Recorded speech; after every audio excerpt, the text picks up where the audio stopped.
Right.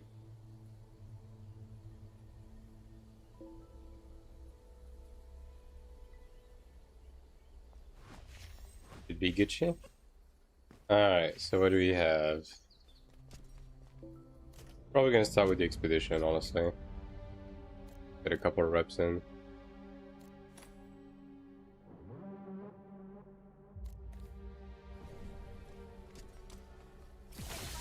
The healing stuff I'm still not completely sure about, but I don't think it's gonna change much, honestly.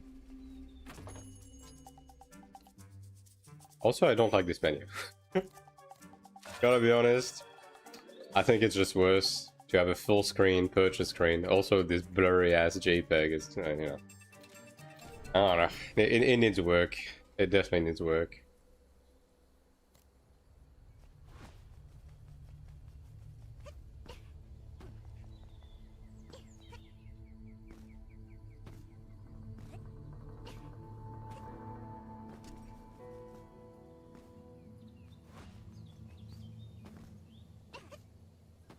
Okay, I'm gonna assume that this probably has about the same mechanics, right?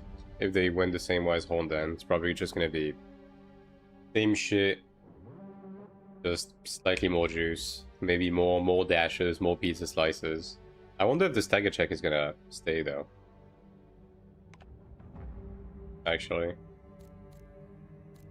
because ain't no one is using stagger skills these days, so.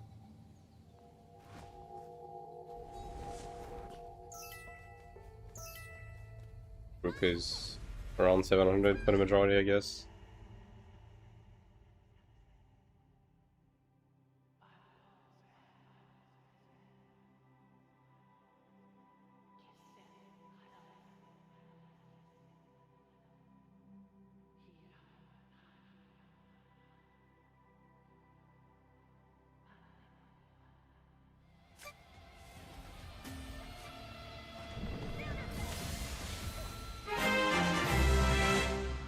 Zio, thanks for the prime. Appreciate it. And hello.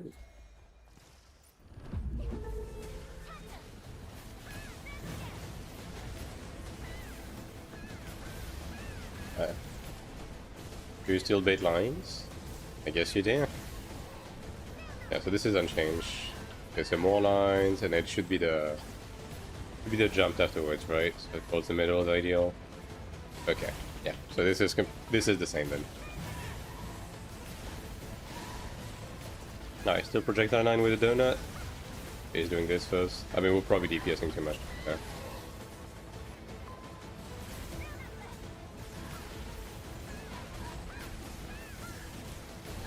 Yeah, this is the exact same.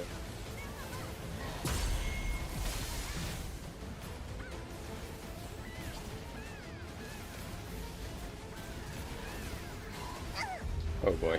Okay, this takes a bit. Yeah, I'm not using a rest on that. Hello, should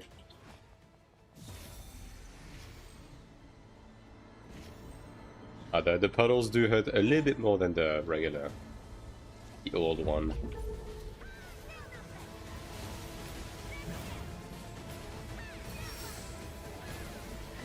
Hello, Yarrow.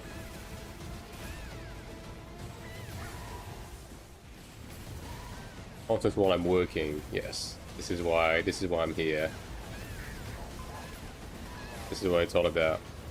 Okay, this one stuns. I don't remember this one stunning at the end of it on the original one, so I guess that's one difference. But the rest is pretty much identical. Alright. I have no idea where to go. I'm going to assume this way. No entries in.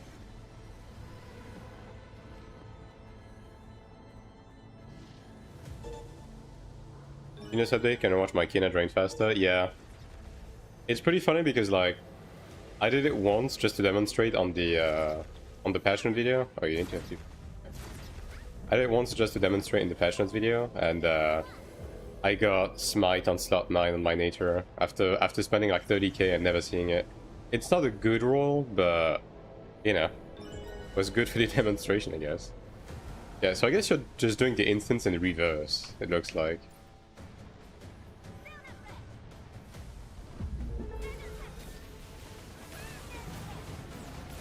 Nice. They summon the pillars first? Okay. Okay, so there's just more pillars. Does he still drop the bombs on the ground? Because like this fight was like dog shit for melees. With the original one. Yeah, okay, he still dropped the bombs at melee range. That is also identical.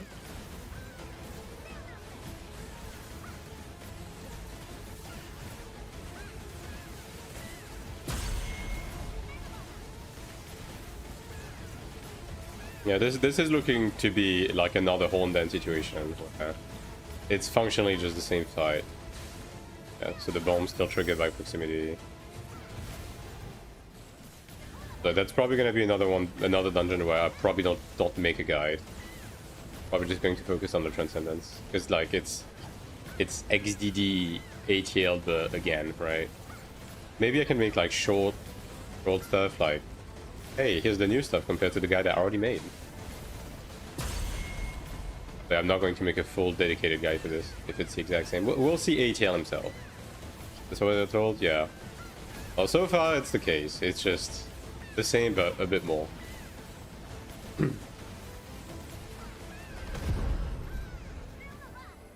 Some new patterns? Yeah. Yeah, same as Hornden. I mean, the original ATL barely had any mechanics, though. I wonder if they actually changed something on Farm Boss. And shorter? Yeah. I mean, you don't have to grind mobs, right? And I'm assuming the tornado area was... Yeah, okay. You just skip the tornado area. I see.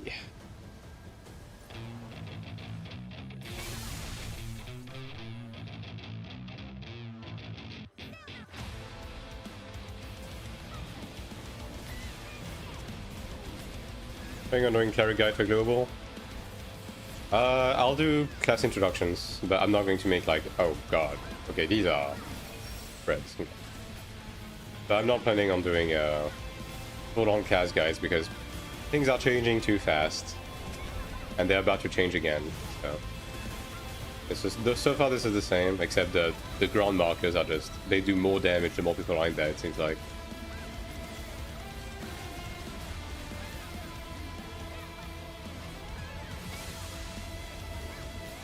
Not as annoying as the full wolf one. I don't think anything is as annoying as fucking Hornden. Like this fight is actual shit from an ass. It was dog shit in season 1, it's still dog shit this like today.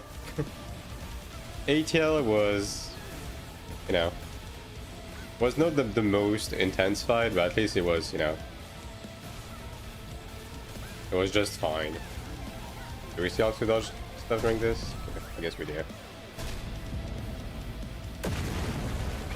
The arena becomes much smaller though, I'll say that. Wait.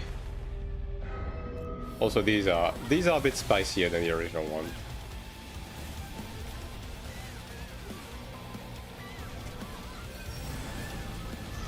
I wonder if these push you. This is a donut? Or what is this?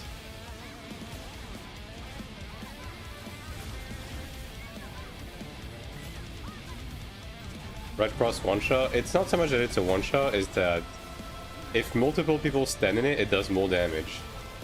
Yeah. Also, this takes a lot faster too. Is the new Transcendence a remake? No, the Transcendence is a new dungeon. We're gonna do it afterwards. I'm just gonna be doing like reps on both. Going for party pre-made Chenner enough for main tank. Chenner is not a tank. Chenner is a healer. Like tanking wise, you're gonna be looking at Gladiator and Templar. Okay, this is still a stagger check, I guess. Although the stagger check is pretty slow, so you don't need stagger skill still. Do we still need ults in NA server? Ults are gonna be helpful for different stuff. I have a video that covers the utility of ults. If that's something that you're interested in checking out. That should still be relevant for global.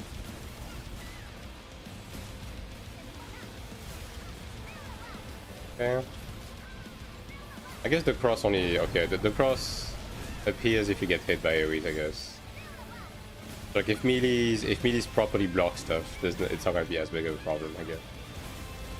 What is this one? This is the new conquest for the for accessories. Yeah, this is the expedition.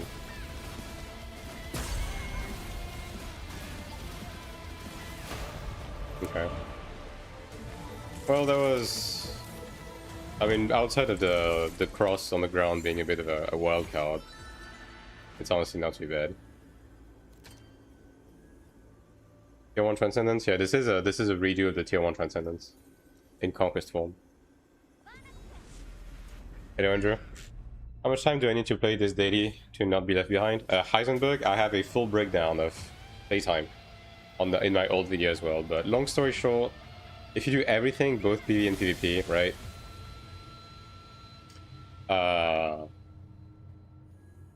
It's gonna be like around 10 to 12 hours a week on your main to do like every dungeons, every PvP weeklies, everything, right? And then an additional between 7 to 12 hours a week playing ults, depending on how much you invest into them. If you want to play ults. But again, I have the full breakdown and like so on and so forth in my ult coverage. And yeah, this is the same boss as the tier 1 trend, like the tier, I mean, even the dungeon itself, like the mini bosses and everything are the same one as the tier 1 transcendence, yeah. Just slightly souped up. Pretty much. Hello, Jovit. You're early? Yeah, maybe like half an hour early, but usually on Wednesday I do stream a bit earlier if I can afford to do so.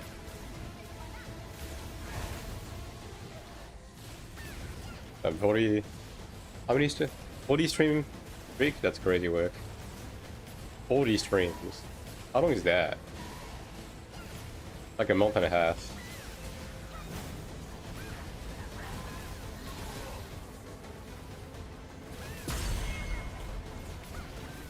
No time for a job?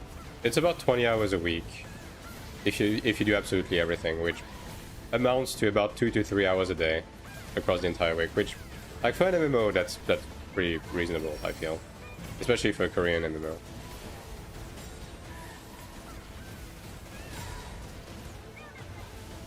Any theories on what they would do or should do in terms of new skill or rework? I mean, it's mostly the spam windows need to go, right? The spam windows need to go, and the wealth of DPS and buffs need to be spread up more evenly across skills. The other thing is they want us to have basically more input in terms of, you know, what we press and when. So there's probably going to be some sort of like dynamic procs or something where you want to use certain skills at some times but not others. Like, we'll have to wait and see exactly what they mean by that.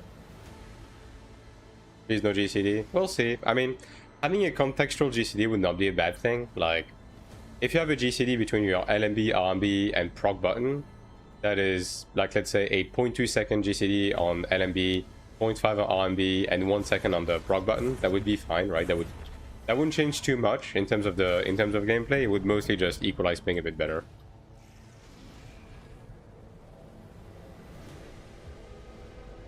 Macros should have bigger delay, so I won't be clicking buttons. I think the macros are going to stay as is, but it's probably just... I think they want to limit our use of macros to just the bread and butter, so LMB, RMB, and E.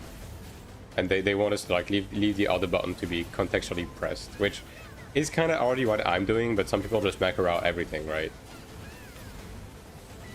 Crafted gear is the best for PvP at PvE. It's best for the PvE, not for PvP. Much it.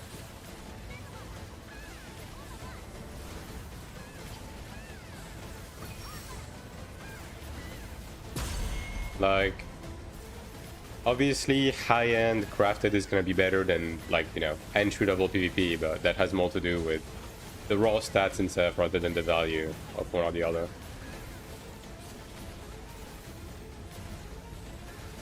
Why do you keep spamming, isn't it? Yeah, but I mean, the plus side of the macros, you can just like have both of them, like have all three of them in just in a single button. So this way it just automatically weaves and animation cancels and stuff like that. So you don't have to spam as much, right? Which is fine, I think, in the context of those skills, but I do think that other skills should be more contextual, have like more control over. Do you use a base gear for PvP? Yeah, I do. I mean, I don't for my weapon, because I don't have a PvP weapon, but if I did, the PvP weapon would be better. Because, like, broadly speaking, I haven't been really giving too much attention to my PvP gear, like, for the past few months. So my PvP gear is okay, but it's nothing special, right?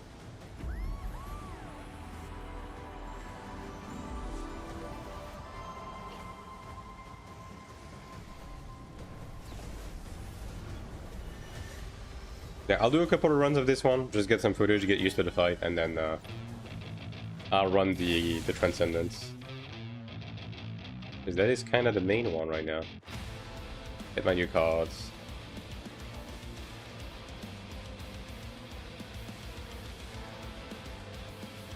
This is the new Transcendence. This is the new Conquest. I'll be doing the new Transcendence later.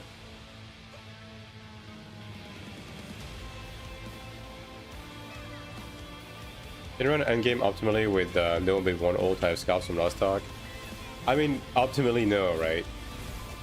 Like, obviously, there's some horizontal stuff that where having an ult is really low investment but really high return, right?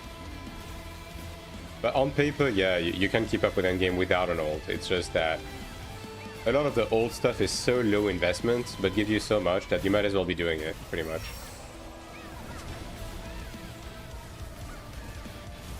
Again, I have a video that covers everything about ults, if that's something that you're curious about, in terms of like exactly what it does and how much it helps. You're just bound.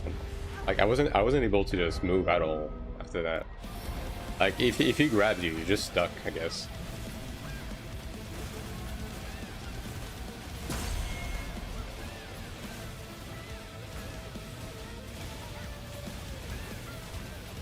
Two, 3 hours per day with main plus ults, yeah, that's with everything. Like 20 to 25 hours a week is in order to do pretty much everything, right? Like both PvE and PvP, as well as do some ult activities.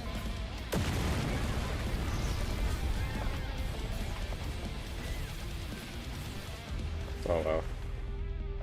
That's 45k. I guess it does a fixed like 80% of your health, and because it does the same for the tank actually. Okay, this one doesn't push you as hard actually. So it's kind of the portal pushes are still irrelevant, which kind of sucks. I kind of hope they would be they would actually push you off the edge, but I guess that's fair. Yeah, nothing compared to other games. Yeah, the ult play in this game it's slow investment, high reward, right? And I think most people will have like 2 ults in the long term.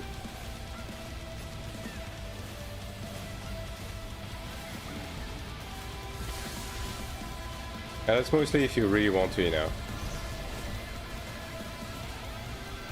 Be as relevant as possible for everything. Anyway.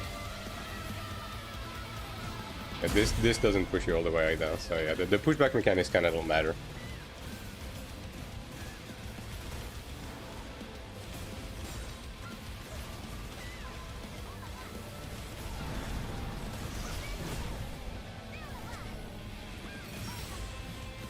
Oh, this guy is a little far. Yeah, that's fine. You do get punished? Oh, that's interesting. They're doing this now. Okay. Alright. I see. They're taking the Final Fantasy 14 path of nerfing your DPS, I guess, if you fail a mechanic. We have officially reached that point, chat. There it is.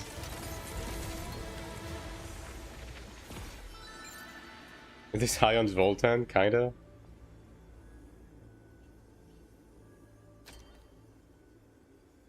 Yeah. I mean, it's a good way to punish people who don't do mechanics, to be fair, right? It's a good way to do it without punishing the healer.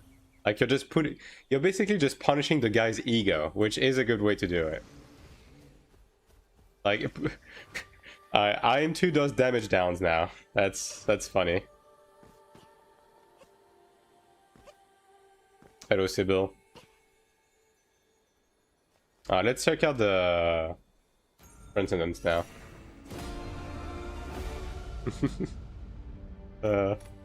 I mean, it was expected for them to eventually do that, but yeah, that's pretty funny. Let's see if these guys are fine with a stinky 856. Can it stack? It only seemed to come from the stack marker, right? Missing the stack marker.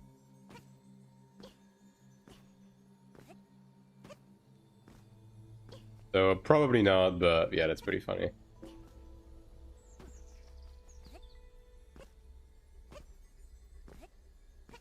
Replace the dragon of the pack. Yeah, I mean the one from the ultimate pack is gonna be black though.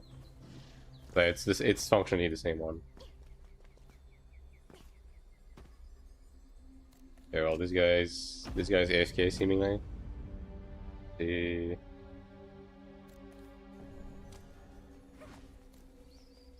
I haven't seen anything of this dungeon, by the way. Like I just woke up, did some stuff, made the passion video, and then you know, went about my day. So I don't know what happens in it. Previous sweeping around the corner. I mean, yeah, if you're just experiencing Taiwan to check shit out, like you can just take it easy. To be honest.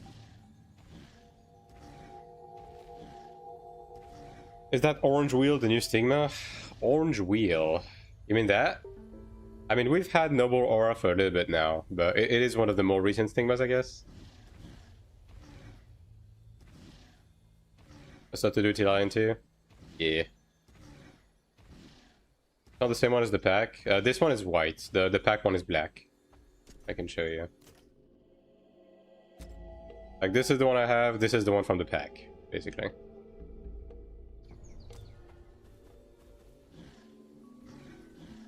Passion reading later. Trying to figure out they made a change to heal. Fight rats, low combat power ults. I mean, yeah, they did. That's the obvious thing, right? Like, they did it for two reasons, right? Number one, they don't want low combat power healers to just leech. And number two, they want healers to feel the progression more, right? Like, they literally said that. But in terms of how impactful it is, like, that's gonna remain to be seen exactly. Like, right now, so far, it hasn't changed too much. Alec heals more? Yeah, I mean, that's why I bought this one, right? Like, so far, the healing-wise, like, at my gear level, it's about the same. Although, it seems like the passive is a lot more impactful than before. Because on my PvP gear specifically, I do have more levels of the passive, and my heals do a lot more, even though I have less attack, so, yeah. We'll stay Cleric and NA. I'm gonna be playing EU, and I'm probably gonna be playing Templar. I will still have a Cleric ult, though, but, yeah. I'll be maining something different.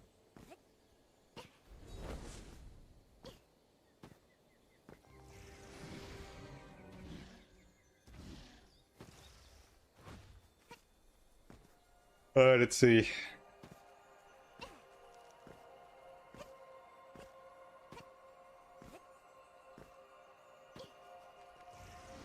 Surely this guy is not also AFK, right? Right there.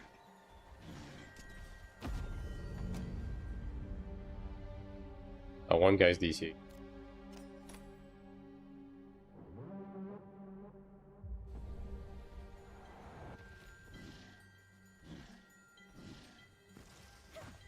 Plans to make a legion in EU? Nope.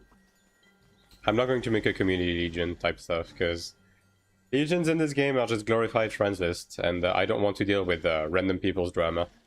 I'm just going to be playing with my pre-made, and when it comes to community interactions, I'm gonna leave it to the Discord and Twitch chat.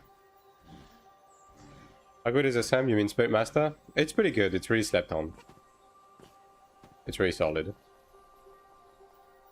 Like, it's a really good all-rounder, to be honest.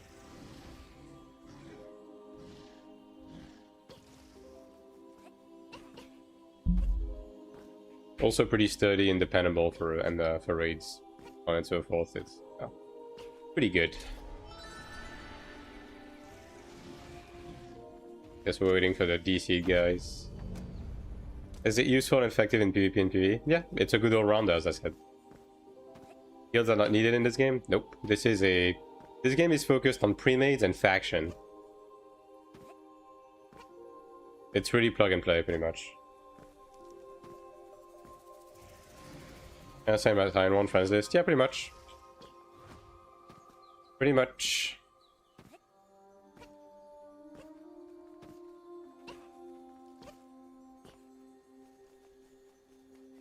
I mean, it's even less so than AION1 right now because we don't even have like Legion buffs and stuff like that.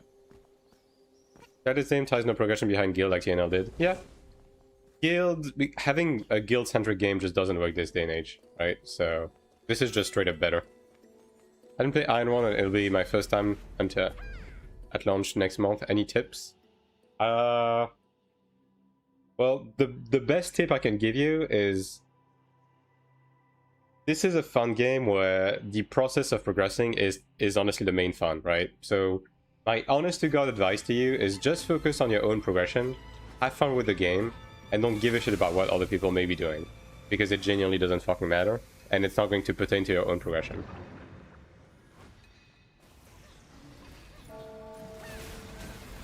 Well, first time blind, chat. What could possibly go wrong? Other PvP titles like Full Star Officer, like in AION1, or extra transmission skill based on PvP. Yeah, it's the same as AION1 for that.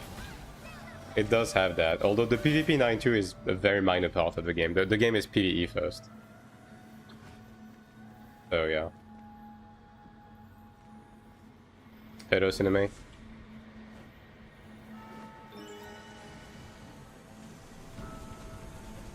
Oh wait, I haven't seen. I didn't see there was no grounded. I was just holding W.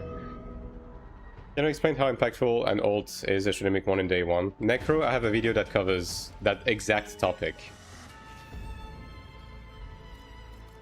on my YouTube channel. That covers the use for ults, how demanding they are, how much investment they require, how much time they take for both Taiwan and global. I would recommend taking a look at it. I should make a whatchamacallit, a command for that video, because it's a pretty common question, I guess. Okay, so there is a donut. Pretty predictable.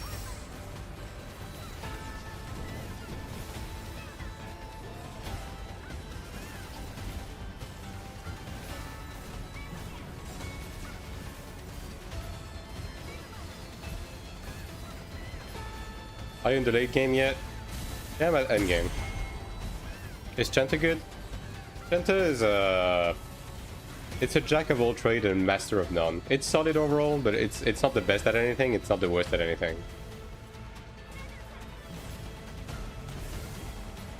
Ooh, I see. It's the arena. Interesting. You can dodge it, I'm guessing? Yeah, okay.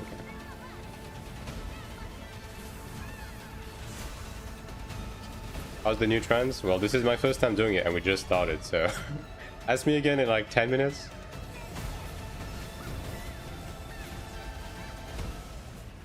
Alright, thanks, no problem.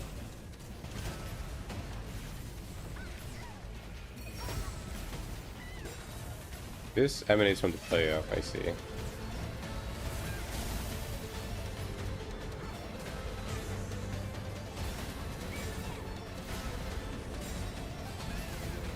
Oh, most of this is dodgeable at least. Some friends in real life linked me a video from Eos and he was like, that game looks nice when I started. Does he know? I think he likes critical information.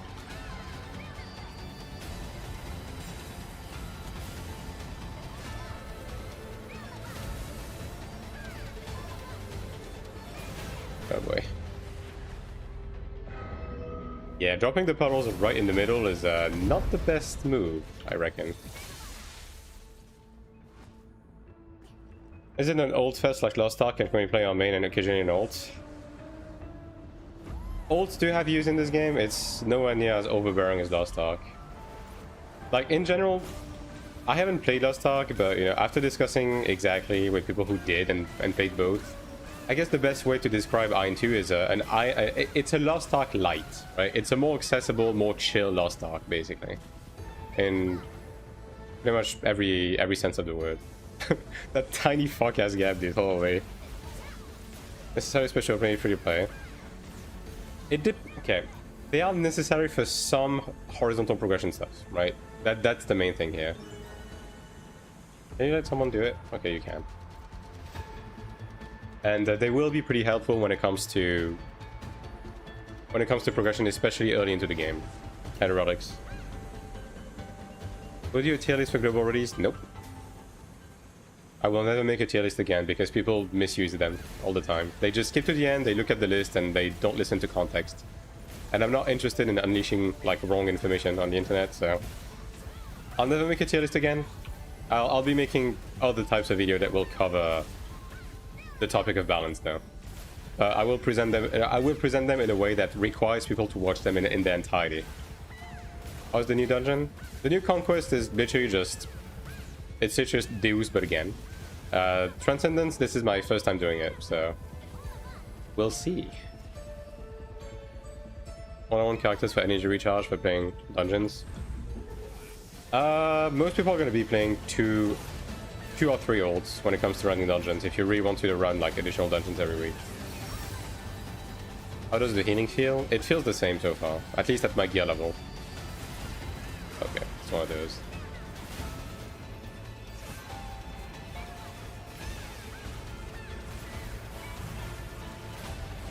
I see vents. We just take them? Oh boy. These guys had numbers, actually. I wonder if they need to take... I wonder if they need to take the vent in the specific order. For this not to happen. Will spotted, surely.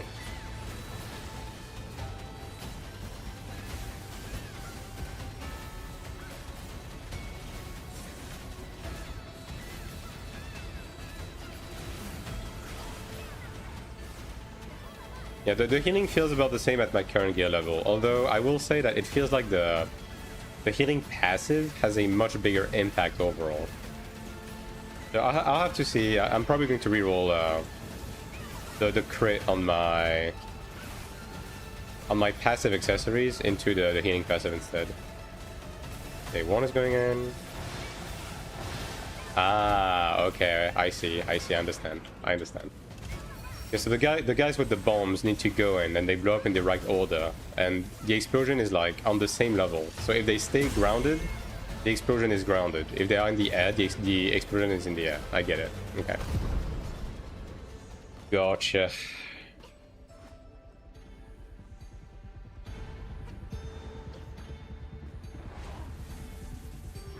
Watch the whole video, it's false. No.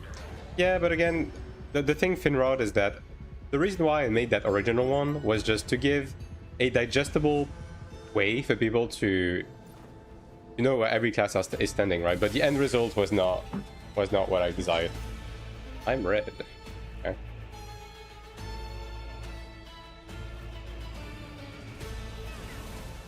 Let's see what this fight is about. That leaves shit on the ground. That doesn't destroy it. I'm guessing we're gonna be able to destroy it with something else. Oh. I see. Okay, this is a stag then, I guess.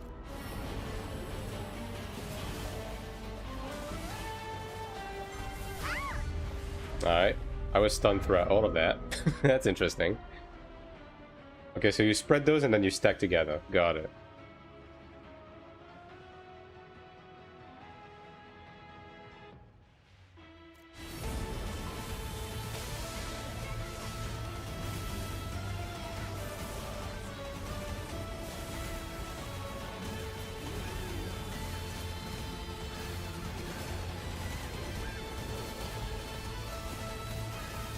Oh, okay, I see. I understand.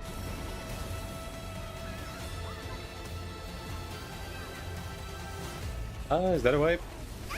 That is a wipe. Okay, so you do need to destroy this thing. Okay, got it. Green is staying and red moves out. I see.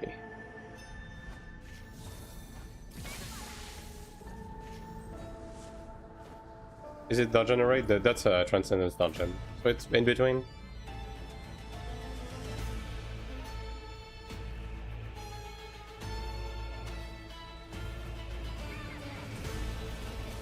So those we spread out and stack together at melee, I guess.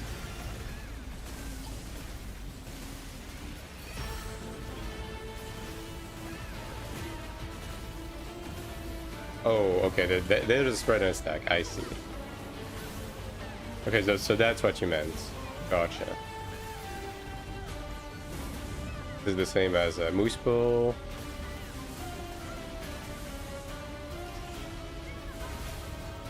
Do these eventually blow up, actually? Or are you kidding?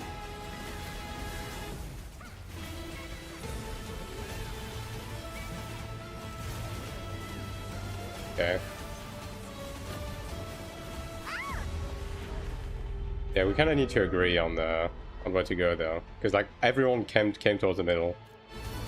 Like I have to be towards the middle because you know, thing is a thing. Ah, these leave safe spot. Okay. Got it. I guess I can set towards the outside then. It's a learning process. Yeah, wait for this.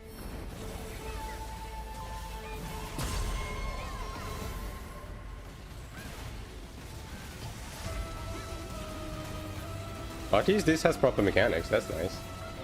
Good change of pace from Horn then.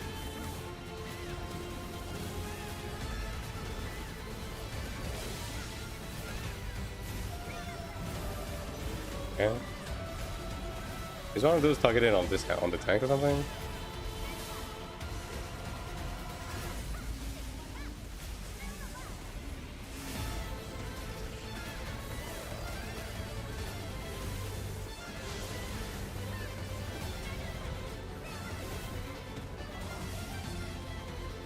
I'm dead again. You can't escape this one, you're just reliant on people not standing on top of you, I guess.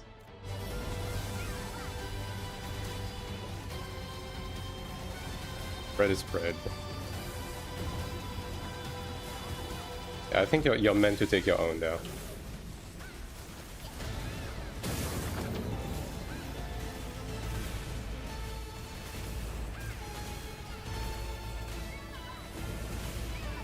Did I jump?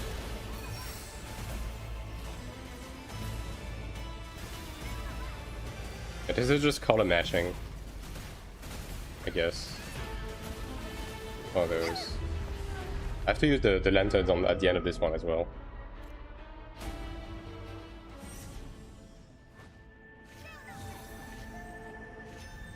Motion pretty fast? I'll just have to get used to it.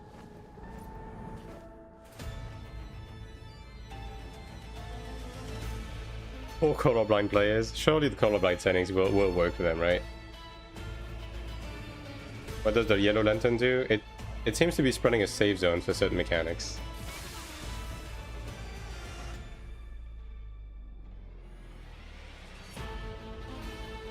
I guess I'll do green for this mechanic, because no one was doing green, it was said.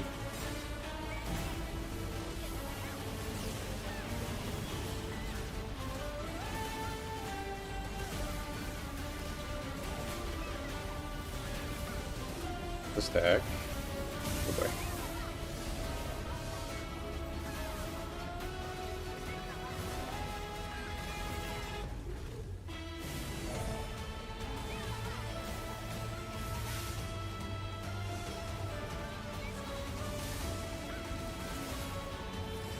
Still fast. Okay, that's also a damage reduction debuff. Interesting. They're really moving forward with these, huh?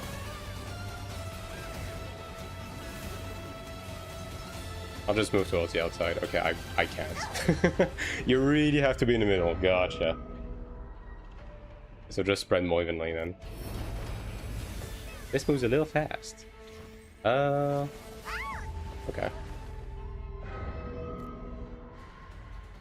Minus 5% damage boost. Yeah, that was also on 8 heal actually.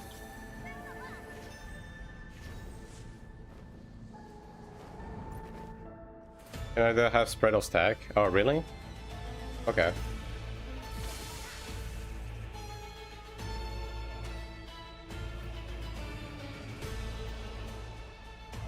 Oh, new stuff like this? Yeah, I mean, that's why hopefully we will be caught up to Taiwan and Korea, like, sooner rather than later. And Devon, thanks for the sub. Appreciate it.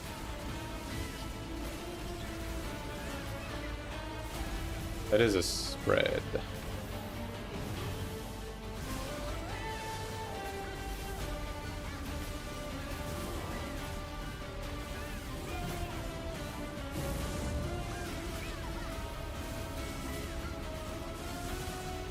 And not fall behind? Yeah. Hey, you have to be close to the middle, because like this spin is really fast too.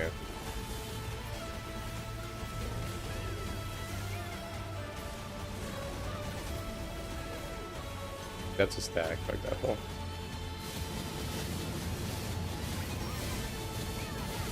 That's crazy.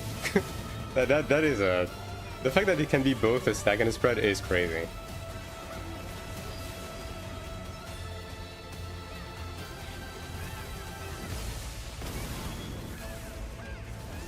Yeah, keeping those close is fine, but you also run the risk of people bringing it up too early, right? So...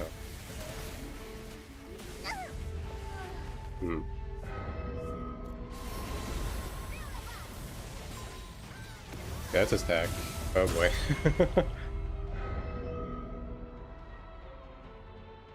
And so to go at this stage of the game, yeah, that's good. Honestly, that's good. What class for ult is good doesn't matter.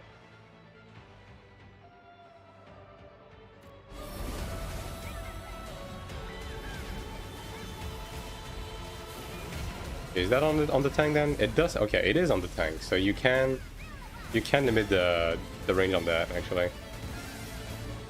That's good. So you do have a choice not to fuck assassins. Pretty nice.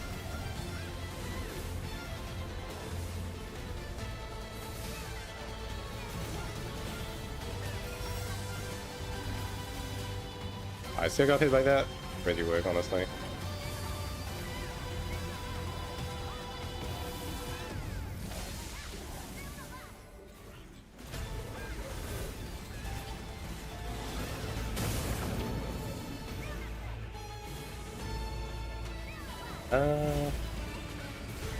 And no one is doing... Okay, no one is doing active callout. Bro, you guys are green.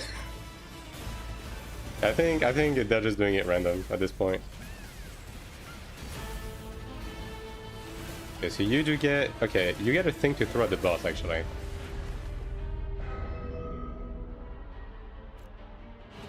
I got a thing to throw at the boss when I did the barrier properly. So I'm assuming it's a stagger check of sorts where you do this, you get bombs to help stagger the boss, right? Video about ults is very good. I'm glad it was able to help, yeah.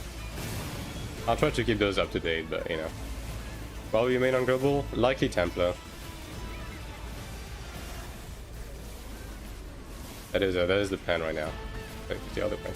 Green, that's a stack. Oh, never mind. Wait, why did I see... Isn't red the spread?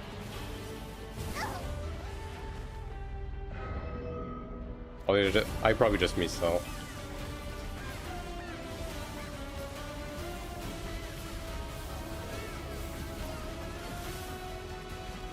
Okay, so the direction on those is not always towards the front. Got it.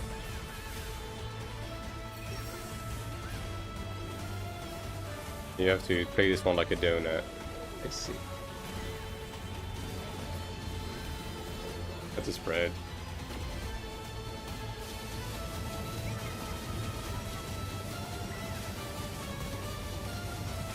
Podcast mechanic, dude.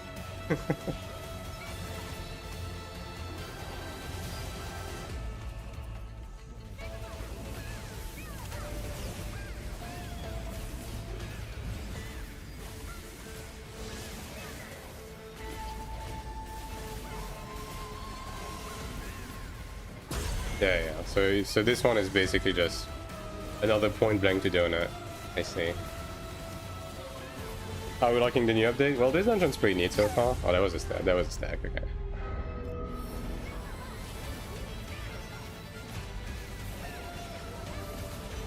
Although you kind of have to keep your eyes on the fight. I'm gonna be honest. Like so far, there's a decent amount of stuff to actually pay attention to on this one.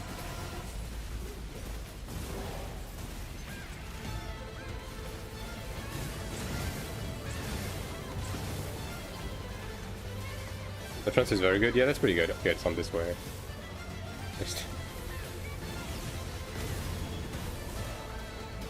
I mean, it's a stark improvement from fucking Horn then, that's for sure. I'll tell you that much.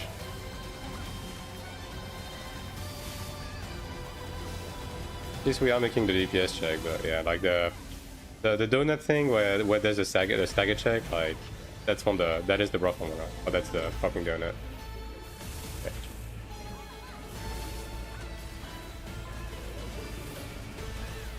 Alright, well, let's see. I'll grab green.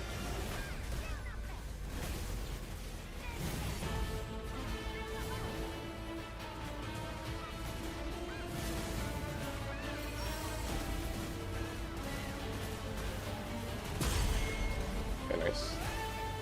I guess regular staggers also works, huh?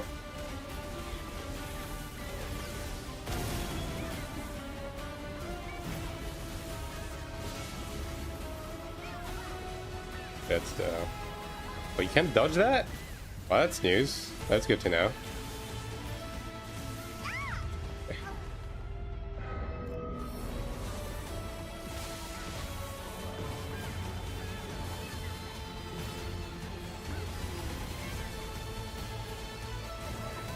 Oh, is that safe? Okay.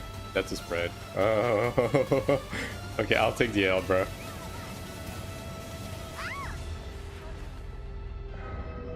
Yeah, everyone has to spread all around and gather together if it's a spread, not the other way. Oh boy.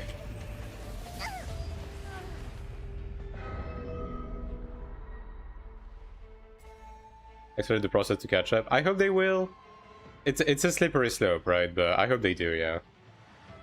You get all the resurrection stones? Yeah, you do. Although, like, the endgame content limits the amount of time you can resurrect during a fight.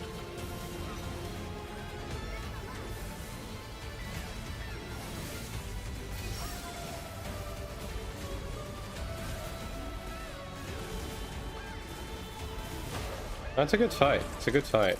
I have to get used to it, but honestly, it's pretty good.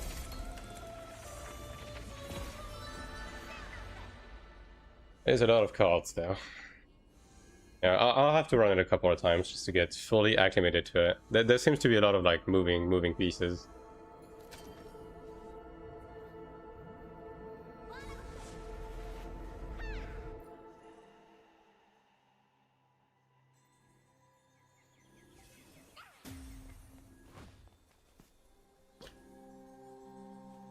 We need to jump on 2 boss numbers and normal. It seems like the numbers need to take the vent in the order of the numbers to blow them up like upwards. From what I saw.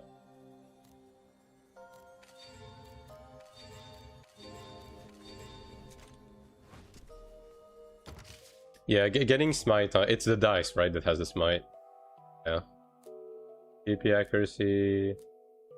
Yeah, this one is perfect. Yeah, these are pretty bad. You can fucking get flight power. Like, getting a good dice is going to require running this shit a lot. For sure. Incoming heal, PV evasion, perfect resist, might resist. Oh, that's pretty good. That's a good lantern, actually. Is that too friendly for solo players? Yeah, it is. It's pretty easy to just be a POG hero and just progress on your own terms. Okay. We go again, I guess.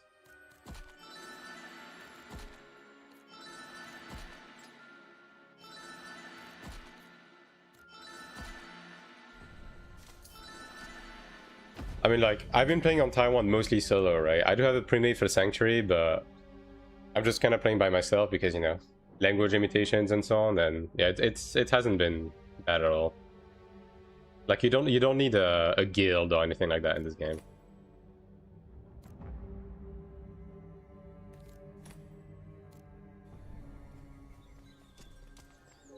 Go 3 and maybe 4 when I feel comfortable. Yeah. Light power on my key. God damn. I mean, at least you can craft one eventually, right? I mean, you can make your own group. Like, I think your character is good enough for it. Although mechanically it goes pretty fast. Like, ping definitely will be felt on this fight. Hello, Seruga.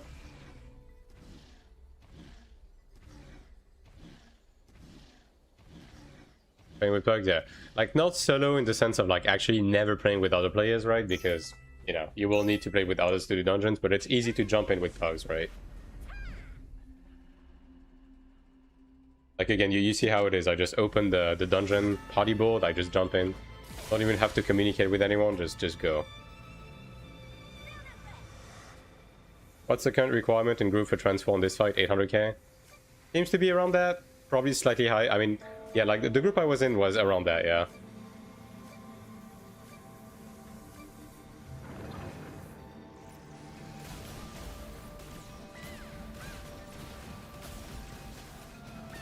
Restack these.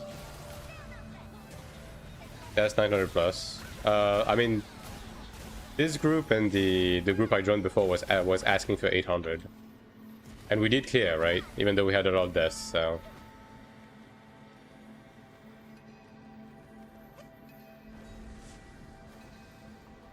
Yeah, this group has a lot of 900s though, for sure. Like this group should be a lot easier. Ooh, conveyors. Oh, okay. That was a lot faster than I thought. Also, can you not glide?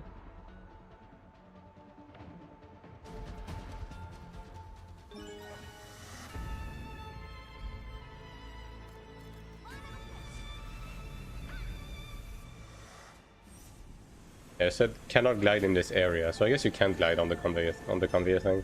I think so for Drunex. Maybe you might be able to just full send it like straight line with just your mount at. It looks like one of those, honestly.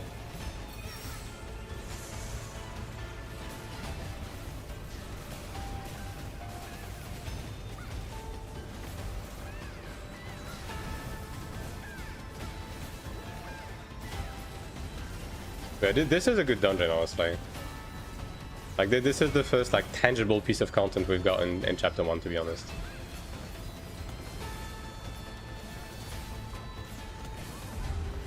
But these battles takes a lot. Can't be grading.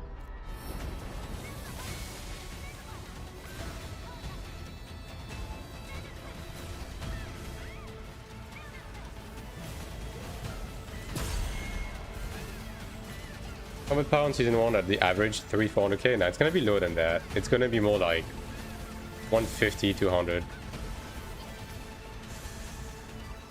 Especially early on, right?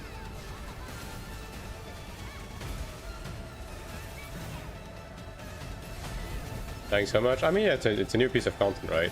I'm just going in blind. It's kinda the usual. Gotta give it a few runs. 100k on Ludra will be fun. I mean, we went much lower initially, right? So, are we not doing these?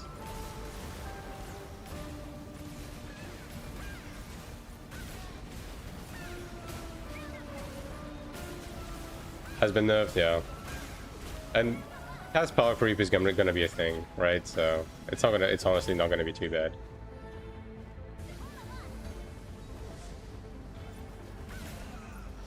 Also, we're gonna have like 2 additional people in the instance, and they haven't adjusted HP and stuff like that, so.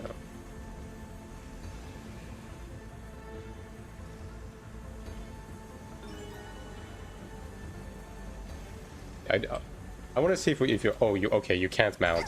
Okay, you can't mount, you can't glide. Okay, I wasn't expecting my mount to just leave me. I see.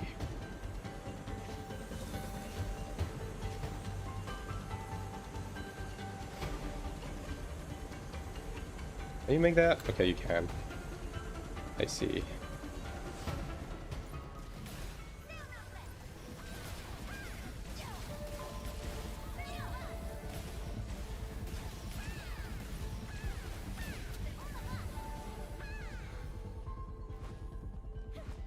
Entire season in 3 months. Originally season 1 was 2 months long, so probably gonna be the same for global, right? I think so for Farah.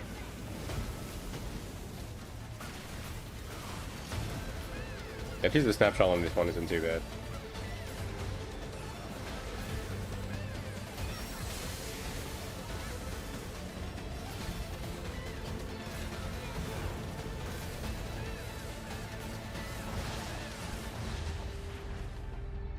Yeah, the guy who gets marked needs to stay up there. I'm pretty sure you can just stay in the vent until you explode.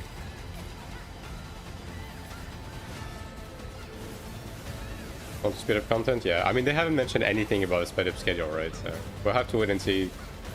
I mean, to be fair, they haven't fucking said anything in terms of how they want to manage doable in general, so.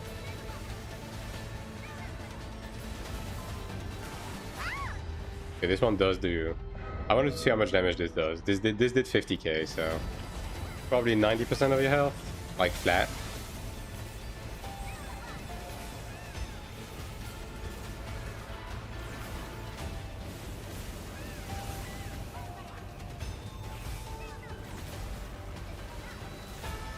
Alright.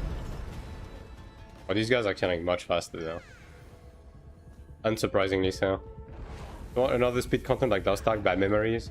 It has pros and cons. Like, if it's done properly, I think it's fine. And it's kind of a necessary evil in order to not be spoiled on the content for the rest of your existence, right? Because otherwise, you will never prog Tough Blind the same way I'm doing it right now, right? Which kind of sucks.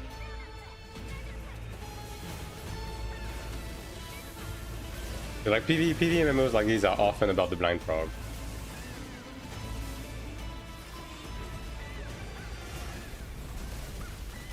That's a spread. Yeah, I was gonna say, I don't know why he's coming towards it. That was a spread.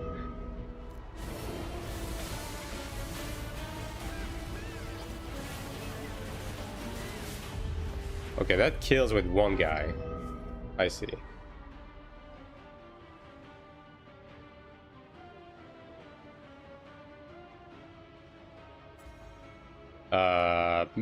Might not be a good idea to res right now, all things considered. I'll wait after that.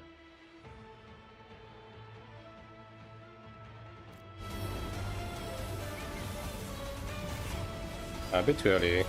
Okay, no, that's fine. Actually, it remains active. That's good to know.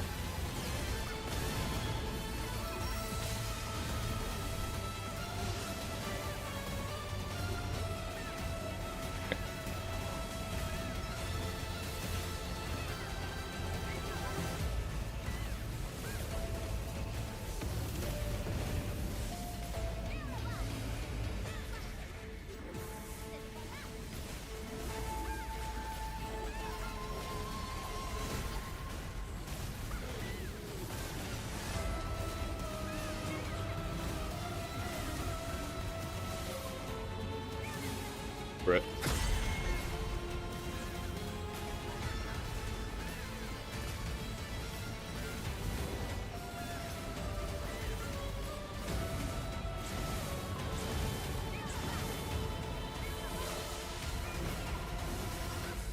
That should be the bubble phase, I guess.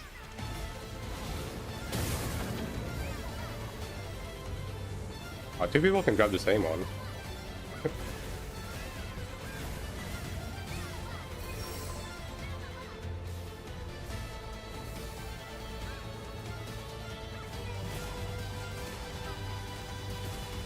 Yeah, we're not making that stagger check. Too many people dead.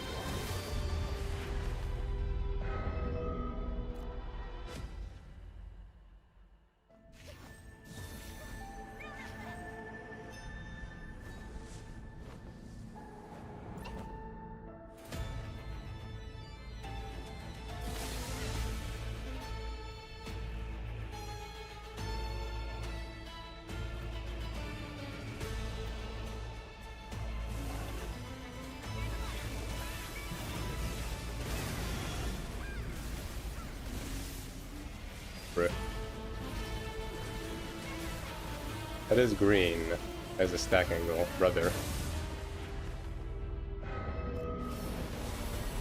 Fucking marking shot, dude. Marking shot even kills other people. That's fucked up.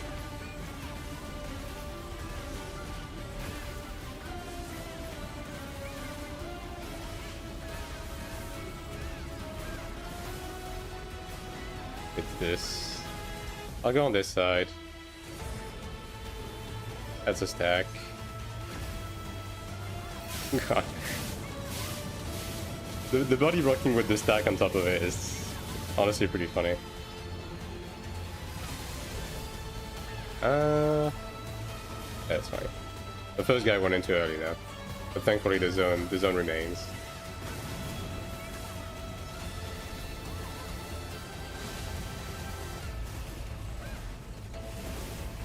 Please go. Very cool. That is a stack. Oh goodness.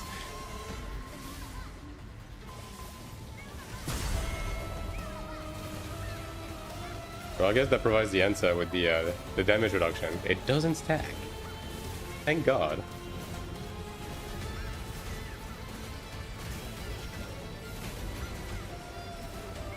Well, this one blew up. That's problematic.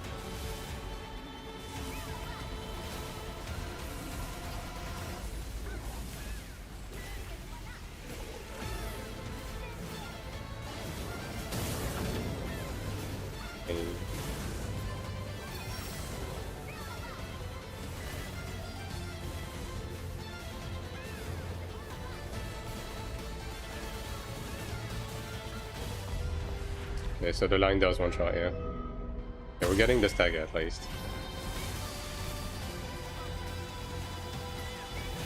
Dungeons don't need tanks. We have a tank right now. But for the most part, no class is required for dungeons. It's just a comfort thing.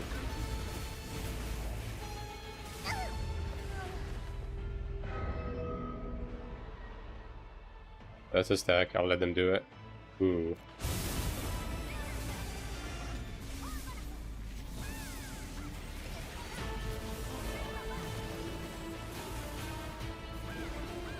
We might have to respect the content. Maybe not. Maybe. Okay.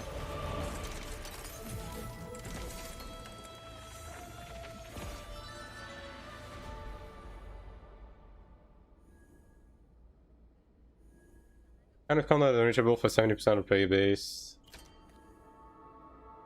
After 1 year, 800k is not low. 800k is pretty low with current standards, honestly.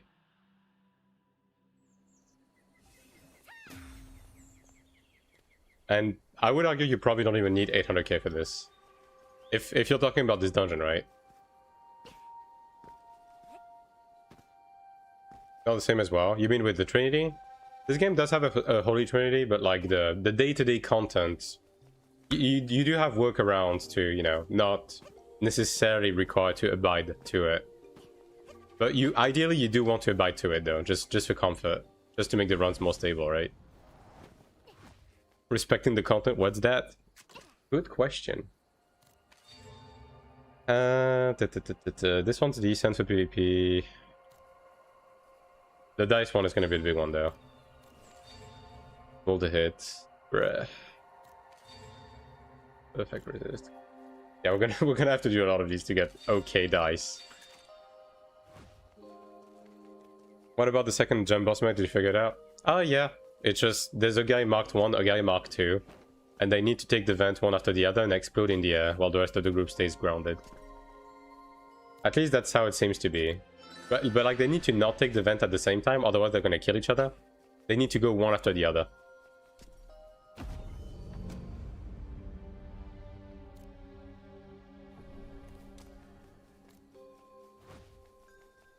Whole party 1 tank, 1 healer, 3 DPS.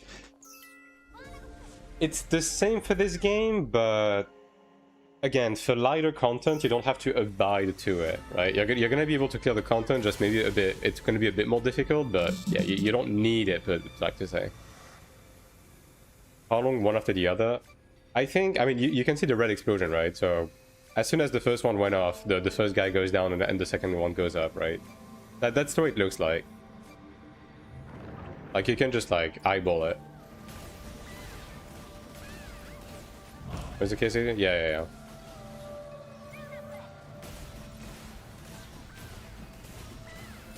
And yeah, at this point of the game, like 800k is not that high. And again, like I wouldn't be surprised if a group of 750 that actually plays the game properly would be able to clear this dungeon. God, holy mother body blocking, dude. Yeah, that's not too bad. Although the latency with the conveyor belt is a bit weird, but Oh, it's also from 19 to Diamond 2. That's crazy work. I have 820k without yellow bracelets. Yeah. You mean brooches, right? But yeah. Is Gladiator good enough for tanking? Yes. Gladiator is good enough for tanking. But if you have a Templar in the group, the Templar is going to be the one doing the tanking.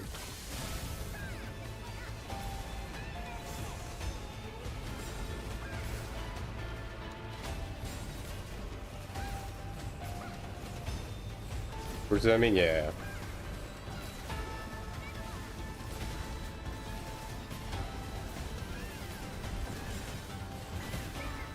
How does healing feel to you now? The same. Honestly. Like, at my level of gear, it feels the same, although I did some tests, right? And it does seem like the passive does give you, like, a pretty significant healing boost. Like, actually.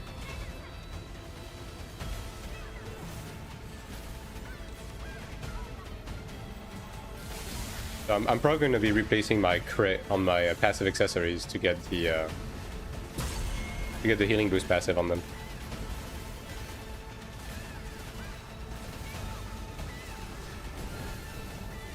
I did check on my counter ult, and I checked without gear. The healing do go down quite significantly as your attack and passive drop, though. So I could see lower gear healers struggling a lot more to heal with this change. Can't feel much different on 150k. The amount healed was pretty different. It was about half when removing most of my attack stuff, right?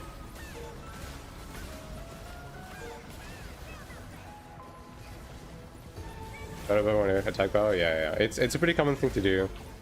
I mean, this game already had that to some extent, but right now it just got like cranked up, right?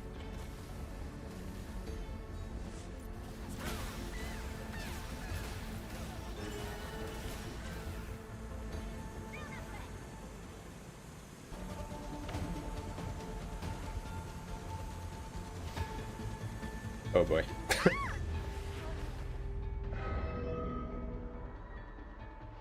Oh, someone went ahead. Okay, that's convenient.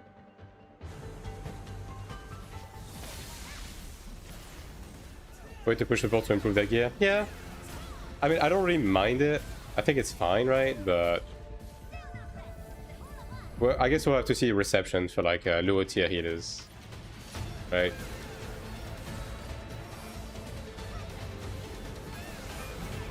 Oh, cinema, yeah. Like, because the conveyor belts like speed you up, but with the high ping, it only starts speeding me up like until it doesn't start speeding me up until I'm mid-air. So it's a bit weird. I have to get used to it. 1K parties, yeah. I mean, to be fair, they're still gonna be able to do that, right? Yeah, see, he went up with the explosion, and now the second guy is going in. Okay, he went down way too early. But that's the idea.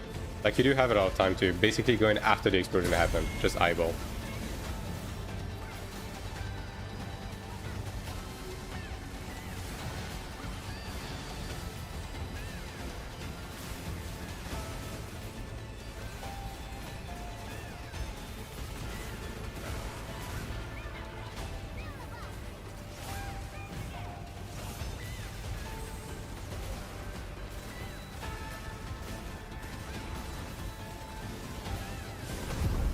But overall, it honestly doesn't feel very different. But then again, they have said they're going to be making more changes, right? Supports to be scaling with gear a bit more. So we'll see what they have in mind for the rest.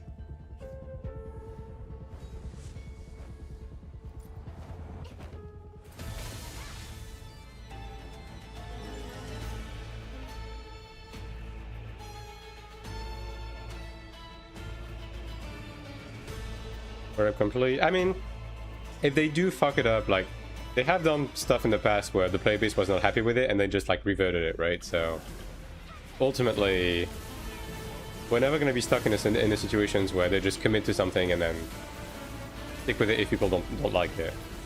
At least that's a spread.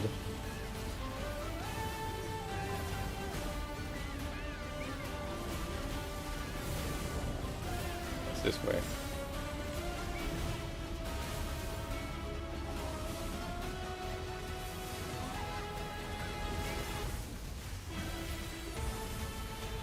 Maybe... I'll just go far. Let's a stack.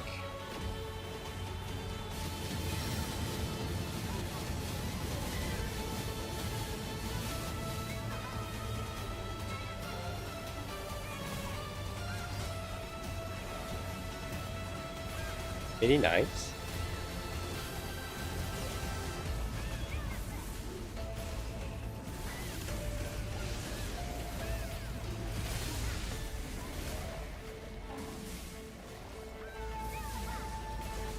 Level 38 missing 50 guest code to get 600 for the third dungeon. Shadow Feathers, Amulet Roll plus 3. 600 for the third dungeon. You might be looking at the wrong one then. Like, make sure you're looking at Exploration, not Conquest. Because you should never be short on eye level when you're doing MSQ stuff.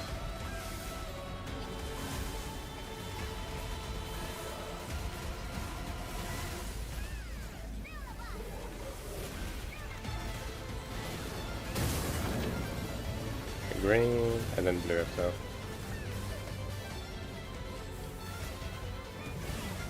Do you have to jump this one actually? I wonder.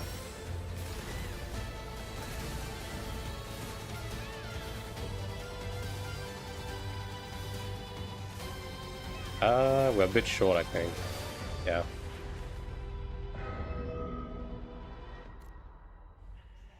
Will your group take a Templar for this dungeon? Yeah. You will never not take a Templar.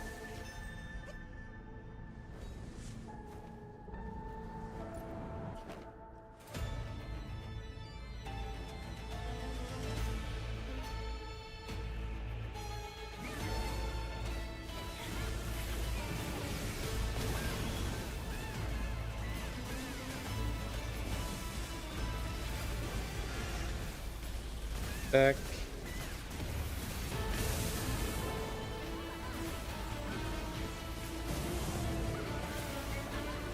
What's the outside?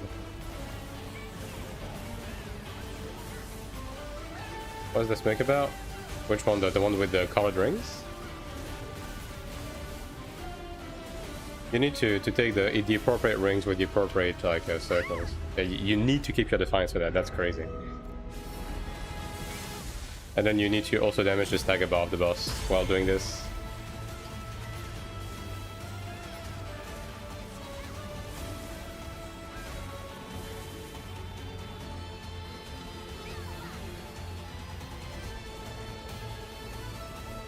Back.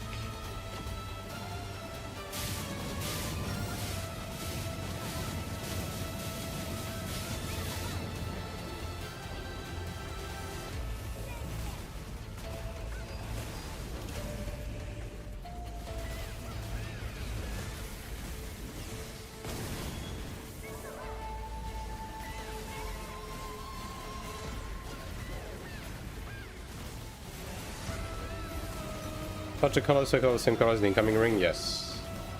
And also there's a thing where if you do it properly, you get rewarded with a bomb. I'm not quite sure what to do with the bomb. I don't know if you're supposed to be throwing it on the purple ring outside or if you're supposed to be throwing it at the boss. That's one thing I haven't quite figured out yet.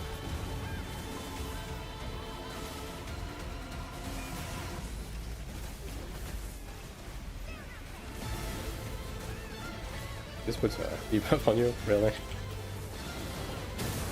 Right. This guy got it. I'll take the green one. Someone take that, please.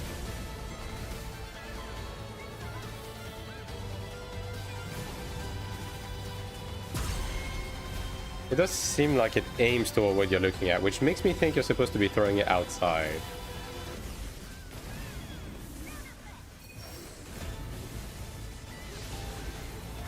How practical would say is the bodyguard skill on Templar versus Cinnamon? How practical it is. I mean, it's just another mitigation, although it's mostly something that's used in PvP, not so much PvE. On difficulty stage? This is the highest difficulty stage, and thanks for the whole stack.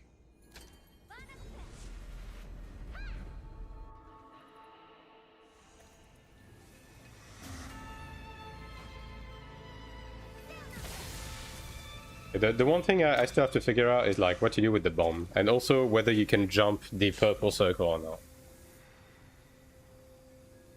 Also, I think it would probably be good to preemptively like attribute colors to people, but you know, I think you can YOLO it.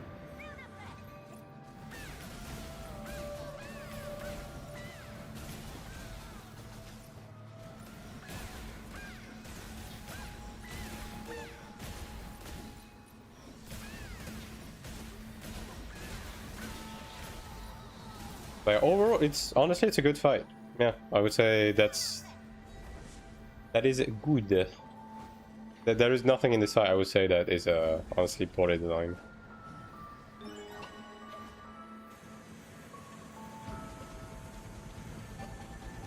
Oh boy.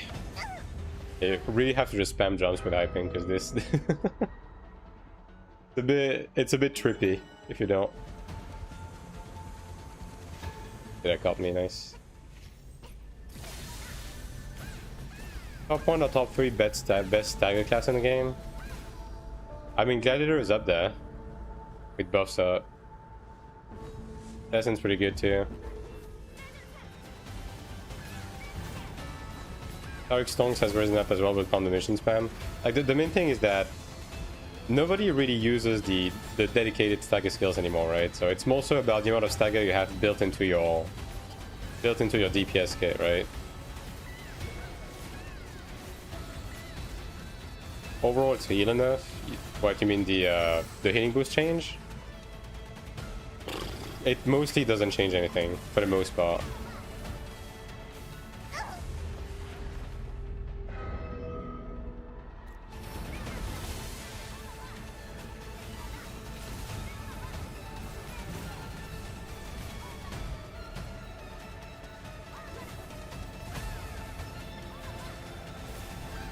Like if you are at endgame, it functionally doesn't change anything.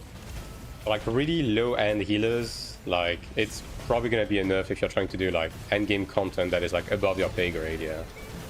But I don't think it's gonna make it impossible or anything. You may just want to run more support skills, is all. I don't know about how it feels on Chenro though. Maybe it feels a bit different on Chenro.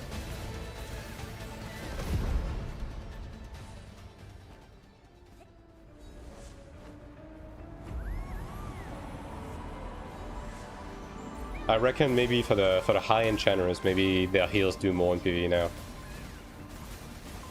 But that would be to be seen.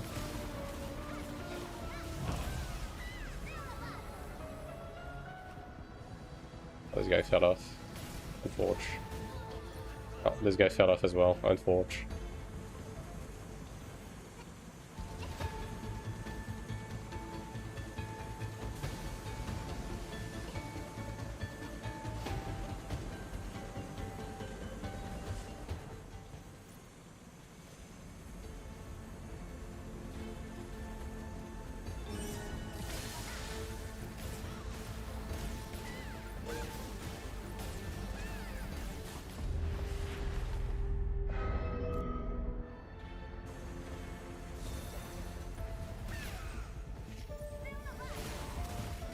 Only 120? Yeah, 135 I guess is what we need here. Was it? I'm assuming these still give 45, right? So yeah, 135.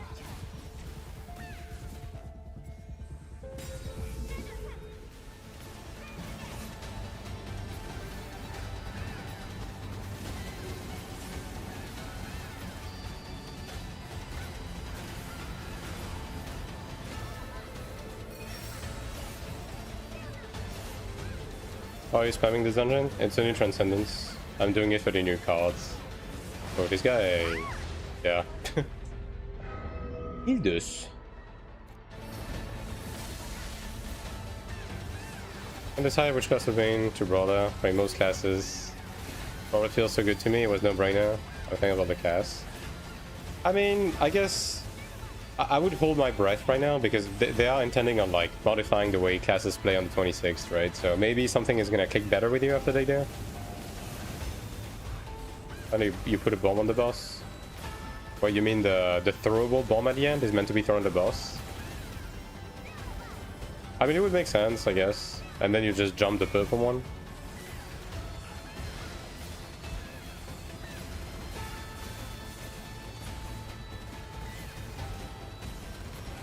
It should be number 2. Okay, well, this guy's already...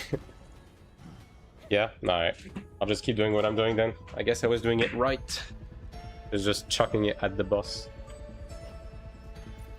Yeah, it's still 45, okay.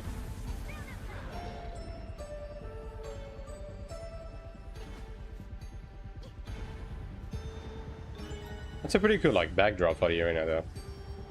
So look at this backdrop, dude.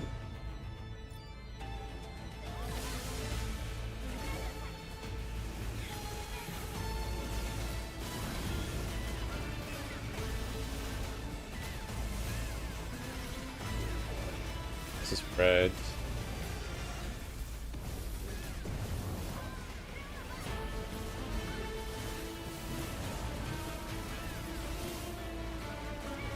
Yeah, I probably shouldn't be using remove shock on that though, because of this. Like if you remove shock on the first one and then you get grabbed, you just die.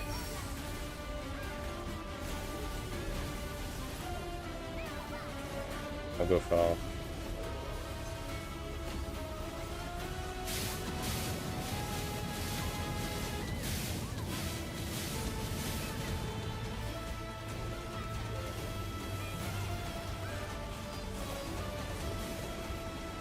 Are there any dungeons?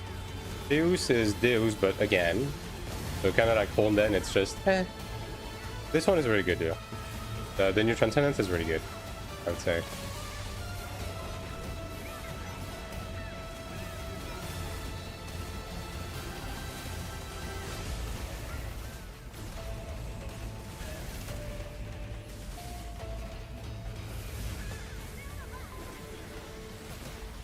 Back. Does Tempo Survive wipes how much is tanky and not that far from Cleric?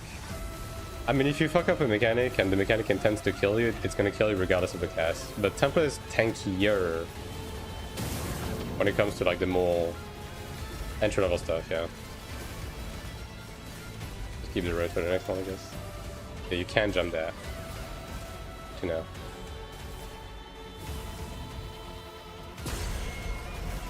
Yeah, okay. So you have to aim that, that's the main thing. Gotcha. Okay. And that's pretty much all of the fight figured out, right? Assuming that the grapple mechanic, yeah, it does seem to be a proximity bait. Like this seems to be baited. Ready to make the guide. I'll probably make the guide on Friday or something. Ooh, yeah, that's fine.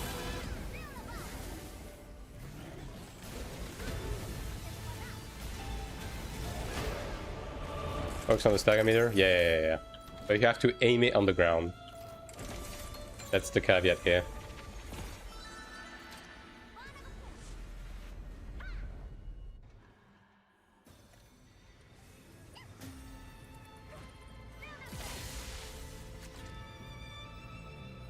Enten. Yo, give me some dice, brother. Multi-hit. Ooh, smite. Alright, we got one. We got a smite one. It's not a great one, but you know, I'll take it. Which one was it? This one. Tank. Ooh. Right, we are doing it earlier today. Yeah. Are we full yet? Eugene? Like, do you want me to just leave this dungeon right now? Or are we still waiting for people? Almost? Okay. Do you reckon I should did them? Summon Shuga? Okay. I'm just gonna did them. That's fine. Like, we just started. 1.5 punishment. Yeah. Like, basically, like, with this card, it's just try to get as many smite procs as you can. And, like, if you get other good stats, then that's cool, but that's gonna be the main one, right?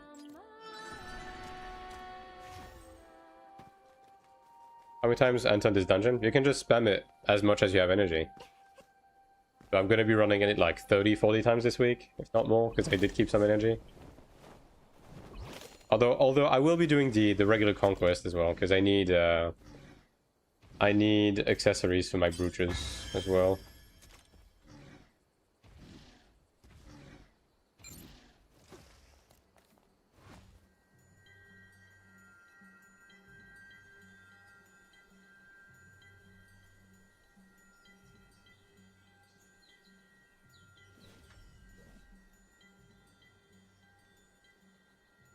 I do hope I get some orange gear from sanctuaries this week, because if I do, I'm just going to make my nemesis guard. Because like at this point, I'm just missing a bit of Kina to craft it, so might as well, right? I think so for the Wooler.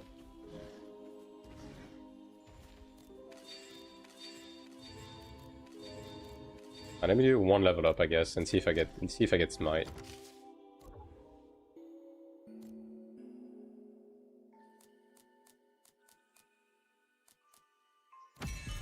PvE accuracy. Nope. Alright, well, it's probably already dead. Because the rest of the stats are kind of whatever. I mean, incoming healing is okay. Endurance pen is useless. I'm probably going to just craft one. See.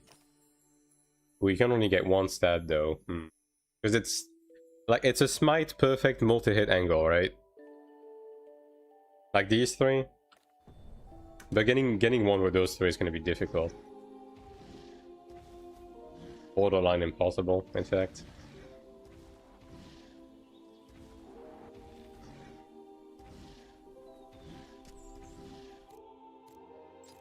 Well, honestly, it's a good dungeon. Like it's nice to finally it's nice to finally have a whatchamacallit, a good piece of content for chapter 1, because like Golden Citadel was nice, but you know, it's just a conquest dungeon, right? Like this is a proper piece of content for chapter 1. Did you test the healing changes yet? What do you think of it? The healing feels the same at my current gear level. For more entry-level healers, you can definitely feel that you heal less, though. Or some content, yeah. What is the importance of Cleric? You mean like in terms of their role? I mean, it's the main healer, right? I liked Chromede more. I mean, I think they're just different, right? The pacing of this dungeon feels a bit better. It feels a bit faster, and the end boss, I do like the fact that the mechanics are pretty hectic. Like, they go fast, right? It's like tack mechanic, tack mechanic, tack mechanic. I kind of like that.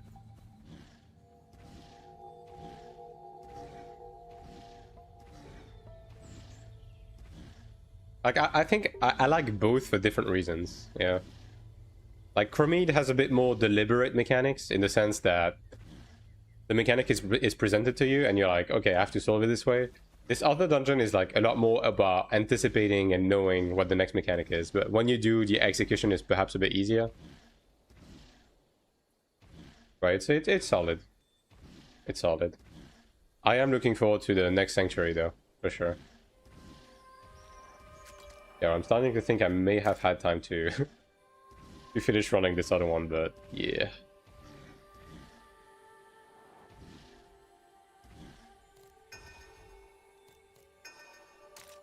I guess we'll do every Sanctuaries back to back, actually.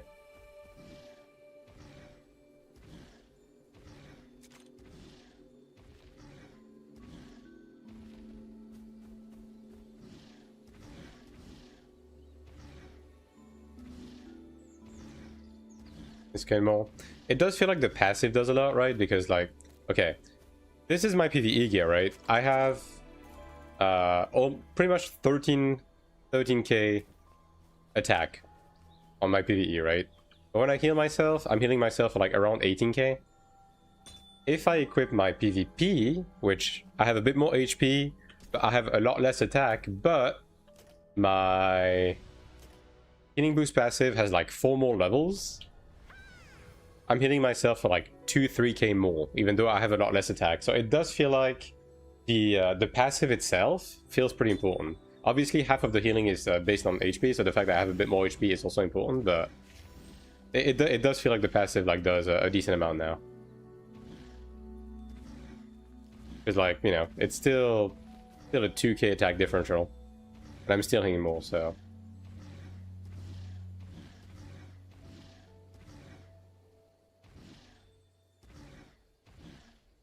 But I do have to see how it feels on my shitty Chandra though, as well. If it feels any worse to heal as is.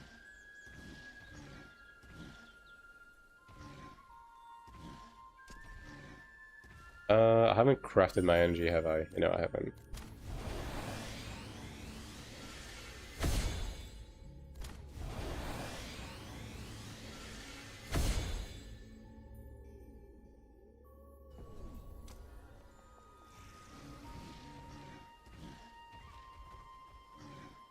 I wonder who we're waiting for.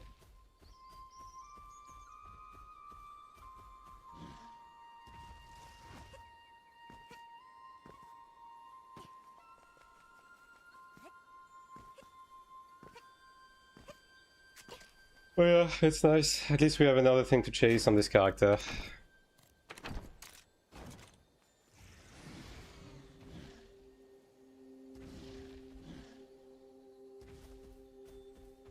Although I'm hesitant on whether just to full send Conquest until my potential is done and then focus on the dice. I'm focused on the dice first, because, man, getting a satisfactory dice I feel is going to take forever, so I might as well get the guaranteed stuff out of the way, right? I'm going to need to inherit too. God damn it, I need so much fucking orange gear to break down, that's... fuck. Yeah, because I need to upcraft from Crimson to Horn, that's 1 totem, so that's 4 pieces of orange, right? And then I need to inherit my, whatchamacallit, Lava Heart into Nemesis, that's going to be another 4 pieces of orange gear. Okay, let me jump into Discord. I mean, do I need to jump into Discord? I mean, sure, why not? So with this... 2 of the people is 1. I would beg you. Yeah. I beg of you. Oh, is it? Find the chalice and grant us peace.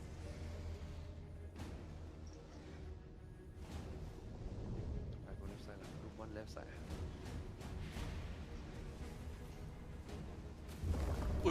Alright, surely we are doing normal mode Wait, again what this color week. again? Red, right? Yeah, no. This is hard mode, yeah. Okay, this is hard mode. Just remember your color. This is we are red, Sylph red, Berlin red, we other stream red, and then one more is Sailor red. Others green.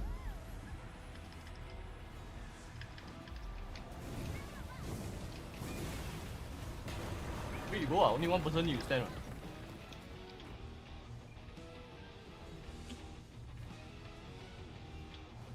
Iscariel I should have gone on my ranger, fuck. Oh, whatever. lost his mind and become a Whatever, I'll try to do normal should mode wait counter first, right? Gulag again on my ranger this week, I guess. Yeah. Okay. You stand still lah. Just make sure when you take the line, you stand still. Don't move. No, cause last week I reflex dodged the red line. Yeah. That's what I meant. Yeah.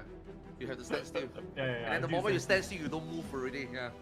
Yeah, If yeah, you yeah. move, you get hit by green. Yeah.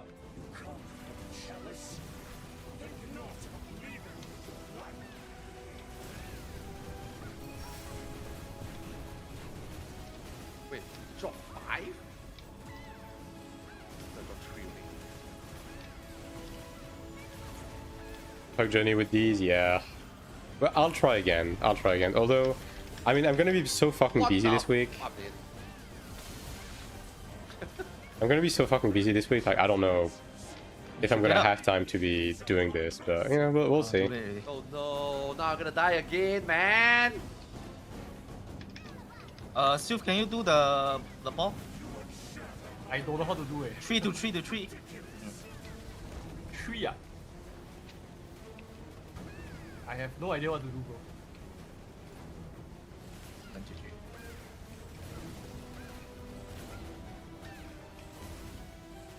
Yeah, it's not gonna be in time.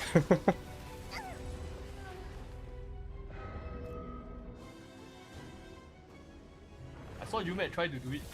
Yeah.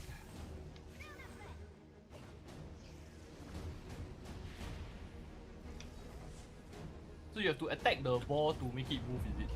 Yeah, just chuck it in only. Right, okay. But I saw he's him. alive, I'm not- I saw him do it. Yeah, when you went Yeah, like, exactly I don't know what what you you're talking used. about, I tried to do it, but it was too late.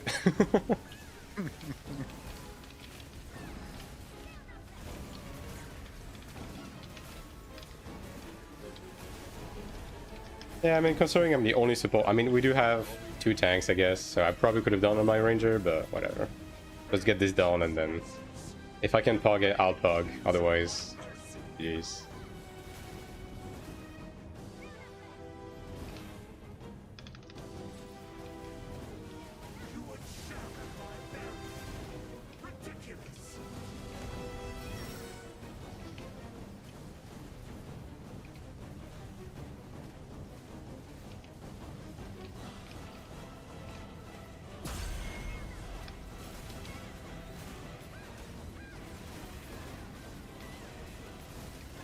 Beam.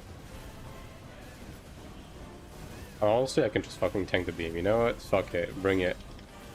That's right. Also, Arthurs needs to fucking block this, dude. You have a block button, use it. 9 o'clock for this. Am I on this side? Okay, I am.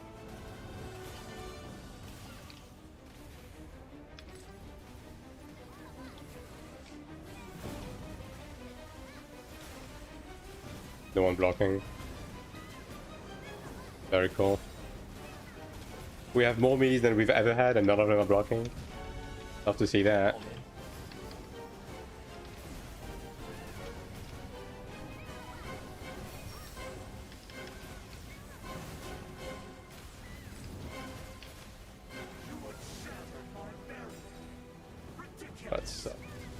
That sucks so much. Holy bro. I think Arthur's not doing the other one. Yeah, he's not. Who's doing that one? Oh no. I think Arthur's AFK or something. No, dude, there is a circle that nobody was blocking plus a tornado there. There was no way. Everybody, 2 person that were dead, all dead. Yeah, then say something. The block mechanic, the whole thing was covering 9 o'clock. If I block out his DPS, no, I think they're just forgetting. Like we can just power through this fight, right? So.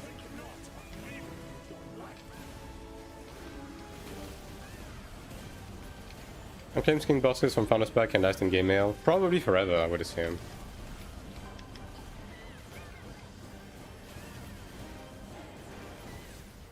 But if there is a limit, it's probably going to say on the mail thing, like the shop storage thing.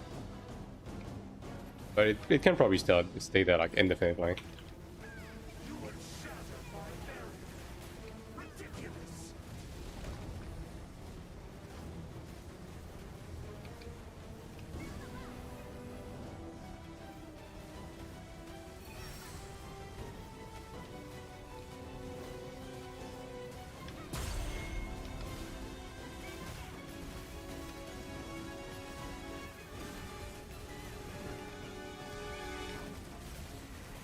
Sweat.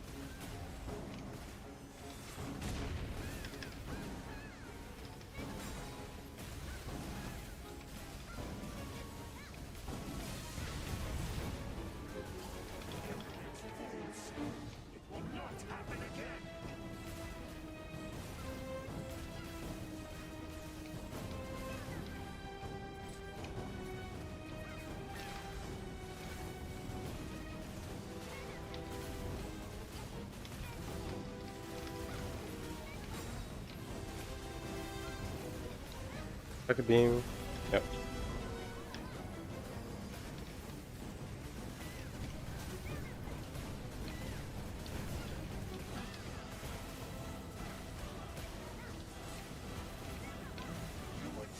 Well, we could have skipped, but I guess not. Not quite.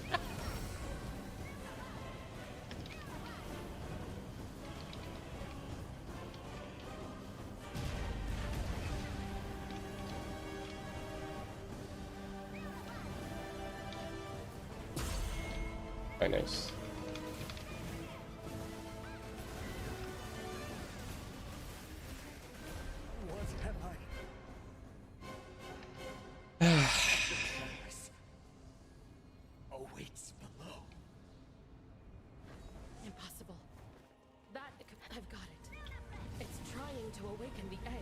Damage is high. I mean, yeah, like at this point the fight is power crept, and like we have some geared people, right? So it's only fair. Like we on Clerics we almost certainly skip RGB2 too. The graphics, right, you put very low, you can see everything on the last boss. What do you mean by everything? As in all What do you want the to see? Pour out of the 應 It's 該 on the 看到 other 的 side. 東西 you can see now. Yeah, of course. bathed in flames. Why? Try see FPS really. Is Eugene all? Okay, Eugene is also on the other Yes, side. always very low. How much you got here? Now I set very low, 400, 430 plus. Just now 200 plus already. Your frame gen is how much? Six times. Yeah, 6 times, yeah. Bro, I don't even know if that's possible. Ooh, waiting until chapter 1 to get it? I mean, the thing is you don't need to, because okay, the wings are not shared, but everything else is, right? So the skins you would be able to get on your brawler, but... You give me assistant, then... yeah, the weapon and wings, yeah, that's... I wonder if the weapon is a bundle that just extends to every weapon, or if it just... you just get the one from the corresponding class, right? I'm not sure about that, actually. This is 2. Wait. So there's 3. Berlin 4. 5 is... No, the wings are not shared across characters now. 6 is... They They should. 6. They should make the cosmetic wings shared, actually, to be honest. 7 is Sylph. 8 is...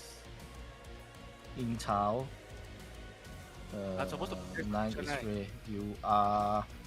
You are 9.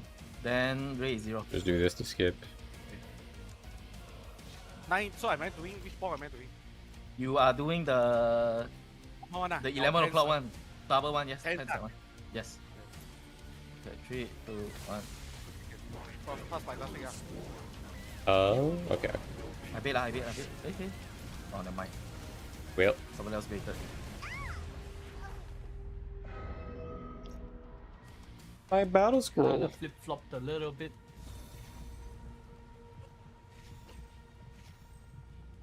Hopefully we wait 15 seconds. That'd be nice.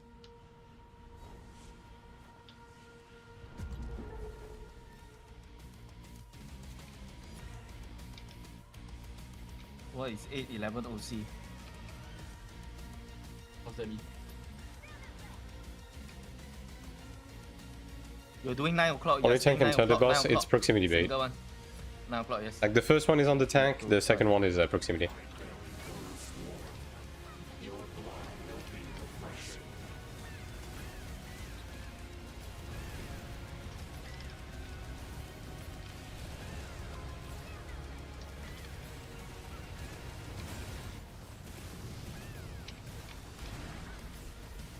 They're already skipping. Mechanics off a cause.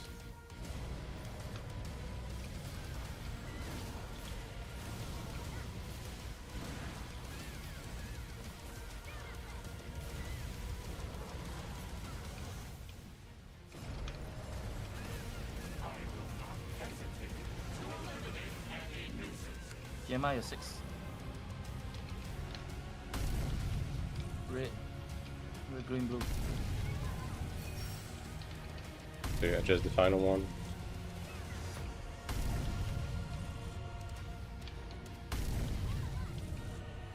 Fuck.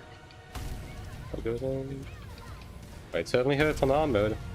Say that. Second one is okay. I'm ready. One stand back. Me? And the boss is getting fucked so hard, man. So funny. Escape.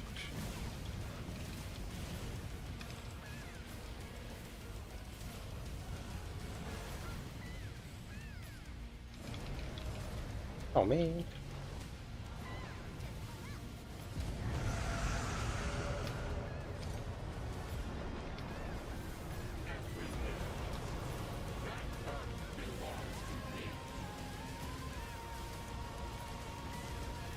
Like low-key, if you have like a mega juice group, I think you can just kill it during the fight phase. It's like this is a completely free DPS phase. Like the boss has no regards ratio holds or anything during this, right? So if you pump during this phase, you can just kill it during it.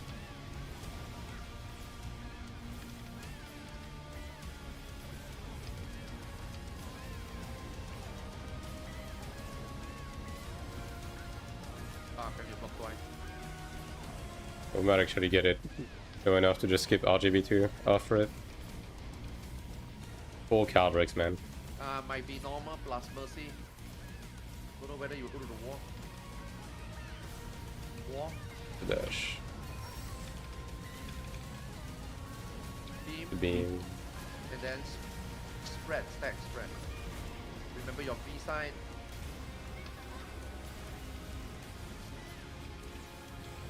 Maybe lah. Spread Wait, again, wait. spread again, Yeah. spread again.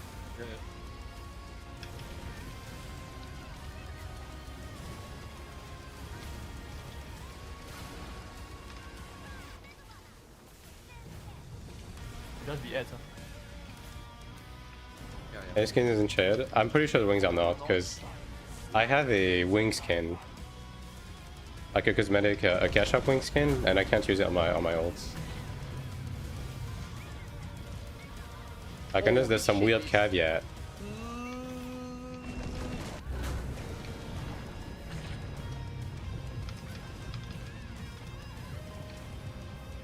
Yeah, no RGB. We just have too much DPS. No RGB, no bounce, no nothing.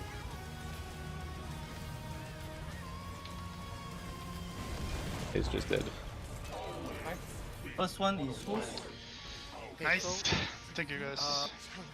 all roll the first one first. Only you, Matt, Finally Seal, rest in the Ray, embrace of Mutsu. ordeal. All roll, With they roll the everyone first I one love. first. Who? Then- Okay, who? You, Matt, Ray, Mutsu, Seal. Everybody part. Oh man. Another brooch? They all roll the both lah. They all roll both lah. Roll both lah. Roll both lah. Easier. These 4 people roll Okay. both. Roll both. Alright. Got 3 seconds left. Now got timer already. No, I Okay, don't so know. who won? Did I get anything? Musu won one, Who won the first one? and then No, the Sylph first got one. one. Yeah, yeah. Musu got the Musu two. Musu got the two. Musu got two. Okay, okay, okay. Then Sylph got one. I don't know, Linda. Okay. Nothing. So next one will be you, Matt, Ray. Oh, got the mace again. You, Matt, Ray. Finally get got first. one. Then it's TMR Pyro. In raid, Oh, you need the weapon. template for each party. Nice. Nice. You don't. You only need one How tank. many Oh. you got? I got enough ticket. You Okay, only then need you one can tank, choose but the having a other one. template in both groups is gonna provide more mitigation for both, I right? don't have So- to buy the Next time. fucking weapon. Wow, lucky I never buy just now, bro. I was short like 100 mil to buy, sia. Gimme weapon. I want weapon. Please. Hang on, what ah? Your mother gave me 2 brutes. For what? Yeah, my chanted 1 brutes never. I'll see you next week, yeah, pretty much. Let me double check the wing stuff actually, because I'm pretty sure my ults don't have access to it. See.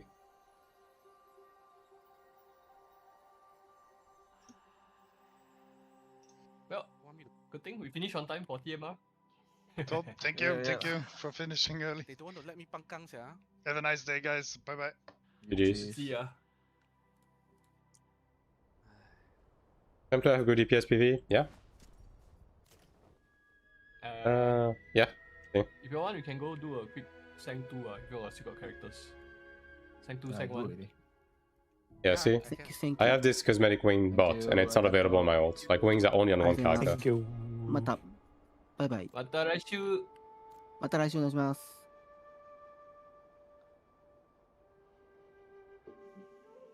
You wanna do is it, Tuan? Yeah, do lah.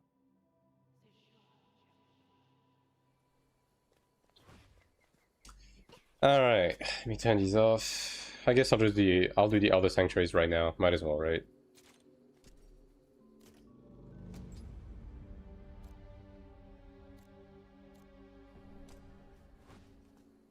Let's see.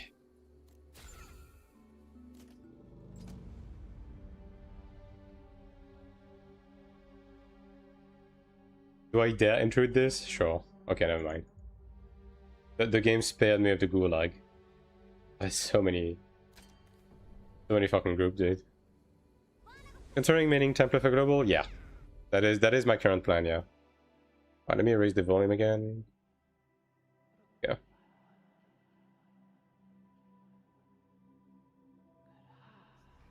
Let's see what's up with this group. Okay, they are on the end boss at least, so maybe we can get a freebie, perhaps. I mean, 700, 500, yeah, that's not too bad. And also cookie pause.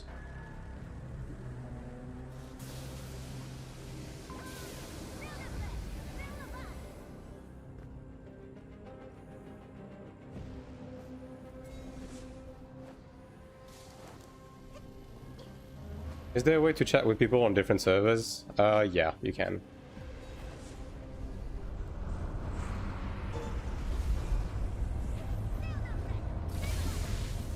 Like, I'm pretty sure you can send whispers to people from other servers. Was a pain, but improved the class a lot since then. Yeah. The Templar stonks have steadily been climbing since the game's release. People from other servers? Oh yeah, true, there's purple chat as well. Although, that's probably not going to be a thing in global. I mean, at least not for Steam players, right?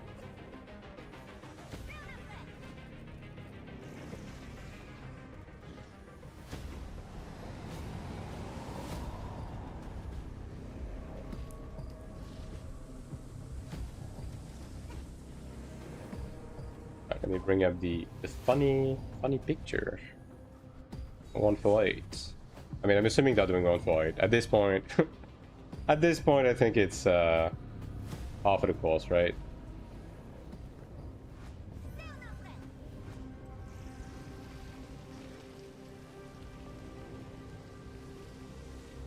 But I mean, to be fair, if you're gonna be using an app, you might as well be using just Discord, right?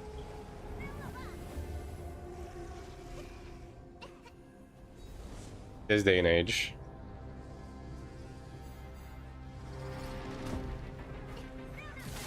Alright.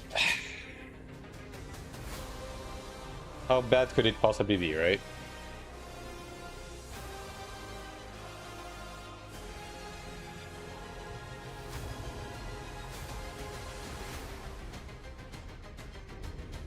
Team 2 has the biggest boobs in history. That's an interesting statement. Team of people, that's I mean, Steam is the one, right?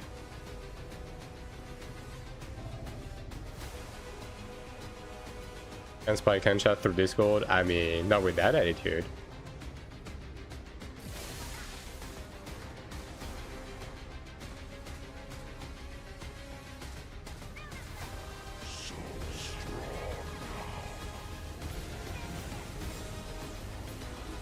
Better set a roll, PV damage boost or weapon damage boost? Weapon damage boost.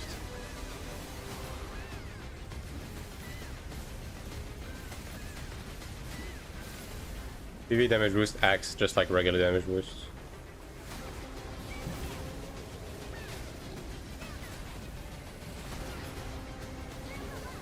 The debuff.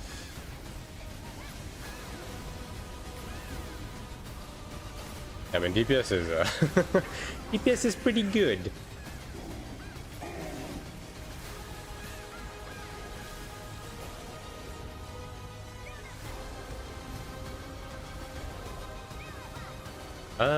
Well, people are definitely not in the right location. I'll tell you that much. Well, one is reversed. Yeah, that makes sense. You recommend Steam? I think Steam is going to be the better platform for people. It just makes playing and it's just a better platform overall. Like for updates and for purchases and so on and so forth. Can you also use your Steam wallet? Also tracks your playtime, etc, etc. So yeah. Like, Purple is going to be the better platform if you intend on lending your account, right?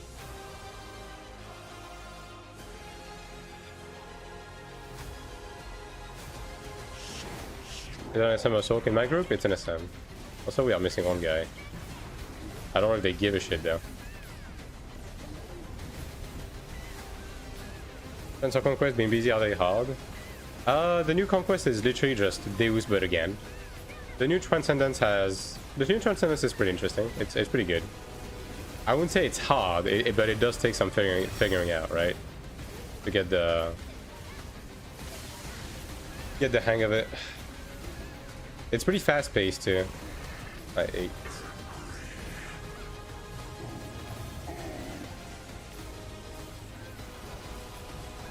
I guess they definitely don't give a shit about this guy. I mean, do you need contribution for this? I don't think you do. Or okay, we good.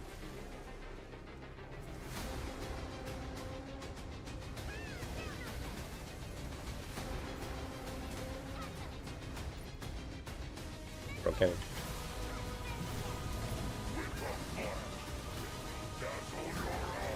But I mean, I'll probably work to release the guide like on Friday or something. And thanks for follow, Goulash.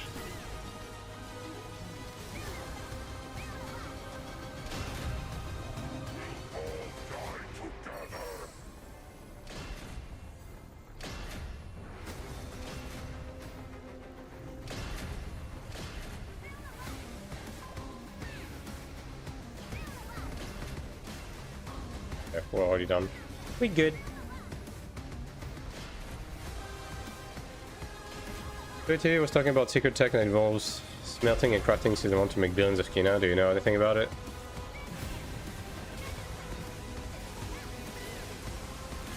I'll believe it when I see it, but alright. I'm considering a lot of to play Temple on Global too. Super strong class without PD utility. Yeah, I mean Temple stonks are definitely pretty high. I'm just gonna stay here. The other bombs are done anyways. How spawn is ping for gameplay? Very. The game is very ping dependent when it comes to your your DPS specifically. Like the game is very sensitive to ping.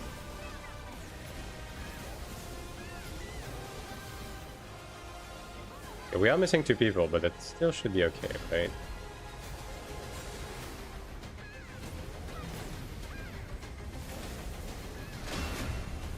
Is here. I mean, 1 explosion is okay. Wait, 1 explosion killed us? Huh. Well.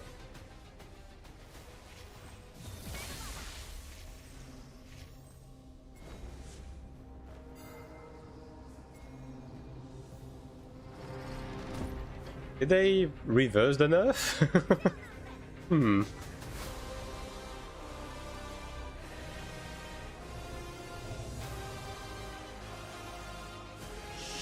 I didn't say anything about that. Hello, Cerulean.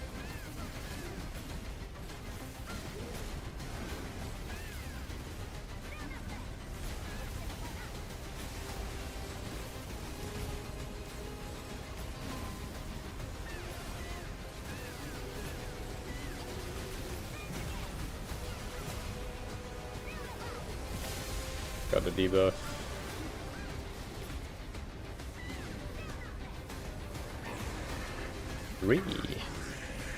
Hello, Gucci. I guess I'm gonna play tank healer.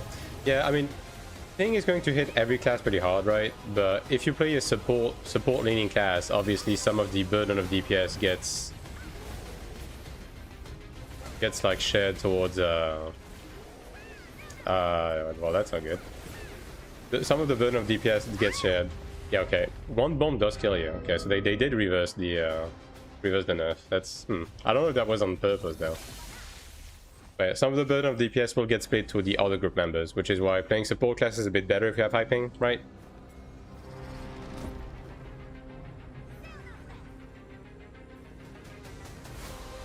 Changing stuff, adding GCD, more damage. I mean, they haven't said anything about a GCD yet. They're just going to change how the classes play on the 26th, but we don't know anything about what they're going to do.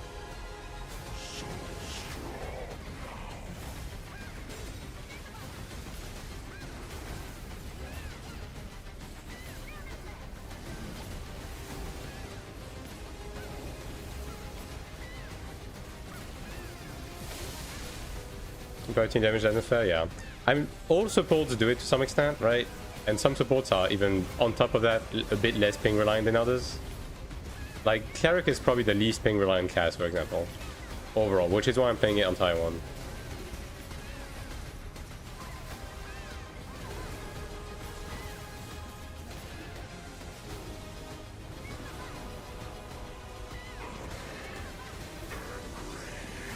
Ellen.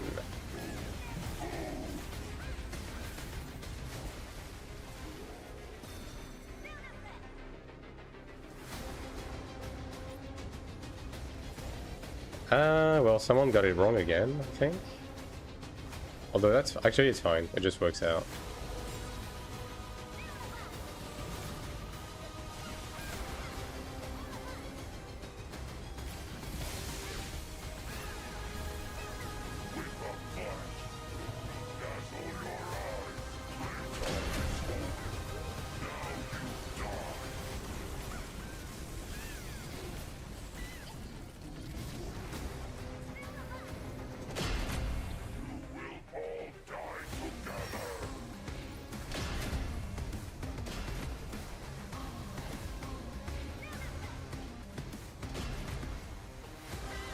You guys grabbing it.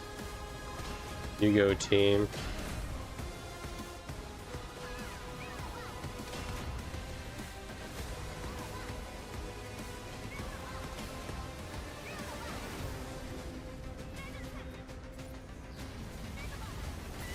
Ping will be fine, playing with tower 330. 100 ping is gonna be mostly fine in terms of performance, although 100 ping is definitely a position where I would start thinking about playing playing a support class over a DPS one. Like, I would say 70-80 is like on the upper end of playing a DPS class without you know, feeling the burn too hard. 100, I would definitely consider playing something that leans more towards like party buffs. Even if not necessarily a cleric, like at least like a Templar or Channer or something, right? 240 to NA and 180 to JP EU. 180, I mean, I have around 220, right? And it's honestly very playable on Cleric. Like, obviously DPS suffers, but again, Cleric suffers less, right? So if you don't want to be like as big of a burden to your group and you still want to play the game with that kind of ping, I would definitely recommend Cleric. Like, you'll still have fun, like the class is fun, but at least like you won't be at as big of a handicap, right? Like, come on, give me some orange gear, dude. I'm fucking desperate. I need so much orange gear. Okay, that's one, at least. At least something. Alright, Ludra next. Surely Ludra is going to give me like 2 or something, right? Right.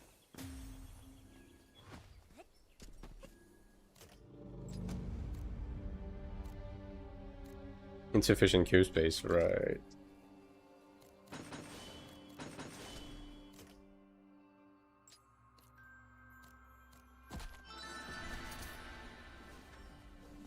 What's up, chat? Yeah, no problem.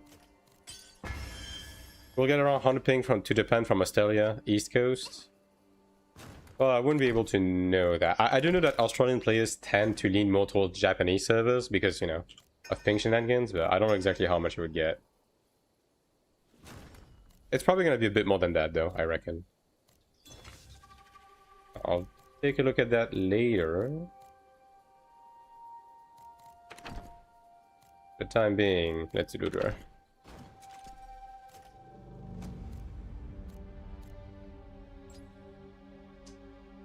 See.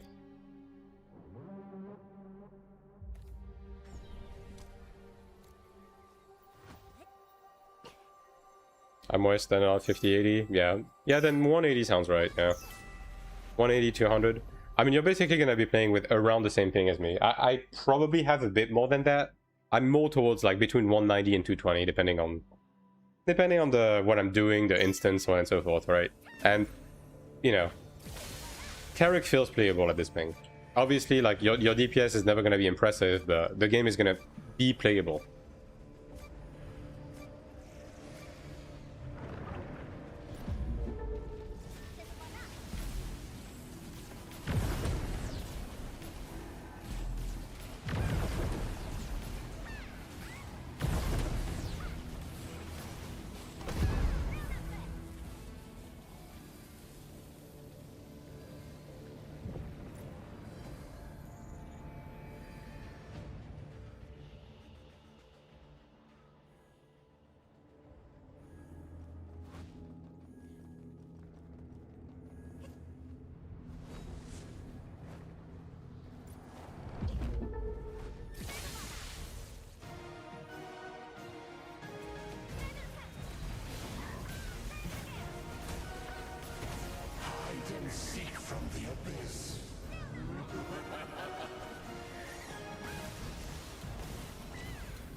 Alright.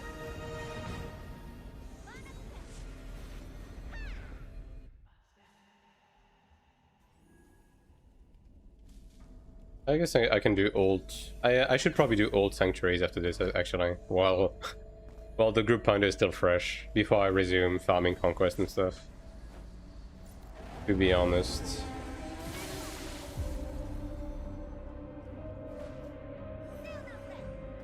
Around here.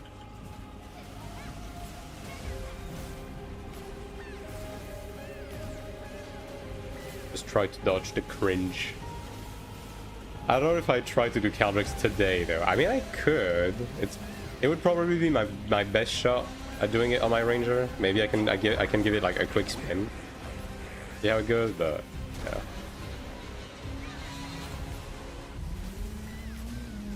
No huge expectations to be honest. Okay, DPS is not the best.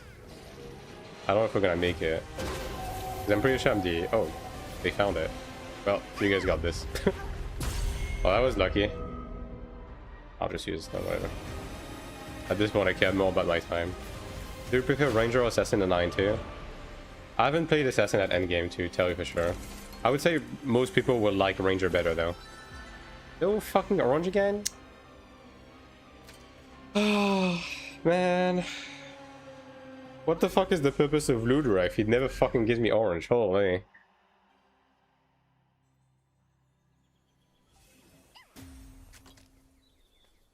My god.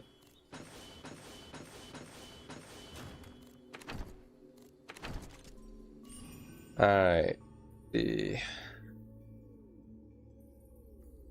Better luck when we had to do it multiple times? Kinda, yeah. I mean, I had some good strings of luck, but... Thorough... This one I'm keeping. This one... Not, right? Yeah. That's not high enough for brooches. This one is though, so yeah, just do some careful selection, I guess. These ones I'm keeping. I'm gonna keep these for now, just in case. This one too, and that's about it. Cursed, Sacron.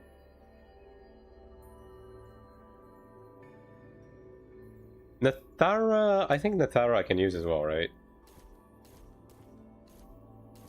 Technically, like if I was to enhance another... I mean, I kind of don't need to, but I'll just keep them just in case. Yeah, okay. Is that way to store dungeon energy? The one that's crafted is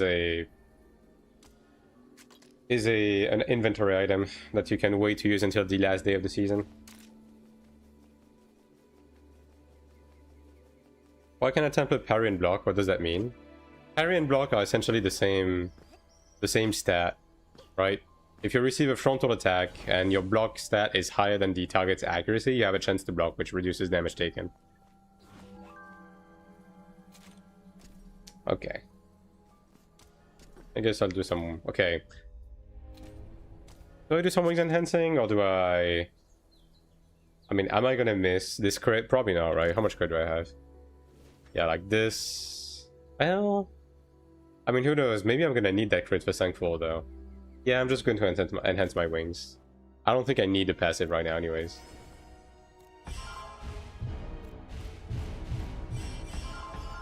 Yeah. One has pen, crit, PV attack. Accuracy, max attack. Yeah, just PV attack first. Oh, I need to enhance this one, though.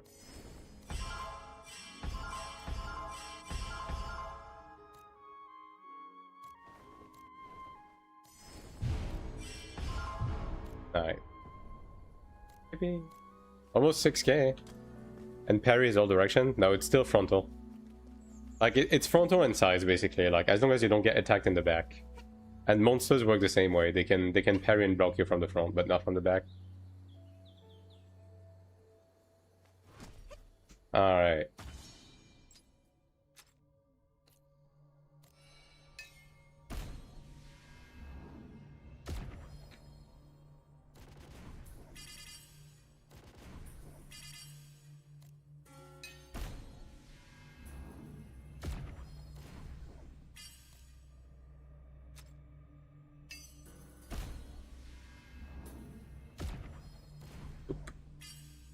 One day. one day I'll get a gold paralysis or something. Alright, well, let me switch on my ranger and do my sync on that. Can you explain how parry works? It's the same as block. Like, as I said, if you get attacked from the front, it gets measured against the target accuracy, and if you have more block than the target's accuracy, for every 10 points, you have a 1% chance to block, right? And blocking reduces damage. Perfect blocking negates damage and CCs. Alright. I guess I'll start with Corroded. Let's see if I can get a freebie first and for all. There's an intrude here. Nope.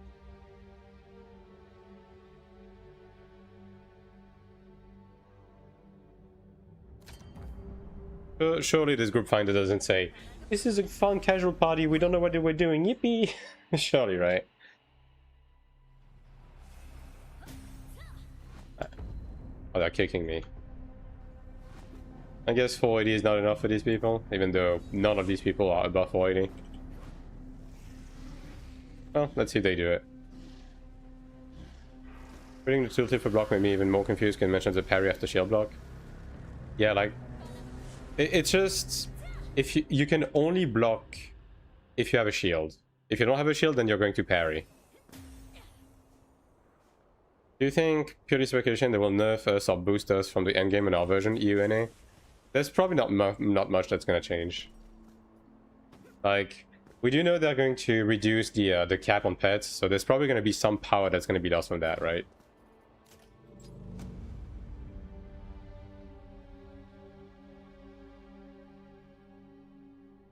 Okay. I guess I'll just join the group from the beginning then. Fine. But yeah, I don't think they're going to adjust content or anything like that, for example. I think Season 1 is probably going to be... Season 1 is probably going to be pretty simple, which I think that's fine.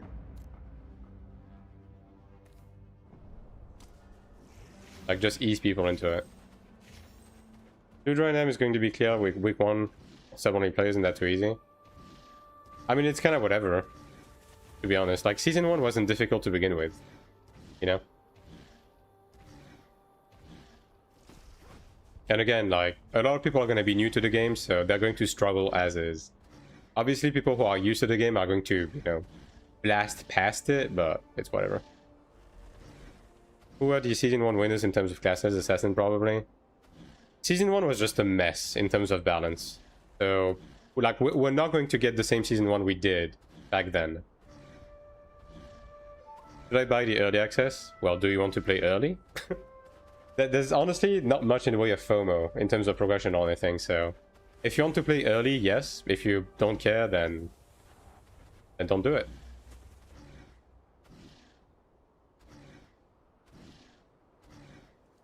We'll have a Legion on EU, and what faction will go? I'm just going to make a Legion with my, whatchamacallit? Like, static mates, and that's it. And undecided on the faction for now. That's going to depend on what everyone wants to do. Played OG AION for 8 years. Is it easy to get into this? Some stuff is going to feel familiar, but this is a fundamentally different game.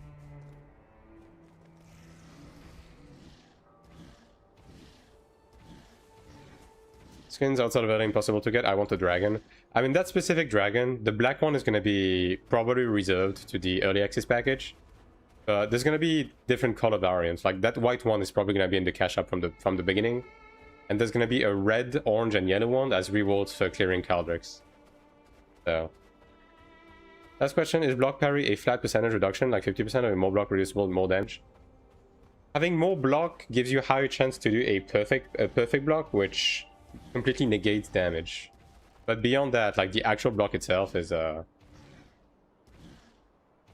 like, as the formula used to be that the damage reduction was based on the eye level differential between you and the target. I don't think that's the case anymore. Is it? Can try after. Yeah, okay, it still does, yeah. But the amount of damage reduced is depends on the differential in terms of item level between you and the target. Items on all server from the early access package. Like the skins are going to be shared across all of the characters on the same server. Same problems back when Taiwan launched. I remember I mean, any MMO launch ultimately has issues always, right? I don't think it's going to be quite on the same level as the original Taiwan launch because, you know, Purple was a piece of shit. And, you know, because of early access, it's going to split the load, but there's definitely going to be some stuff, right?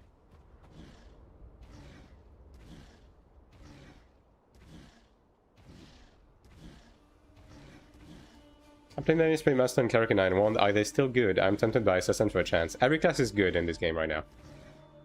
Like, there's no class that you look at and you're like, this is dog shit, I'm not going to bring it to anything. Every class is fine. Like, the main thing that you have to look at is the archetype that you want to play specifically. And when you refer to the classes, you can look back to AION2. Like, some stuff is going to feel familiar, but fundamentally things are designed very differently in this game. I don't think early access will suffer, more like when global release will occur. I mean, at the end of the day, if you buy the early access, just don't expect to have the full 5 days of gameplay, right? Like, that just never is the case. And also, don't buy early access because of FOMO. Like, oh my god, I'm gonna be behind if I don't buy it. It's gonna make no fucking difference, trust me.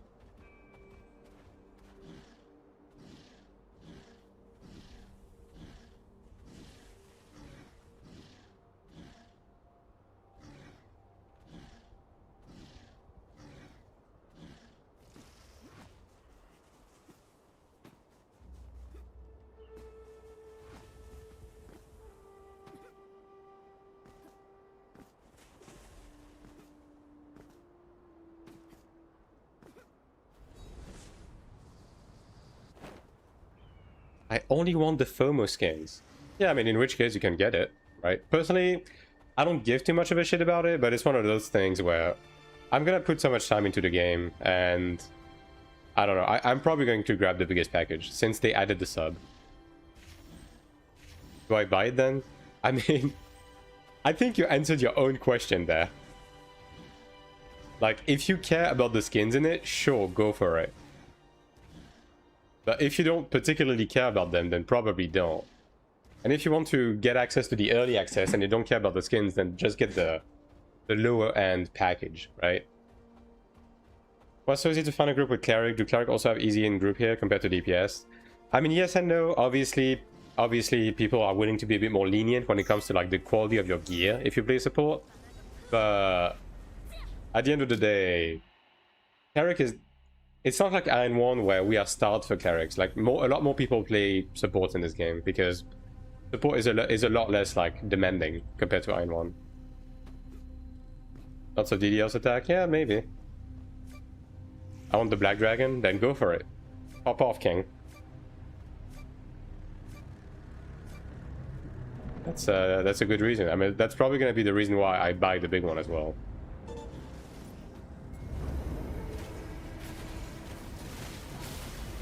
TBH. And like, again, there's probably going to be equivalent of that mount in the shop, but it's going to be like different colors, right? So if you care about it being black, then yeah. Do you have a suggestion on where I can find max level gameplay loops of classes?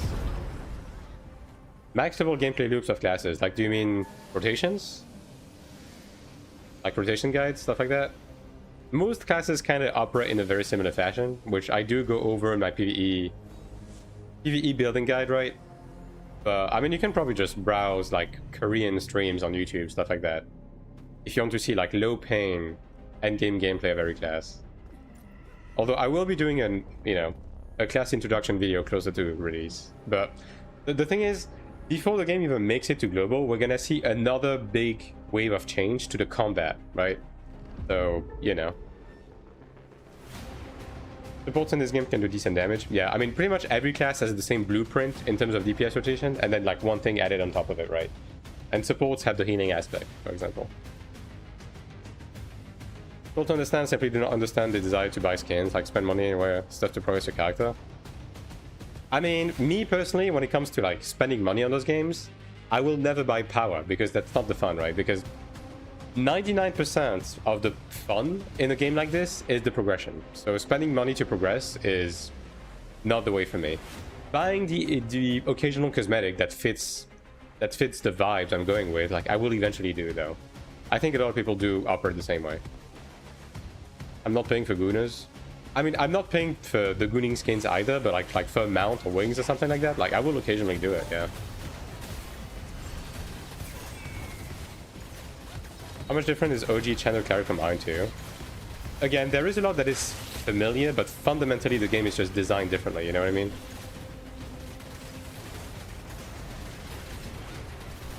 Like the combat is not really AION1, right? But a lot of the kits like share the same names and utility and stuff like that. Just like in a more streamlined, condensed way, if that makes sense. I am paying for gooners, no cringe. I mean, hey, ultimately, more power to you. I'm definitely paying for gooners. Yeah, I don't think you're the only one. Like, especially with this game. Like, this game has some egregious goonage going on. Like, the shit they get away with is crazy. I miss the intense AION1 healing. I'm fine with the healing in this game, to be honest.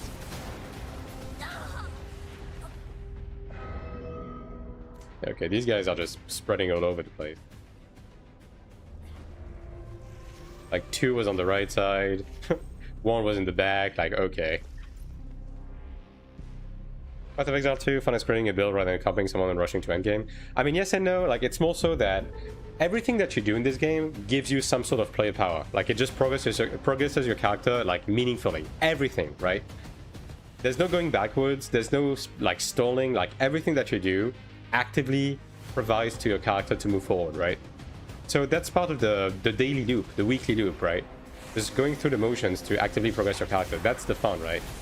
And then that paired with the fact that you don't need to have the highest level of like juice. The highest level of juice to be able to do content means that the pay to win aspect is kind of meaningless. Like swiping for power in this game is mostly just an ego thing, or if you want to do it, or like as a catch-up mechanic if you're behind and you want to do the latest raid immediately, right? So that's why for me swiping for power in this game is like, it's kind of lame, right? And I'm just never gonna do it.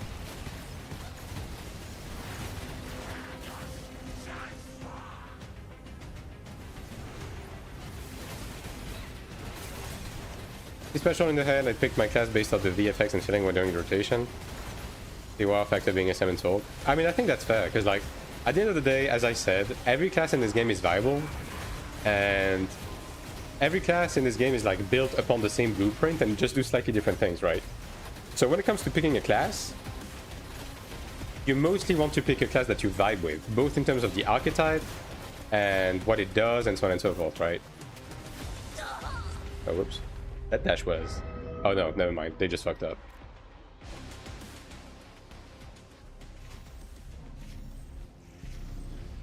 Right, like that's why I think picking your class based off of VFX and everything, I think it's completely fair. It's part of the main drive to pick a class, actually.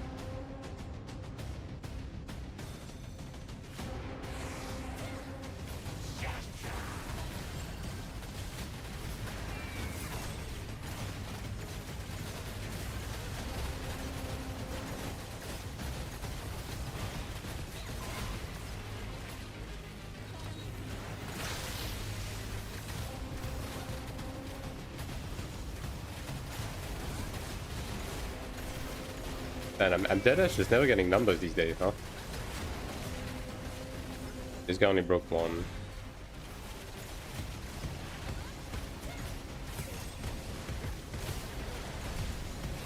Deadshot really likes to reset in bulk of 3 specifically.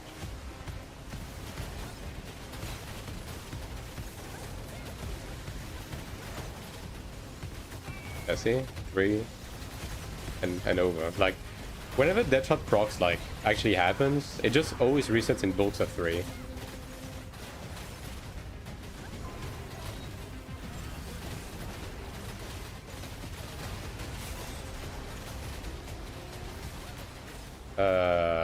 Rather just grab both.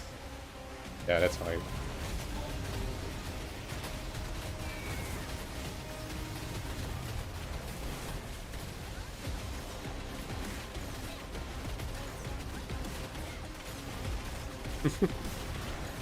Yeah, mechanics of the cars, I guess. Whatever, doesn't matter.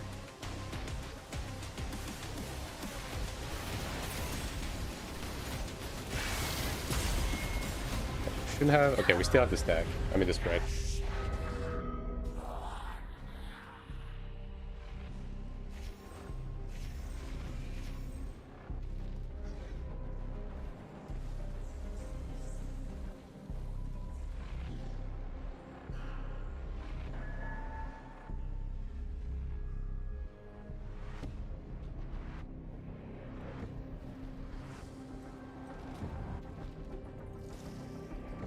Great.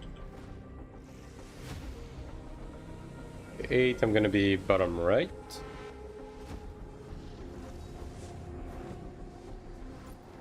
This one.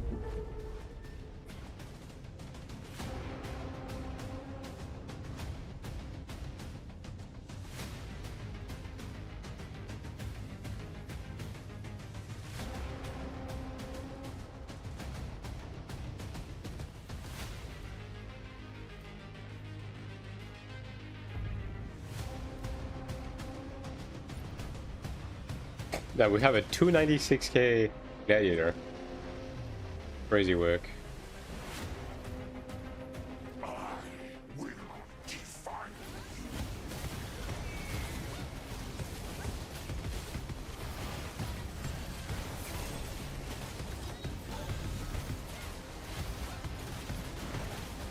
Okay, we good.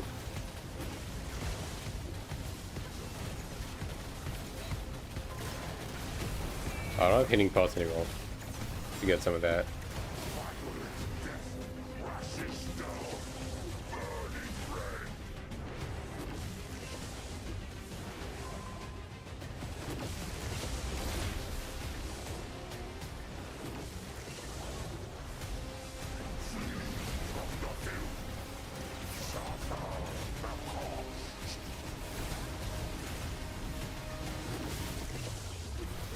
Yeah, I need some healing pots.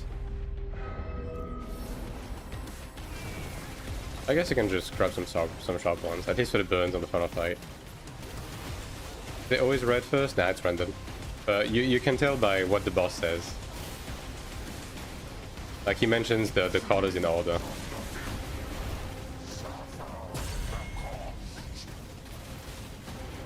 Yeah. Like it's always one after the other, but the first one is always like is random.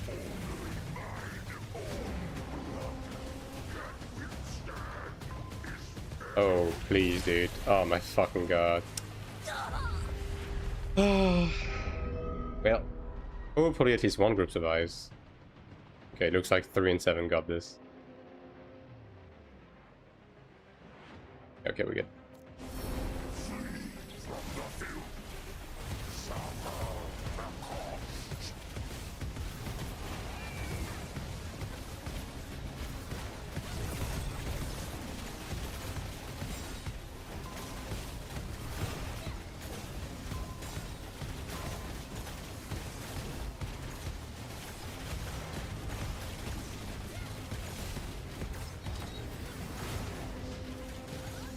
Yeah, this group is definitely going to be on the slow end, and we definitely have some terrorists in there. So hopefully it's going to be fine. Okay, do I have some baseline healing pots? I don't. I'll just buy some, I guess. Yeah, I don't know if I like the way the new shop looks like, honestly. I don't know. I kind of got used to the other one.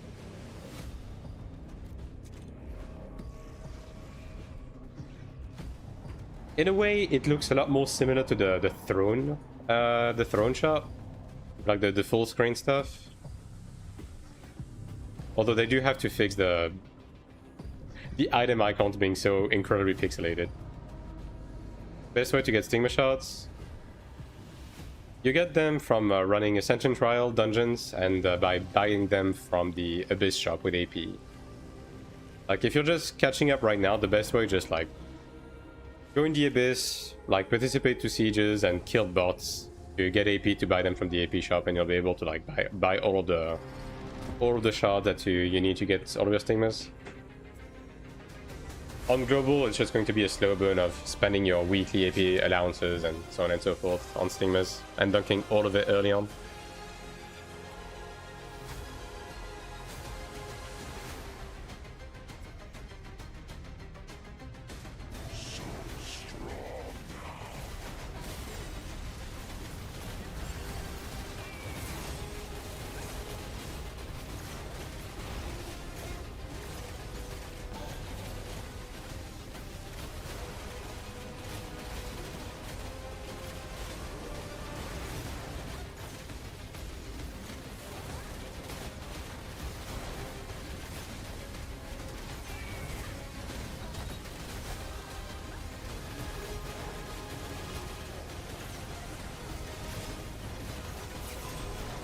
Alright, no debuff.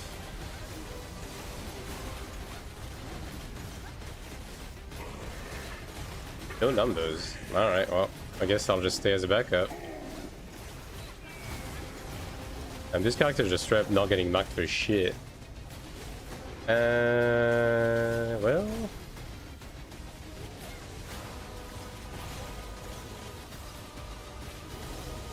I mean... Nah, that's not gonna work out.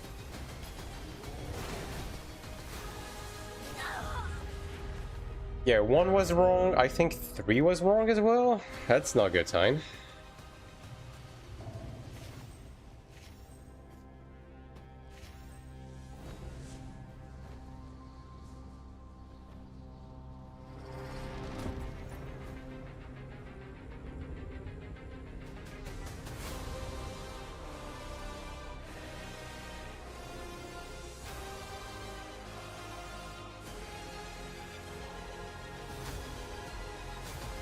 And complete silence in the group chat.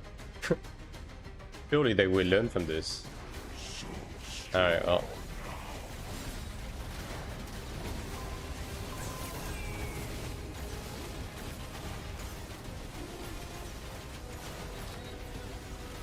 Already 1 dead. Is the Cleric AFK actually? Because he hasn't been moving. Might be.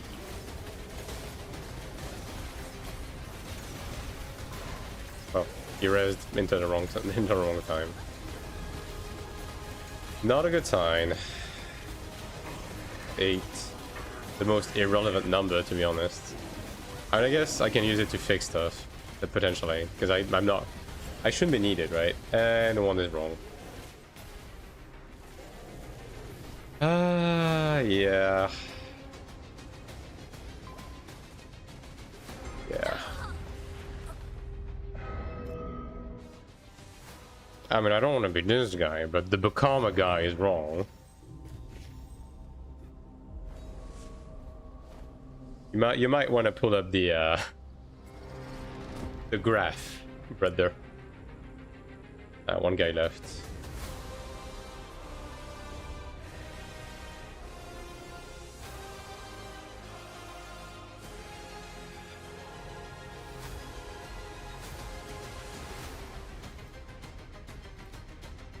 Yeah, that is definitely a foreigner situation. Orange bars. English name, Bakama. Yep.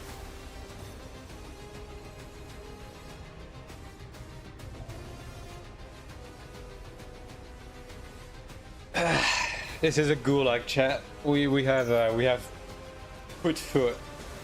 We have stepped foot into a guaranteed certified gulag. Might be here a while.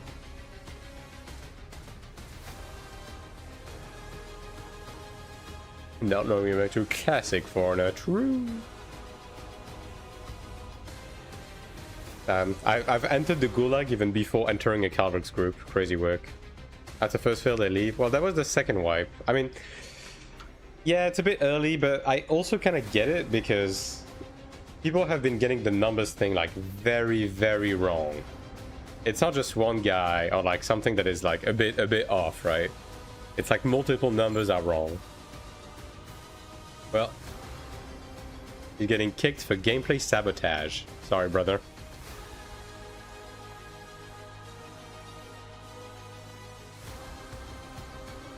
Surely I'm not gonna get kicked, right? Just because of, you know, the obvious name.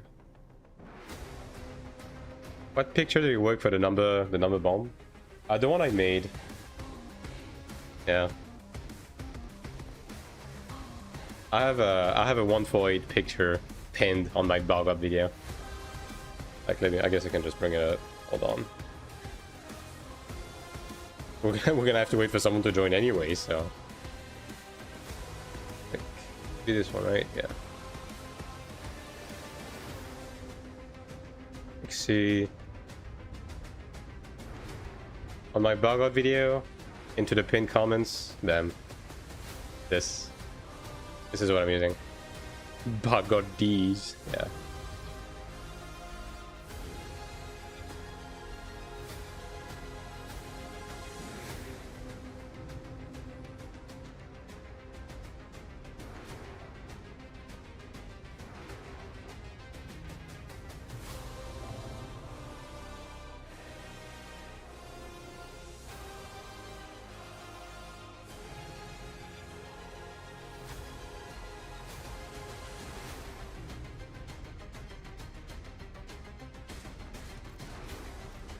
I mean, we could probably just pull like that, quite frankly. How's the other group looking? Yeah, we have like 700k people. Like, both groups have a healer anyways, like we might as well. But I guess, just wait, maybe they're calling friends or something. Perhaps. Hello, Bisha. Oh, well, we got someone.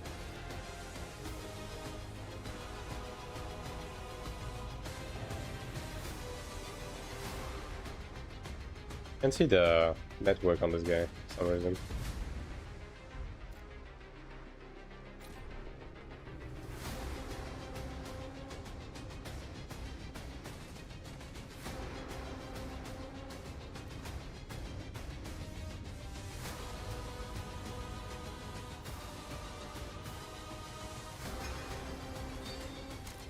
There's one guy in the group that is like, yo, we gotta pull now. We have to see who is like a fucking traitor. This guy's eager to kick. I mean, he looks like an English-speaking person though. Might be a sussy imposter.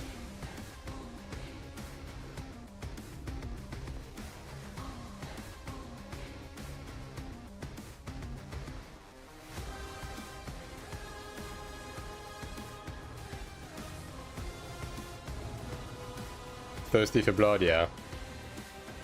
I made version at 1.4, you know, A4 piece of paper stuck on the wall. I mean, anything that works at the end of the day, right? Like, anything that just gets you past the mechanic is valid. Remember ping number to be seen for yourself. Yeah, I'm feeling the same, but people apparently got upset because it wasn't completely accurate.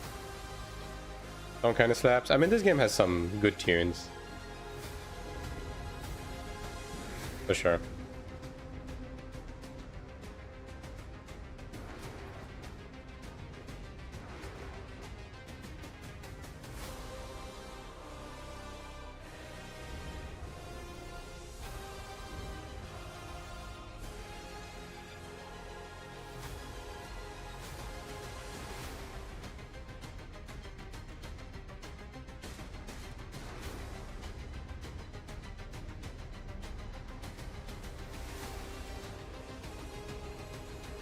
What do you think? How is Mage on global release compared to the other DPS classes? You mean Sorg? Sorg is doing fine. Like, every class is honestly doing pretty good right now. Now, obviously on global it's going to be slightly different because the balance is not going to be exactly the same as on the Korean Taiwan, because we don't have level 25 stigmas, right?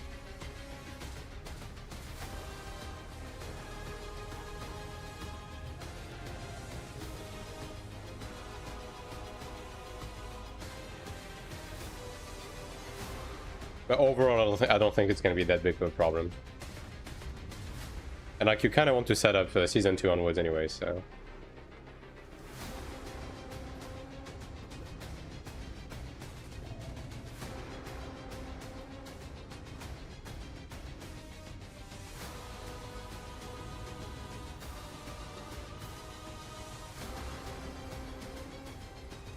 Yeah, the guy's here.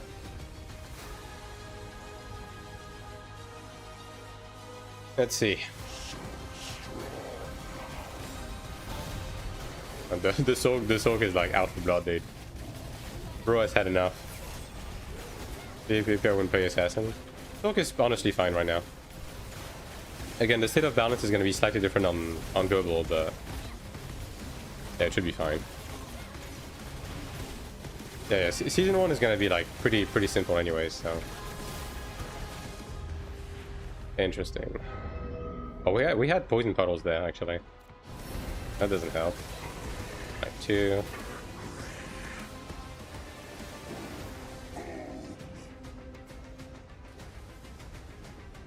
One is missing.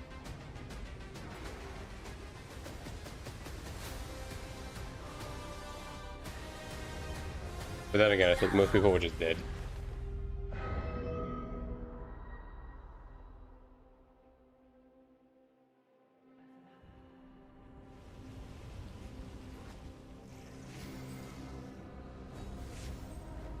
Am I gonna make it? Yeah, I should. That was a bit of a low glide.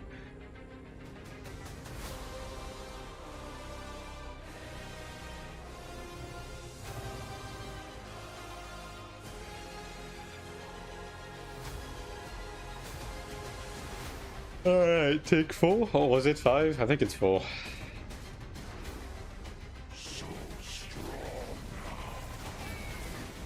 Oh man. Doesn't matter. I shouldn't be dying anyways for the rest, so.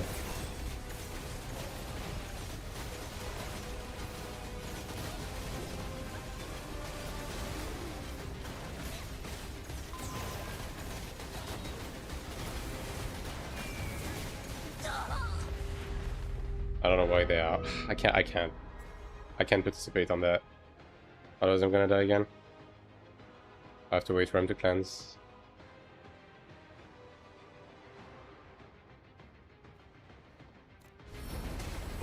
Type 2.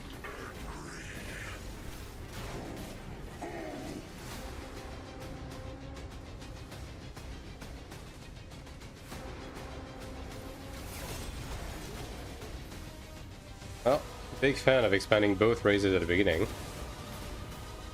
Surely that's not going to be problematic, right? Surely.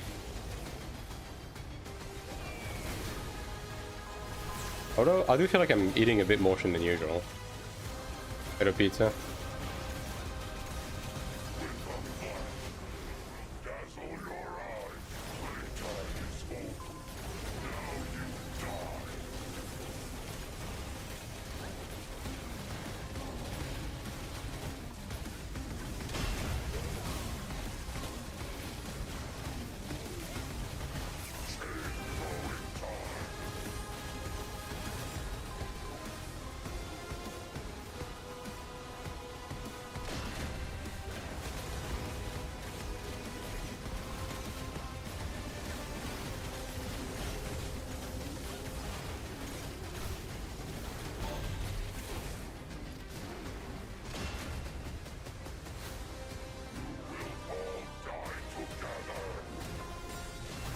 God, why are these all fucking chasing me, dude? Holy shit.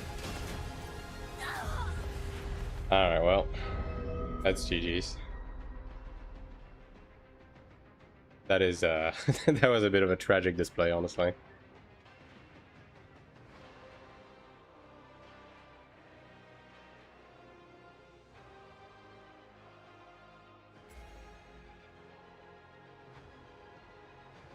My fault, I joined your diet. Yes, surely.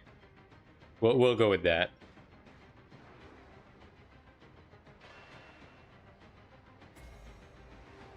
Okay, both supports just die in group 1, which is not good. They could die from this attack. Okay, well, the glad got grabbed. Ooh.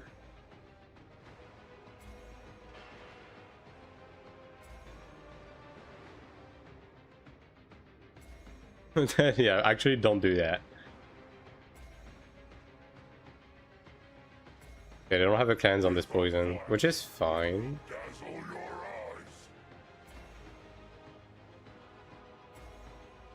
Oh, yikes.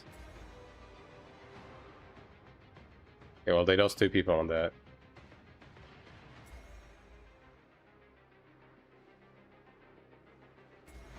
Alright, let's see. Okay, 1 is correct. 2 is correct. 3 is correct. 8 is wrong. Okay, 8 is adjusting. Okay, well, they got this. Everyone's positioned correctly. Okay. I mean, they should have this one in the back, because the other group has a bunch of 700k.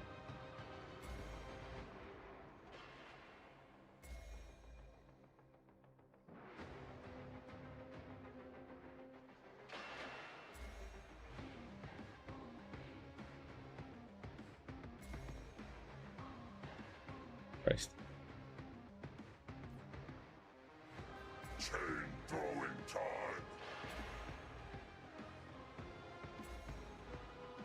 But 1 is in the middle of the poison. That... Oh, there's 1 chain guy. Okay, he got it. Nice. I mean, they should have this. I can't see the HP of this, but they should have this. Ah, nice. Very cool. I'll take the carry. I'll take it. Anything to not get gulagged for 2 hours. Yeah, and I get a fucking orange piece of gear on this character. But not on my Cleric, dude, because of course. Alright, Ludra now.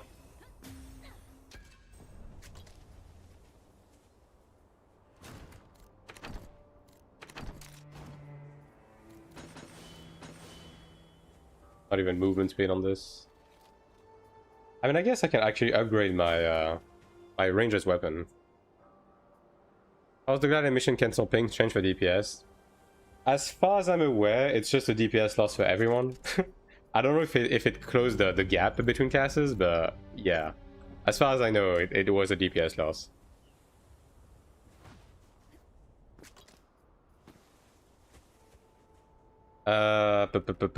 Okay, so let me see for a second. I have this to transfer, right? I need 4. Yeah, I mean, I guess I can. It's gonna cost me a bit, but why not, right? If I'm gonna be doing Clerics, I might as well get a decent weapon on this character, right? So yeah, sure, I'll do it. Yeah. Weapon. I'm gonna need 20 mil for the transfer, right?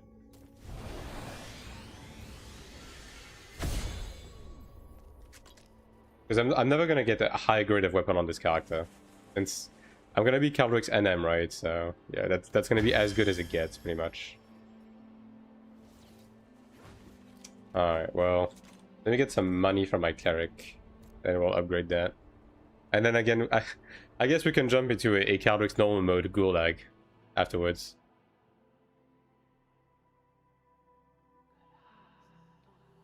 That's gonna be fun. I just transfer everything, whatever.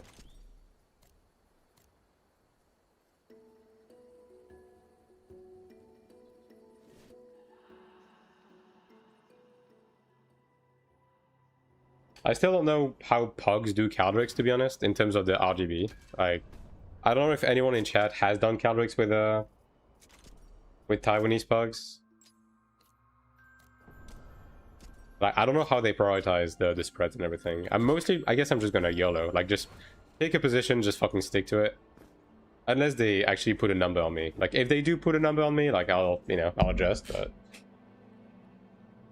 Otherwise, I'm just gonna do the same as what the other group was doing, pretty much. Just like left, right, do spread. I do need to solve this first. There it is.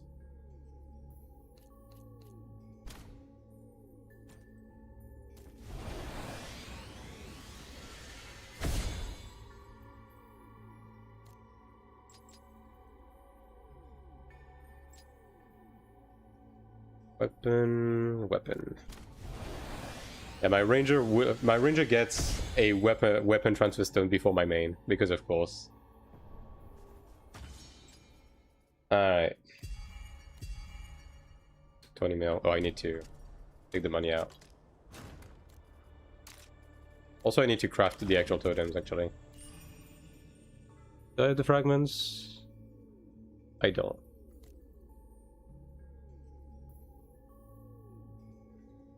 Yeah, whatever.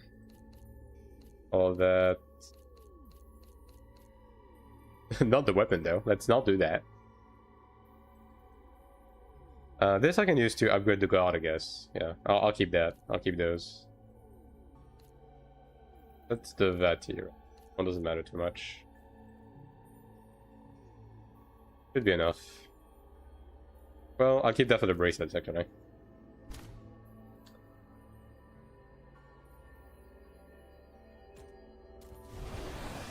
These is getting bigger, yeah. These is getting some upgrades. I mean, it's, you know, it's gonna cost me like 40 mil. I mean, a bit less than that, like 35 mil, but oh, I need a lot more than that. Hold on. You need 5, right? Yeah, you need 5. I do need to get a lot more than that. I might have to do Ludra. I should have saved some more fragments, actually. Alright, let's see. I guess if I just morph everything, it's fine. I don't really need the armor right now. I'll keep these accessories for a potential bracelet upgrade, but like that's it. Is there any way to play AION2 early like today? I mean, you can play on Taiwan and Korea, yeah. Taiwan is going to be the easiest one to access, actually. Okay, that's enough. Good. The game's been out for 8 months in those regions. Alright, there we go. Very cool.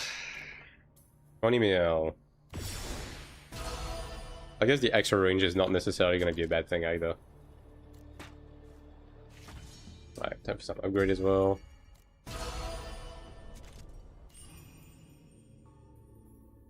Diamond 2 is probably going to be good enough, right?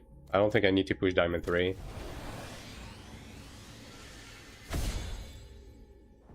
Play AION2 today? Yeah, as I said, you can play on Korea and Taiwan.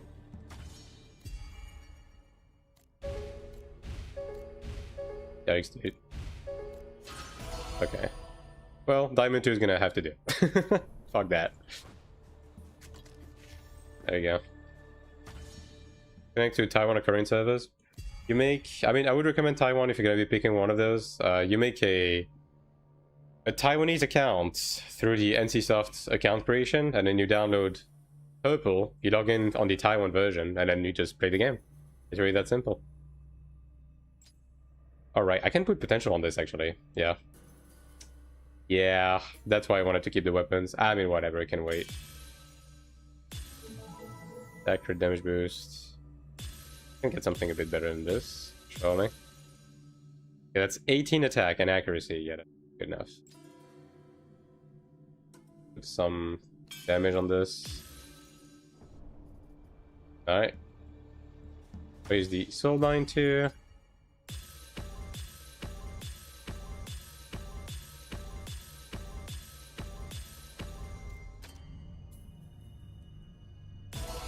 Block. And not quite what I had in mind. I need weapon damage boost. That's what I need right now. See if I can get it. On attack.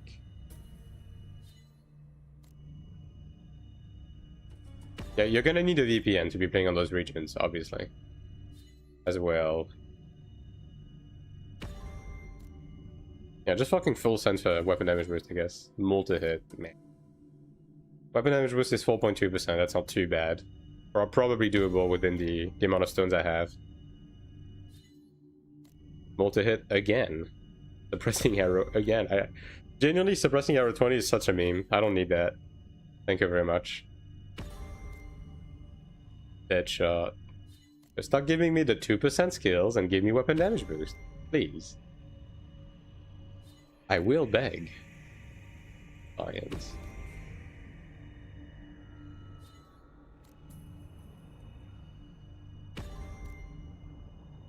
Headshot again, brother. We get it. You don't have to insist.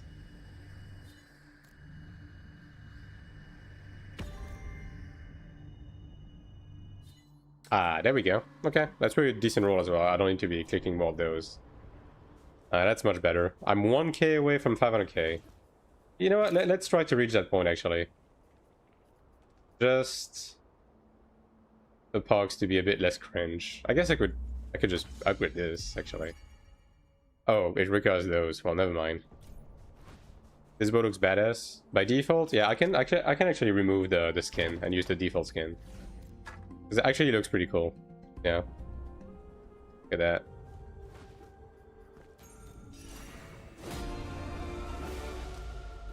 Okay, how can I get 1k? I'm in the skin. Yeah, I'm in the skin. It's pretty good. I'll use the default one though. Looks pretty good. I could be getting it to Diamond 3. How much is each click? 1.4 mil? Zoinks, dude. I can give it an honest attempt. I don't mind.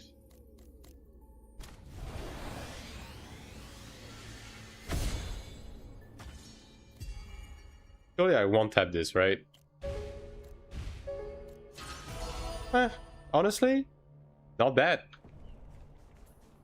500k, alright. What was that skin? It's like one of the default ones. Like a white bow. This one, right? Yeah, yeah. Abandoned Legacy. It's a white bow. Oh.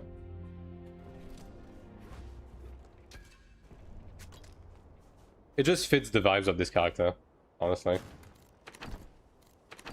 Alright, chat. Now is the age-old question. Do I try to do Cleric's Gulag right now, or do I go back on farming on my main? Okay. First of all, I'm gonna do Ludra. I'm gonna sit on that for a second.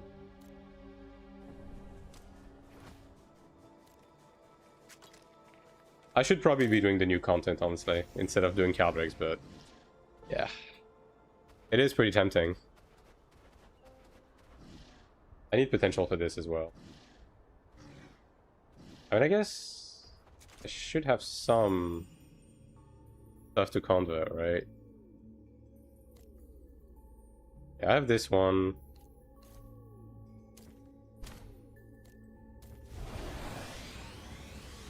I have a couple of extra.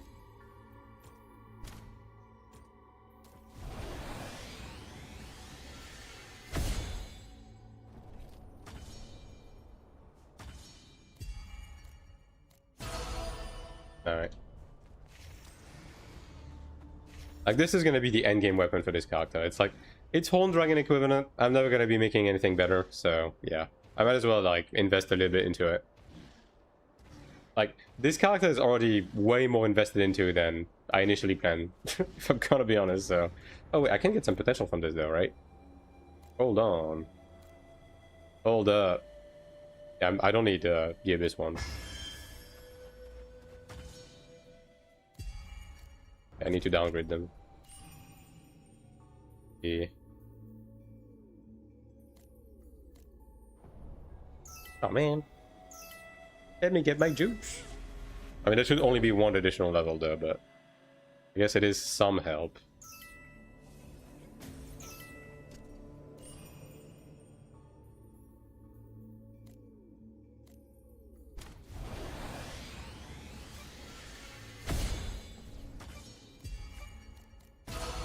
Nice.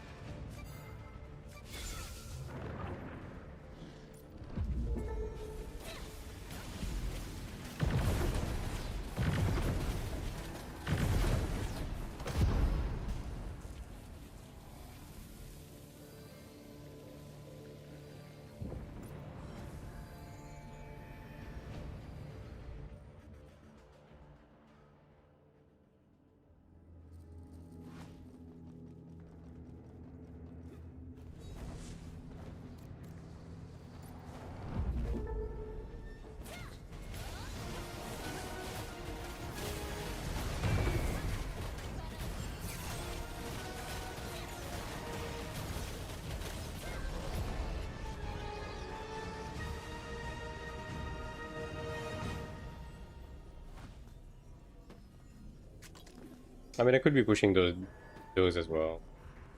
That's not too expensive, is it? I mean, it's a little expensive, but the success rate isn't terrible, I guess. Yeah. Like, the main thing is just going to be replacing this god next. Yeah.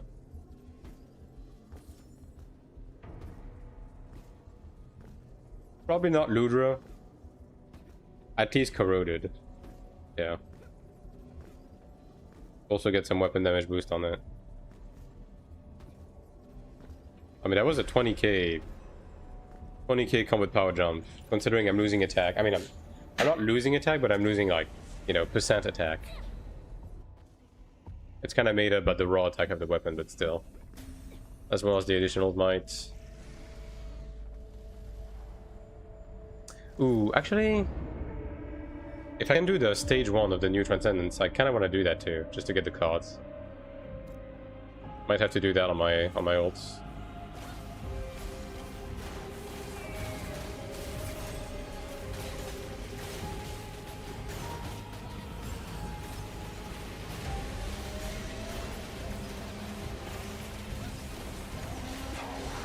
Poor Lord Roman. Poor thing. Watch me get fucking 3 oranges on this character. Okay, well, never mind. Just as unlucky on this. It's crazy, because like the loot rate for orange on Ludra is legit good. I should be getting 1, you know? But the game just hasn't been giving me any.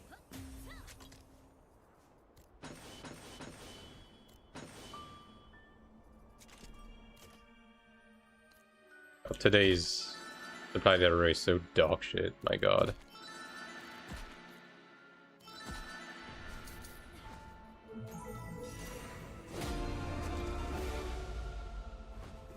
Okay.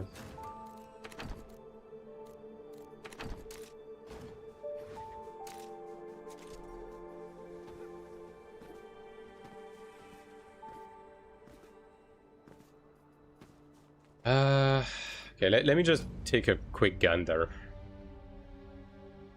600k plus, yeah, 650k plus, 60k, 600k plus, 600k plus.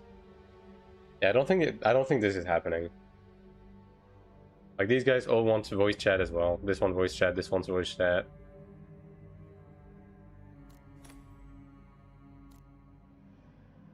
This guy has an Ebony weapon. Insane. This guy is already inside. This guy has enough gear to be doing a hard mode. What is he doing?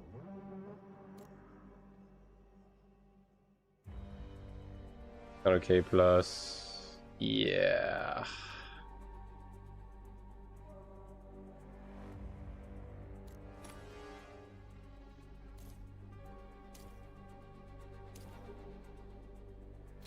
Yeah. I mean, I can try to make my own group later on, but yeah, no, I don't think it's a good idea right now. Could try to do this though. 700k, 550. Yeah, this guy's getting a lot of combat power from the bracelets. I'm missing 1 bracelet to craft it, right? I mean, then again, do I want to spend 30 mil to get a bracelet on my ult? Probably not, right?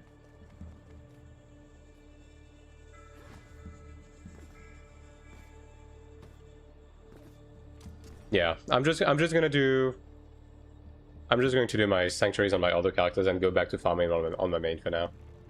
I'll bother with this later. Are we pumping today? Yeah, of course we are. Did a bit of the new dungeons earlier. Right now I'm just doing sanctuaries on my ults, and then I'll go back to doing just that.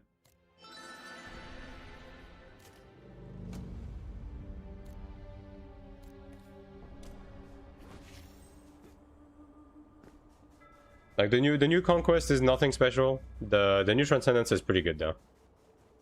It's pretty good.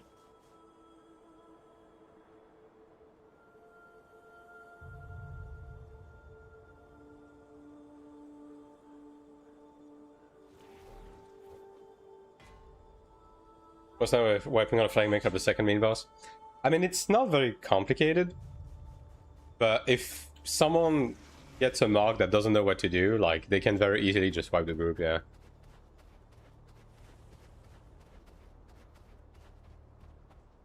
Hey there, are you full heal cleric? There's nothing like a full heal cleric in this game. That doesn't exist. How would you compare this game to TNL? Infinitely better in just about every aspect. And it's kind of not even close. Similar max to TL dungeons? No, that's not even close to being true. Thrones PV was absolute horseshit. It was dog shit that was getting power crept on day one, and that was more often than not bugged and exploded immediately. We're trying to think that overall. Well, I mean, air vents were also 9-1, right? So PvP wise, do you think it's better than TNL? In my opinion, yes, but the thing is, the PvP in this game is not the main course. Like, this game is very much a PvE game first. I would wish for AION to have more PvP. I think the way it is right now is fine. Like, when it comes to a modern MMO, I don't think you can have a PvP-focused MMO these days, right? But like, for what it's worth, I think it's good enough, especially considering we are getting more game modes that are focused on PvP.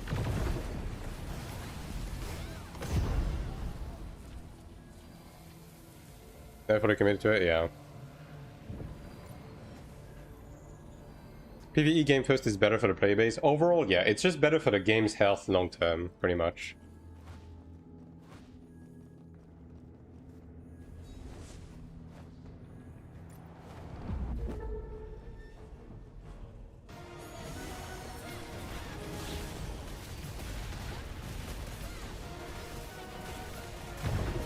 Did they speed up the speed on Martians and Wrath?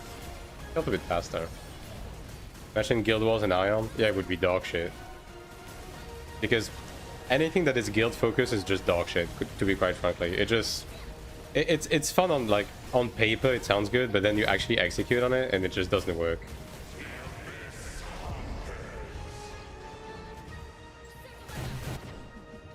Like, it's just unhealthy for the player base. Reversion at 50%? Yeah.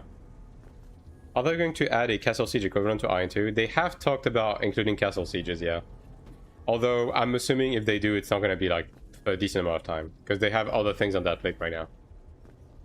AION2 still have rendering issue? If you mean rendering distance, then yeah, the rendering distance is pretty bad. Wait, did they wipe? Render? People are saying if you fight pay-to-win play in PvP, there's no way you kill the whale if you play perfectly and he plays lame. Just one taps, is it true? It's not true, no. But the PvP in this game is very simplistic, right?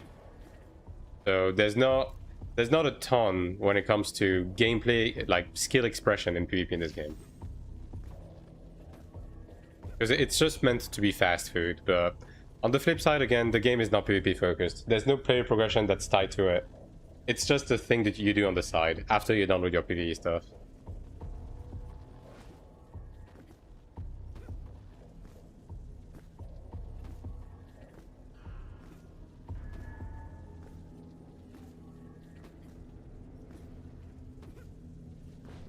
Did they give up? Bro, the second one wiped and gave... I don't think I've ever seen people give up on fucking Ludra. That is insane. Okay, sure, why not? Giving up on Ludra in the big chapter 1, dude. That's... okay.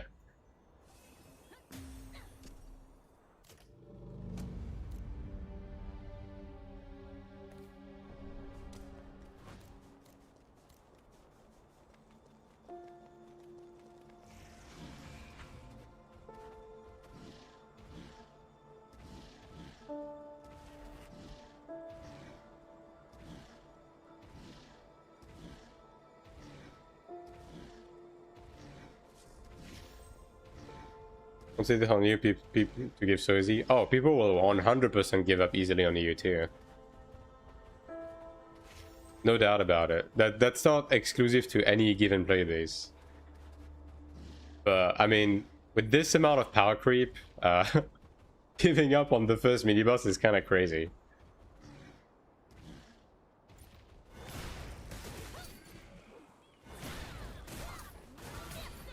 What do you like the most out of this game? I mean, there's a couple of things, right? Like, I would say the big one is how meaningful progression feels, in the sense that fucking everything that you do in this game progresses your character, right? Every time you do a dungeon, your character progresses, right? In a meaningful way. But like, the overall progression of this game feels very satisfying. Do I need VPN if I play from Europe? Yes, you do.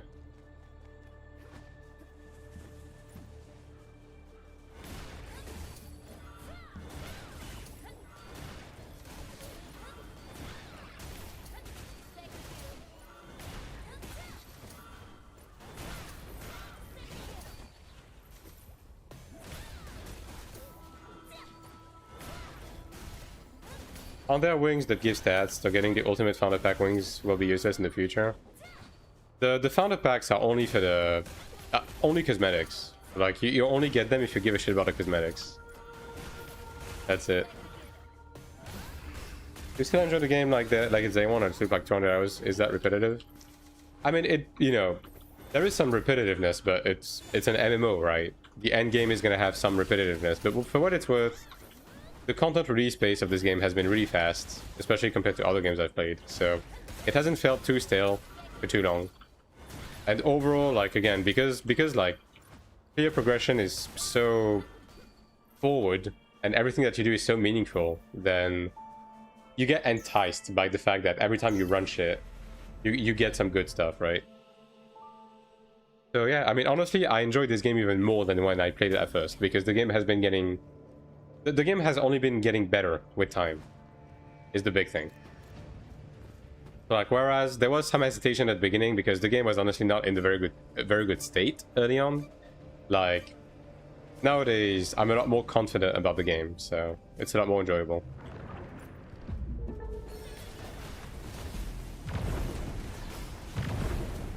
In the gimmick normally.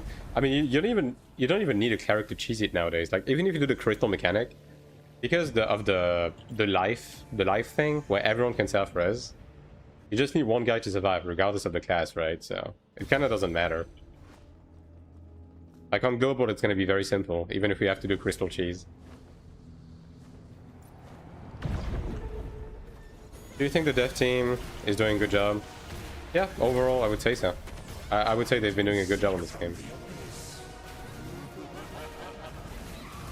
I mean, we have rangers, like, you guys can manage this. I'm just gonna hit the boss. Prediction on what they're going to fuck up in 2 weeks with the classes? I mean, it's hard to know, right? Because we don't know exactly what they have in mind, right? Is the big thing. I think the biggest thing is people are going to be upset that we're going to have to redo Arcanas. Like, we will most likely have to change our Arcanas completely. So be ready for a wave of like 1 million combat power people just absolutely demolishing Chromite Bussy. What is the fastest way to get many enhancement stones? I mean, fastest way would be to just break down wings, right?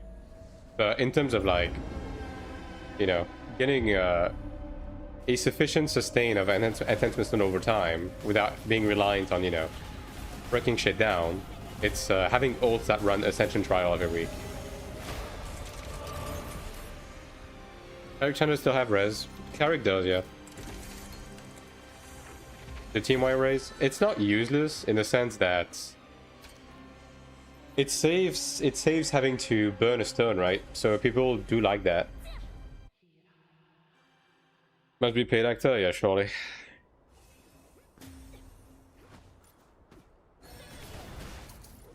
Not being all gloomy all the time. I mean, I think it's pretty reasonable to assume that after like such sweeping changes, people will have to adjust Arcanas, right? I think that's a pretty safe bet, I would say. And the undercast, I mean, yeah, but at least in chapter 1, you don't really lose anything by equipping the res, right?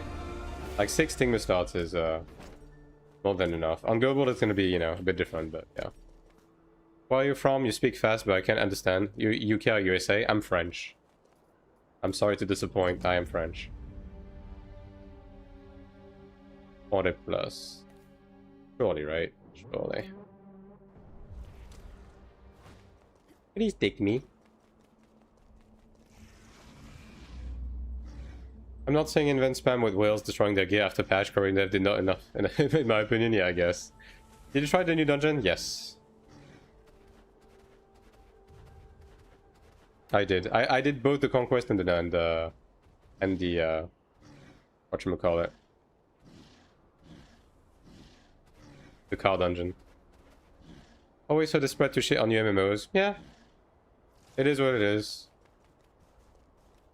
Not sure if you've noticed anything. I mean, on the Conquest, the pin seems to pin you in place much longer than anticipated. So if you do get pinned, like, you're gonna get fucked by the X. The new one, if you defines too early and you can't define the grab, you will die as well. Like, that's the main thing. In terms of, like, grab mechanics, that's the main thing I've noticed.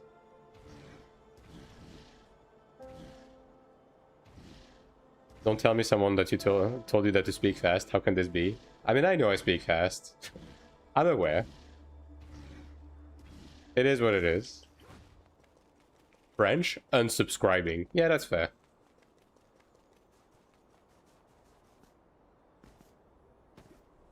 What if it's Canadian French? Nah. I'm French for better or for worse. What was I must say 3 months ago? Your English is very good in Marseille speaking. Not a lot though. Yeah, I mean, I pretty specifically, I'm self-taught in English, right? And I pretty specifically try to erase my French accent because being French in an online space doesn't really bide well with people. So, like, I've been around the block on MMOs for 20 years, so I kind of learned to, you know, phase the accent out, to be incognito. New Trends is hard. It's pretty good. It's pretty fast-paced. Like, I would say once you get used to it, it's like, you know, it's about on par with the rest. Yeah, I do like it personally, though. I'll say that. I guess I'll do that. Like, it was a learning process, of course, but once you get used to it, honestly, it's reasonable, I would say. It's not bullshit. French in my game? Yeah, I know, right? Do you know Dofus? I know people who played it, yeah. I haven't played myself, though, because I was playing Final Fantasy 11 back in the days. That one's about to blow up. I will not die. Surely. Maybe, perhaps. Yeah, that's fine.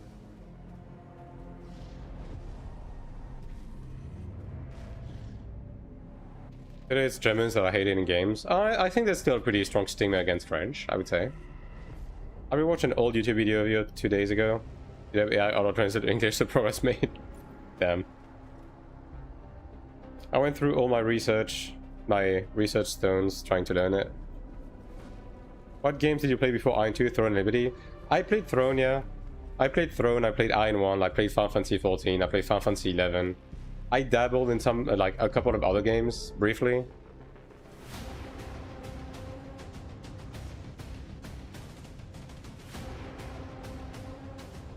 How was your experience as a cleric? You mean, like, after the healing changes? Honestly, it doesn't feel any different.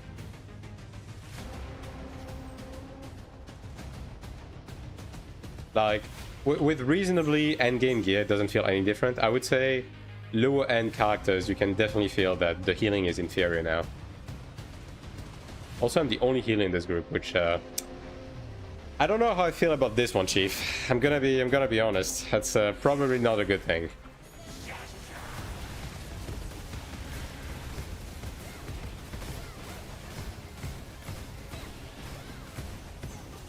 Yeah, my heals are definitely shittier on my channel right now. I can tell you as much. I'm healing for this.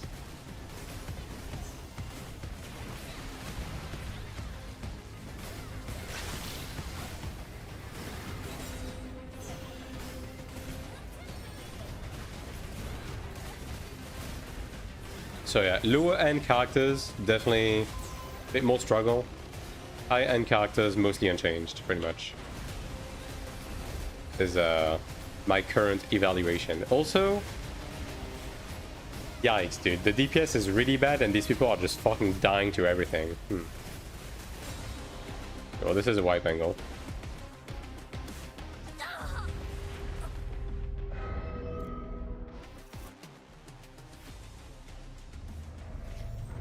Yeah. Gulag group? Yeah, I think it's already over, actually. What is that? I saw videos that say the global launch level ult wing to main to level 22, continue with main. Yeah, it's just it's gonna be to build energy on your ults because you don't start building dungeon energy until level 22.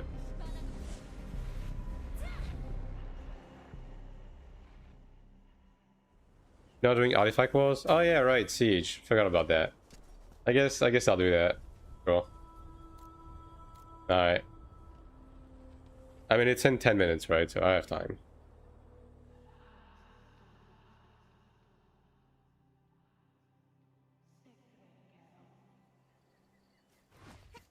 You know what I should do? I should put a bot on my Discord that just pings you when siege is about to begin. When sieges and world bosses are about to begin. Like, make a role that people can select, and it just, like, reminds you that it's about to start. Can you tell NCSoft to release global now? Well, I can't do that, but I've been, you know, sending feedback for other stuff. Level up characters to level 22 at launch? Yeah. If you're gonna be playing olds for dungeons, then yeah. Pretty much. Hansen must say, well, go Paris, obviously, though. Well, the thing is, I would recommend not going to the main cities, personally. I would recommend avoiding Paris and Marseille. Like, some of the smaller towns and, like, some of the coastal areas that are not the most well-known are honestly better visiting places in France.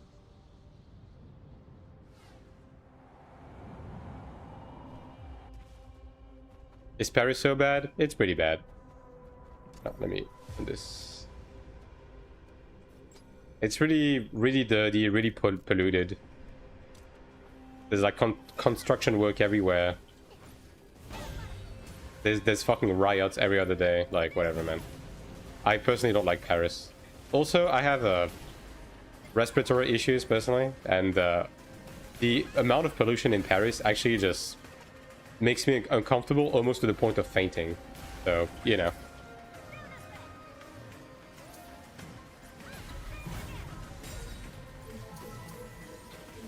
Photo is cool, yeah. I mean, ultimately, that's me, right? That is my personal recommendation. I like the calmer areas, more like countryside areas, personally. And I do have some favorites, so. Like, every time I go to Paris, I don't like my experience there. You smoke tobacco? No. If I smoked, I would probably die, actually. Useful place, just avoid Paris. That's kind of my opinion as well, honestly.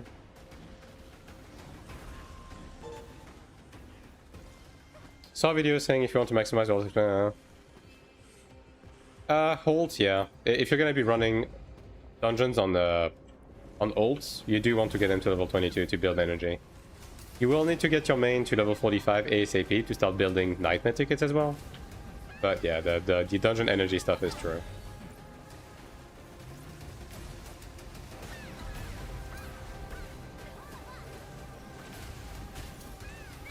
Trying to reduce it.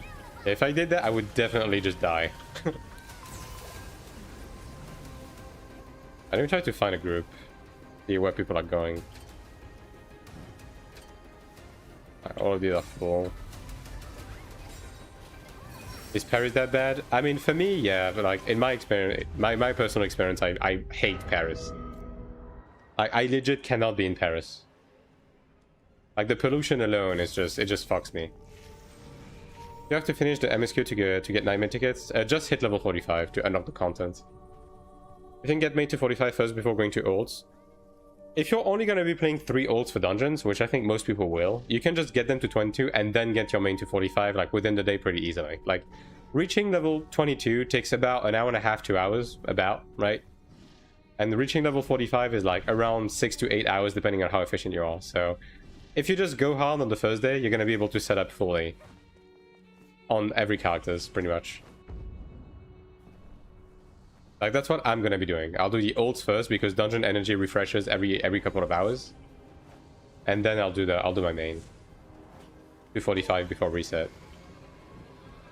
Am I going to need 3 ults and 1 main?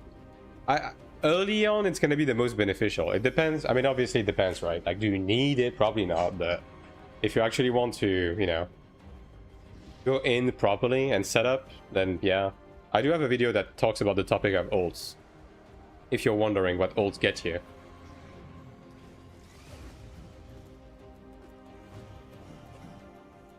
More peaceful and beautiful place, man. Yeah. Definitely.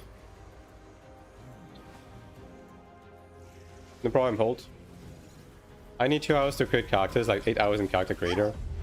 I'm just falling forward, dude. I mean, like, ults, honestly, you can just fucking hit randomize and just go, dude. Like, whatever. Just put a helmet on them if you don't like the face.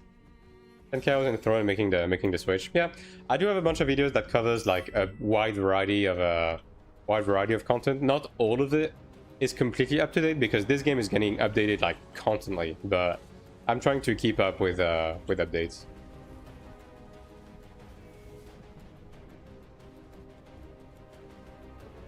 I'm gonna make it at 45. I mean, again, I would say so because again, the energy specifically, like the energy specifically regenerates every few hours, whereas the nightmare tickets regenerate once per day, right? So getting your ult to 22 will start getting energy while you're leveling your main afterwards, before you can even refresh nightmare tickets, assuming you get everything done the same day. And also, I would argue that getting the energy is more important than getting the nightmare tickets on your main, personally. Okay, 3 minutes left.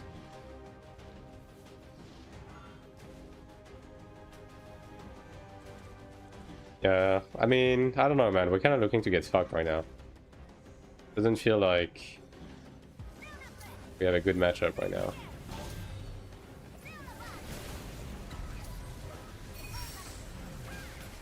Yeah, they're just pushing. They're just pushing, like, no hesitation, dude.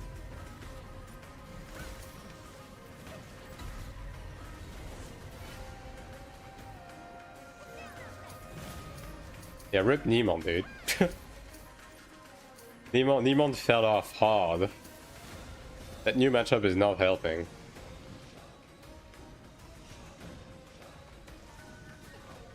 Yo, I'm selling AION2. AION2.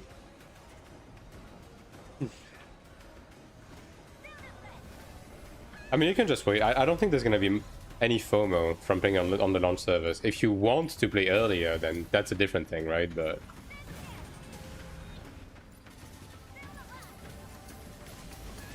I mean, also, have your friends consider the fact that they can make characters on the early access servers after the 5 days have passed? Because they can. Like, the FOMO stuff, like, in terms of, like, what they're gonna be losing out in terms of progression is gonna be irrelevant, like, a week or two later.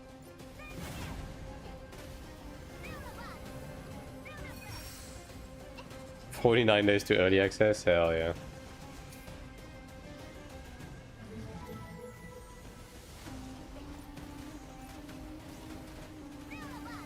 Race after 3 weeks. Yeah, after like a week or two, it's gonna be just gone. And even then, it's not gonna be a full weekly rollout. So like the main difference is gonna be setting up characters and like dungeon energy, right? But it kind of doesn't matter, especially if they roll out the content the same way they did with the other season.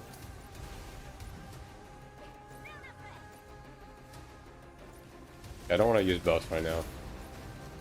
Are we pushing like all the way, or are we stopping here? I guess we're pushing all the way. The only progression I want is to kiss Nemon. Ah, yes. Playing at launch servers that would be more popularity coming would be healthier. I don't think the economy is going to be that different. I think the main difference is going to be that, okay, well, we have to push like this. This is not a good idea. I think the main difference with the with full release versus early access. Oh, yikes.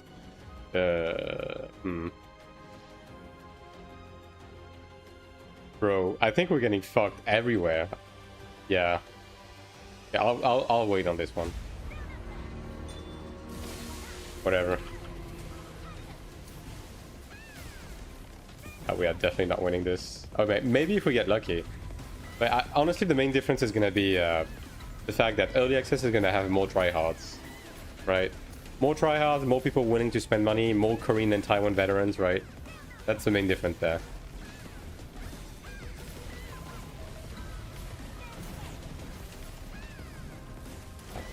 We're gonna need to get really lucky. We're probably getting fucked because I think the other ones are gonna be done really fast and then we're gonna get eliminated. Right, no, yeah, but the force I joined is doing mid, so I guess this is what it is. Also, is going to progress a Cleric the first step of global. Doesn't matter. When it comes to leveling up, God, I got pulled. When it comes to leveling and early content, like it's not gonna change anything. Yeah, okay, we're definitely not winning anything. I mean, we got one, I guess. Somehow we got Contaminated Marsh. Yeah, okay.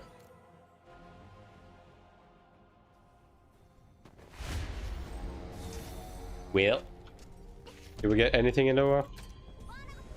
What did I miss, Mr. Streamer Man? Just running some of the new dungeons and stuff like that. Oh, we got 2. Okay, well, I guess it's a lower angle then next time. This force was a trap. Unfortunate. I guess I'll do some PvP roaming in the meantime. Until the world bosses. You don't know we'll get to see them? Oh, I still have to do plenty, because I took some time away from the new dungeons to do sanctuaries and stuff. First time doing this siege content right now, where enemy have 1,000 player group together, my team has no one fighting. I mean, for my server, it looks like they just decided to go on the other Abyss area today, and I joined the force that wasn't aware. So probably something like that. Oh, is Argos about to spawn? Oh yeah, it is. Okay. I think so for always there.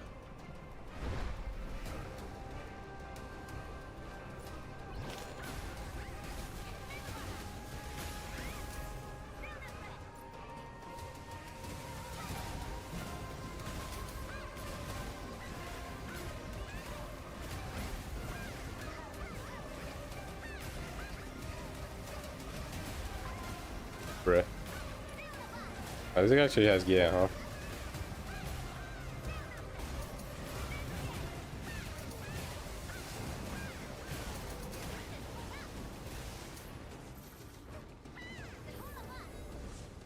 Top with 2 ults, yeah. 2-3 ults is gonna be the sweet spot for most people. Like anything above 3 ults is mostly just to do like low investment stuff like Ascension Trial and Corridors. The first 2-3 ults are to run dungeons, especially early on.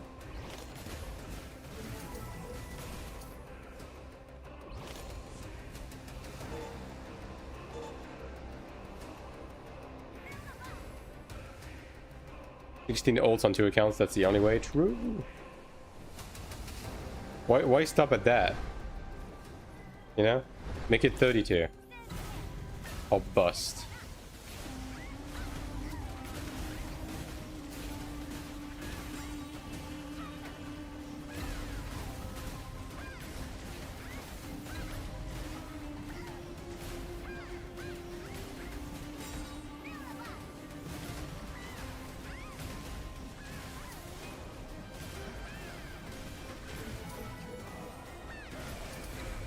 I guess I could also be doing contracts. Actually, I should be picking up my contracts because I'm gonna need to kill officers. Yeah. I guess we go do that. At a Raycos. Do we know or expect event timers to get adjusted in global? I mean, yeah, they're gonna be adjusted to be the same for local time, right? Like sieges and stuff like that are gonna be 10 PM for us. Like between 9 to 10 PM for world bosses and sieges. For me, just 1 to 5. Back to the past, hell yeah. And Niemon got 3, so I guess everything is right in the world now. How goes AION today? I mean, content drop is always fun. And the new Transcendence is honestly pretty fun. And I forgot my money on my Ranger. 1 sec. So many players on Zekiel I couldn't even enter lower middle abyss. Was written 7 maximum capacity reached. Can't you circumvent the capacity by being an officer though? They paired us against a strong server again. Who are you paired against, actually?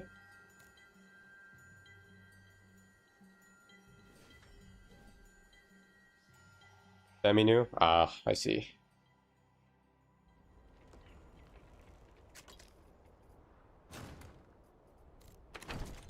I see. No more Bakama goodness, I guess.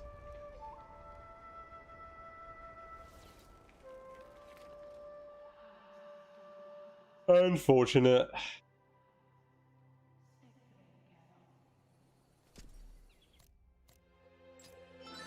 Alright.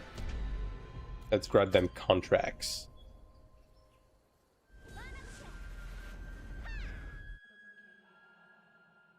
Another Salsa has a blue artifact like Eos players. Yeah. That's the Chaos Abyss for you. I mean, they do that in an attempt to have better balance, right? So, yeah, no. I need to take it out to be able to use it, of course. Any good cheap VPN for Taiwan? I mean, I'm using LagoFast and it's working really well for me.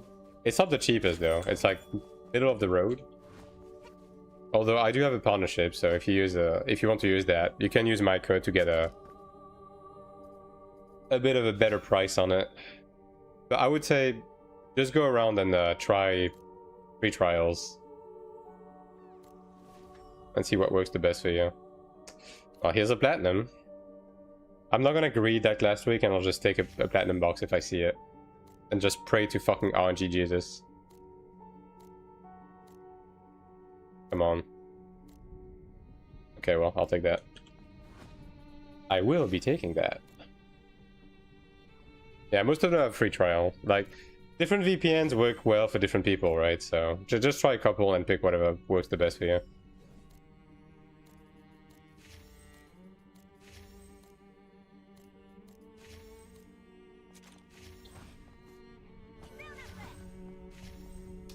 Yeah, no greed this week, no greed. I'd say if middle rush is practicable. Probably not, but let's see. LagoFest is the good for EU? Yeah. That's the general sentiment for sure. LagoFest code? I mean, as I said, try the free trial first. See if it works well for you, right? Don't commit into paying for any VPN until you've made sure that it actually works well for you personally. And if it does, then go for it.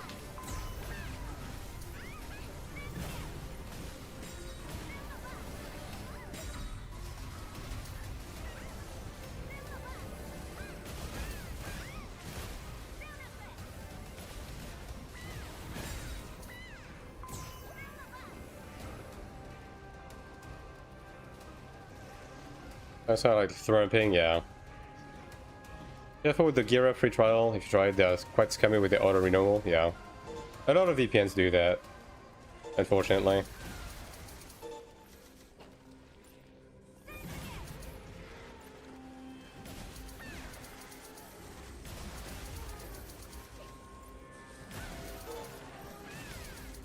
At least I got this one out of the way.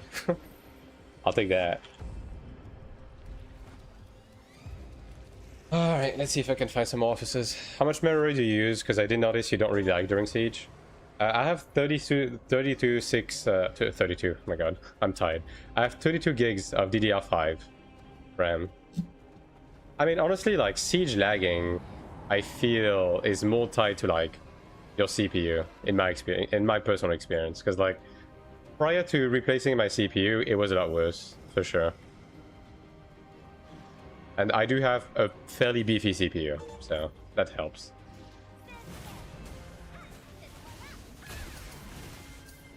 And also frame gen. Although frame gen doesn't really show up, it doesn't show well on stream, so you wouldn't really know that it helps me. But yeah, like my sieges are running at 60, no problem, thanks to that.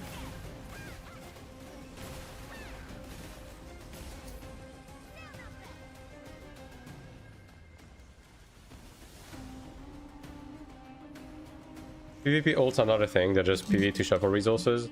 I mean, in the context of like Taiwan, because there's so many fucking officer bots, like you can do some PvP on ults to get even more closet juice or PvP manstones, right? But for the most part, no, you don't really do that. You mostly just PvP on your main. And I guess you can do battlegrounds to get asphalt bolt fragments if you want to put in the extra effort, since that's equalized. Frame gen is a must-have in AION2. I mean, yeah. Any game that has large scale that is like modern, like you kind of want frame gen anyways.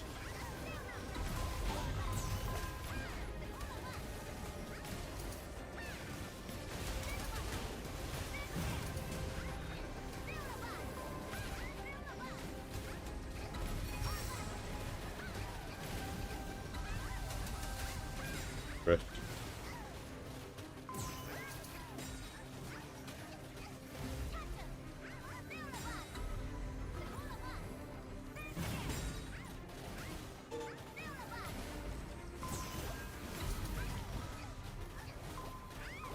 shield again. The Theo stun though.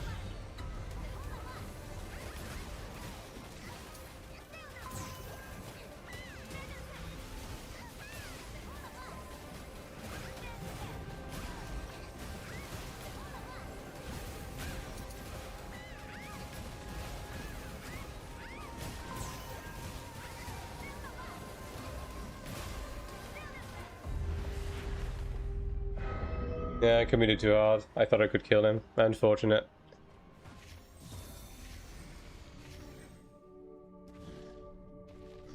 Won't have like one ranger PvP set, one ranger PvP set? Nah, not really. You might as well do it like on the same character, because a lot of the vertical stuff like wings enhancing and so on and so forth, like nah. You wouldn't want to redo that.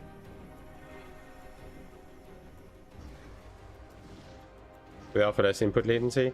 Yeah, but I mean for large scale, I don't think input latency matters too much. I mean, you can make an argument for the DPS on the boss itself, right, to get better contribution, but I mean, at this point. How do you feel about them recycling the same content? Just played in Nero's Dungeon, it was so much fun. I don't mind recycled content to some extent in MMOs. I don't mind it. They kind of have to recycle some stuff just to pad content sometimes. Like every MMO does that to some extent. So having the occasional like reskinned like boss or dungeon or whatever is fucking whatever. Especially considering they have been delivering like new stuff alongside those reskins. So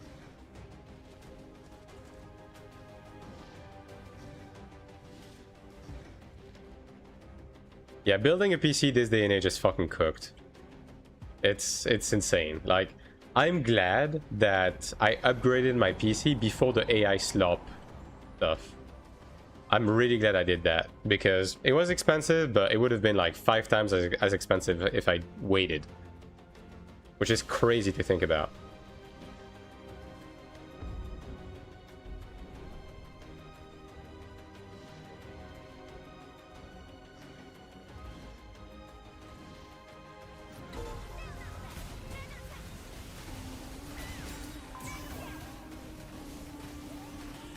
Right.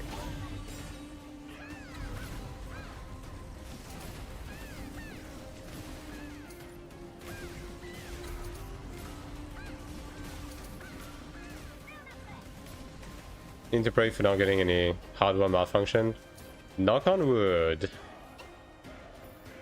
I mean, it's fairly recent, so, you know, surely it wouldn't happen that, I mean, recent, you know. By my standards, it's pretty recent. It's a marshal.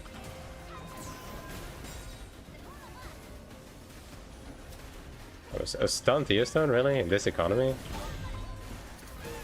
Oh god, that's a lot of people, holy. But I guess I know which world bot they're going for.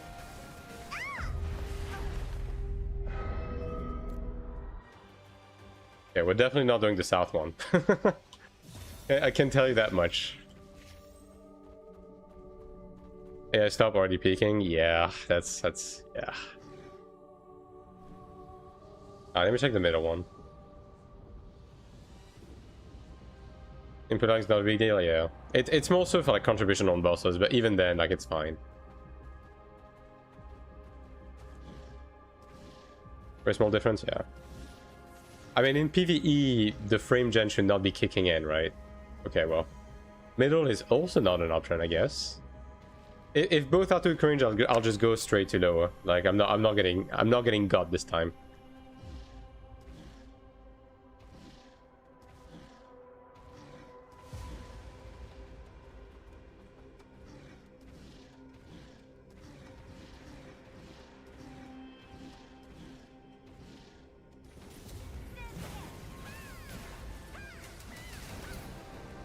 Okay, well, all of the Asmos are seemingly going south. So maybe? Maybe?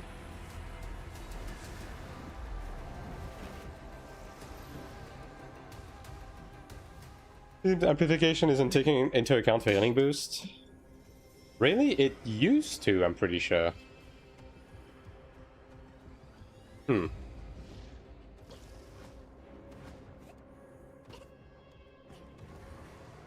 Okay. Well, at least they're not pushing yet.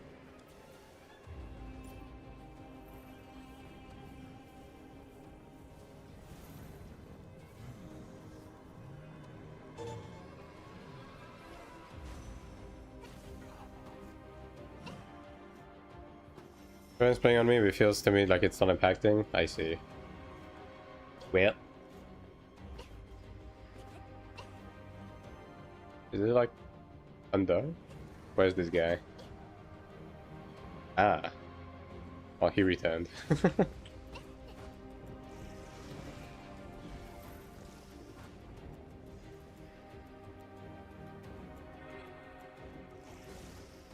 Yeah, these guys have turned back. Let's see if they're coming from the other side now.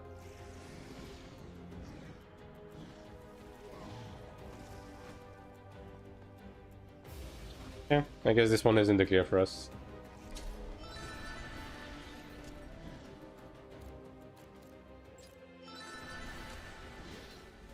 Might have to do a bit of a metal gamba at some point. I'm starting to have a lot of goals. Like that should be 25 flats or something.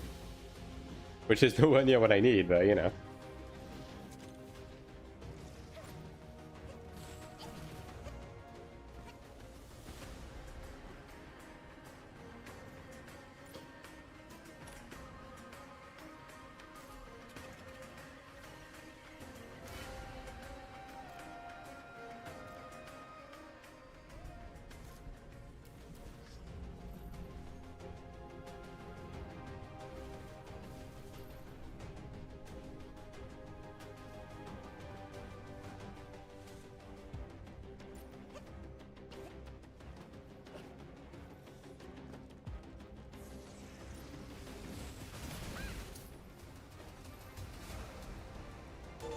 It's one quest done.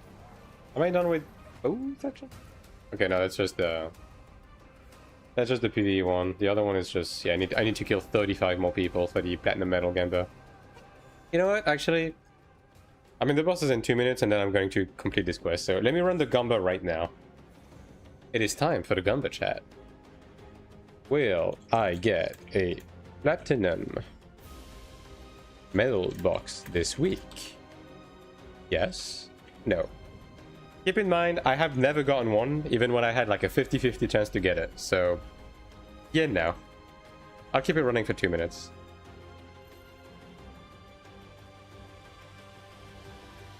So attack, maybe, yeah.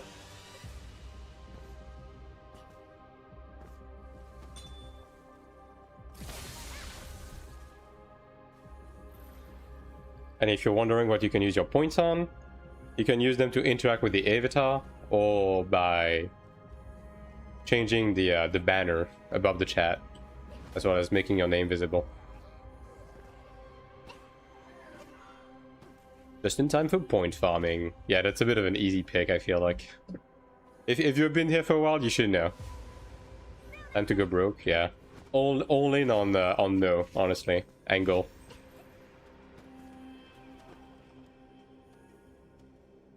Feeling spicy? Alright.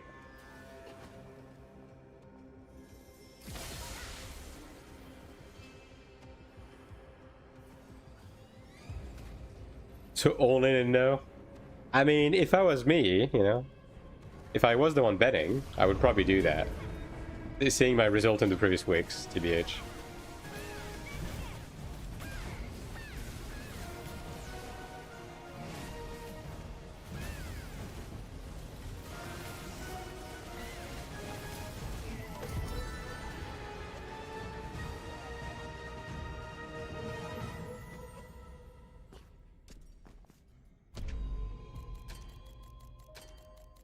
Now if I win, yeah, that's a pretty... I'm assuming you're the 6k guy. You're gonna have a return if it works out, yeah.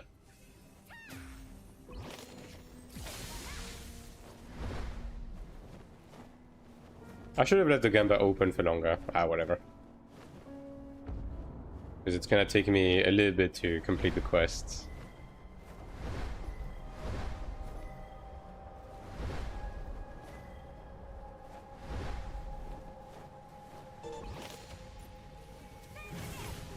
At least I get one. 2 even. Look at that. Center 1 is still alive. Might want to go for Argo though. Actually.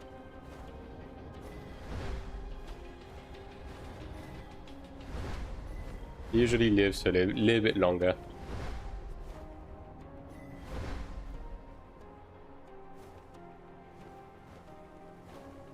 Oh boy.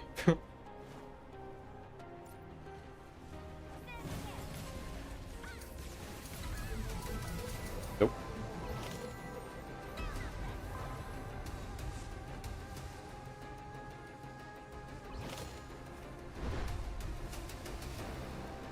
Alright, back to Middle Rush. Time to do the quest. Time to see if I'm finally getting my dick sucked this week. I deadass haven't been getting like any fucking metal boxes in general. Just the game is just straight up not giving any to me, which is crazy to think about. Young, that one, yeah, it was like 4 of us. If we stole it, that would have been kind of crazy. All right.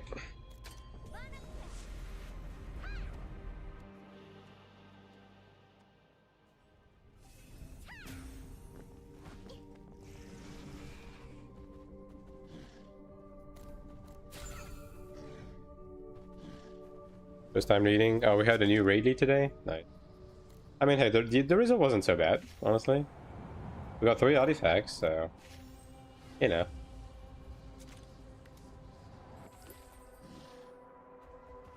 There's more players. Yeah, the large clump of people was a bunch of players. Yeah.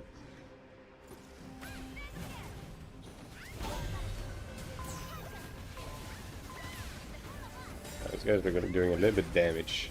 Alright, this guy is very good. I'm paralyzed. I'm probably dead on the paralysis, actually. Maybe not. Okay.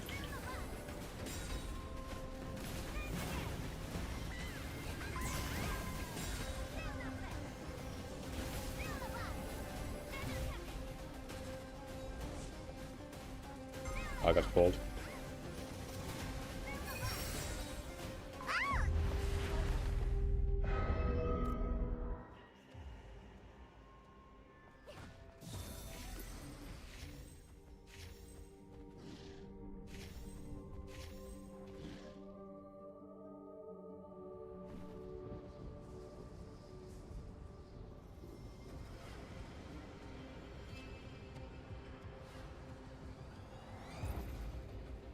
Assassin.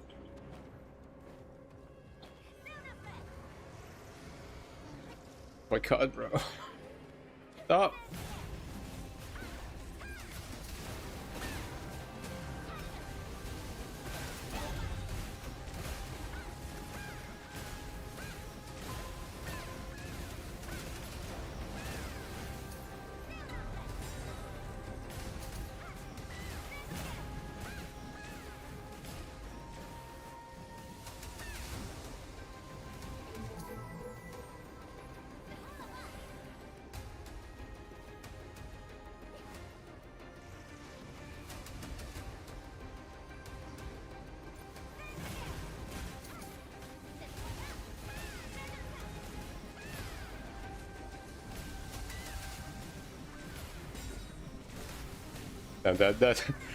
That pull perfect dodge was ultra insane, dude. I just felt he wanted to do it.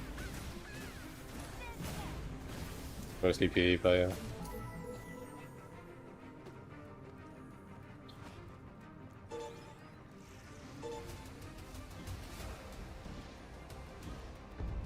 I guess I can do the regular quest in the meantime. As well. Let me remove that.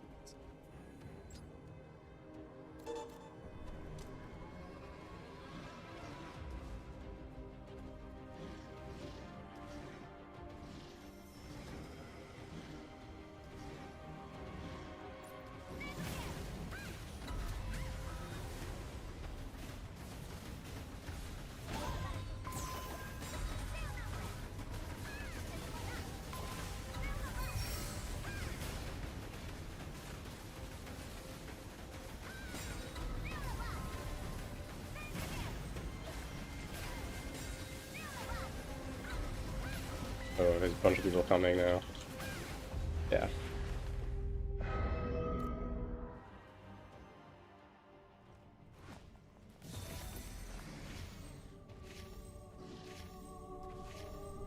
Someone in LFG linking that he got a fucking platinum metal box. I wish that was me. I mean, surely that's gonna be me in just a second. You know what? I'm getting 2 platinum metal boxes.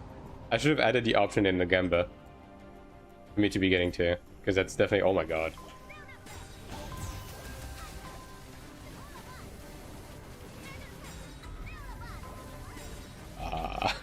Don't know about this one, G. Yeah. That is a lot of X forms.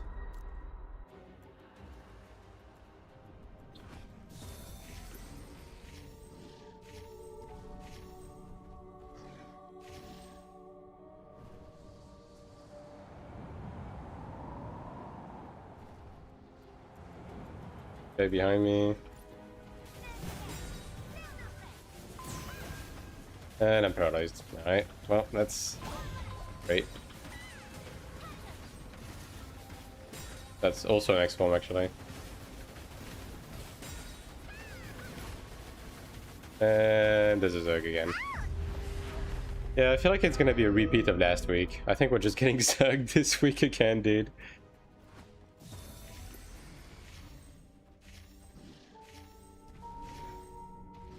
Unfortunate.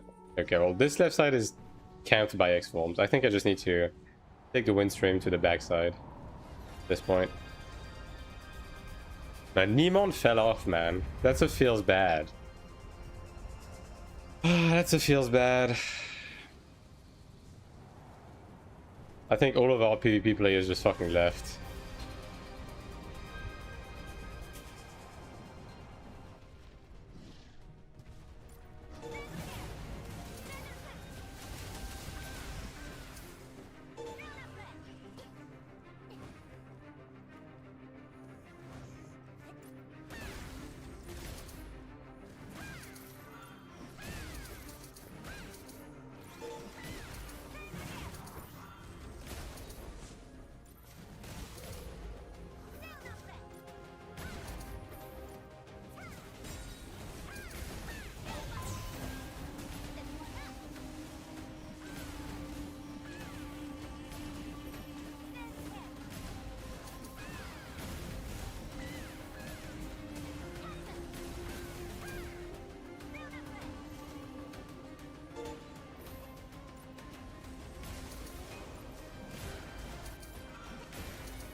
Okay.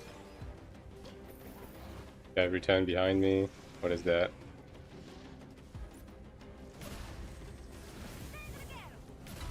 General.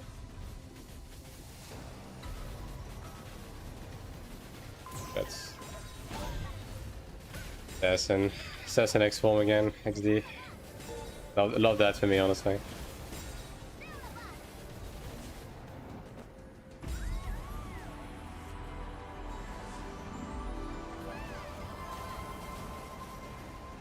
I'm probably dead on that because I'm rooted. Well, actually, he just fucked himself, so I guess that works. Yeah.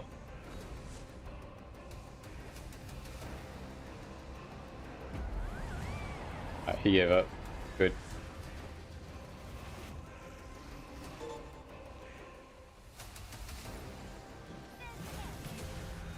He may be returning? Yeah, he's returning. Well, the mix of the Ranger and the Assassin is not too much.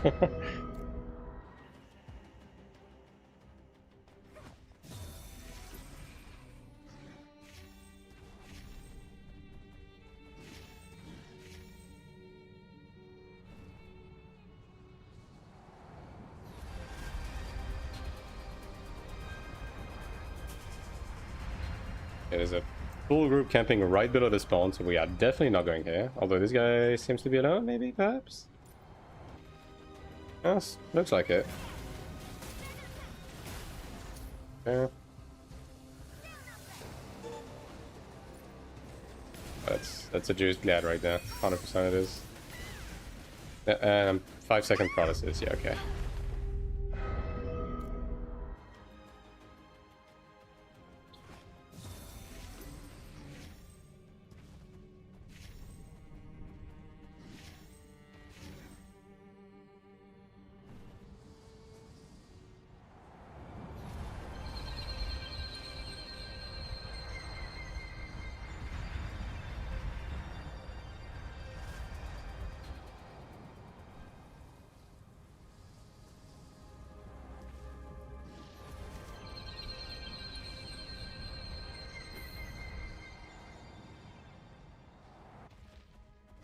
Hopefully the X-Form Assassin is gone. This guy isn't. Like that.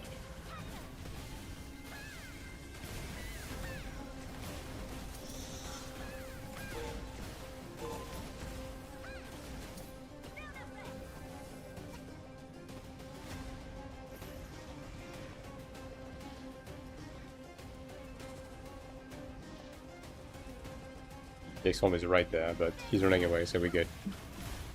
PvP content? Yeah, I'm just doing weeklies.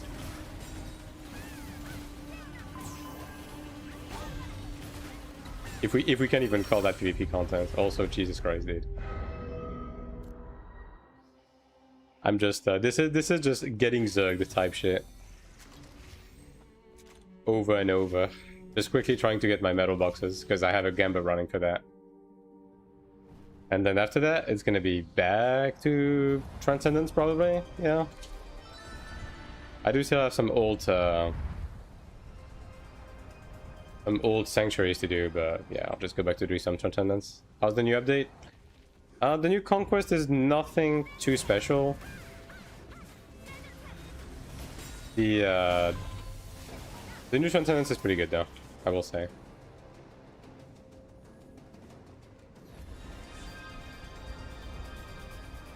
Which, if you stick around for a little bit, you might just see it.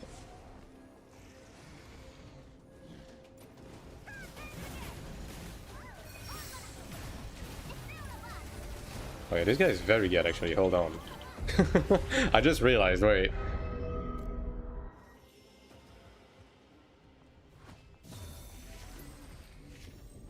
Yeah, it's starting to make sense why killing this guy was a bit problematic amidst that group.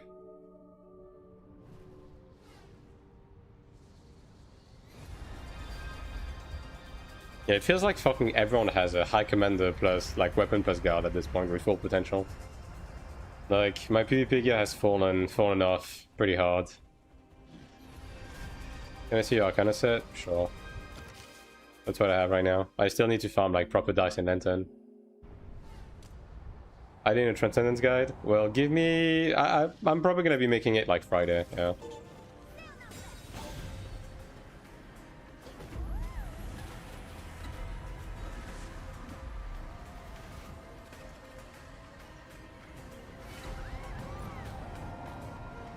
Is it just the ranger now? I mean, if it's just the ranger, that's fine. Yeah, this guy's manageable. Because the sword gave up.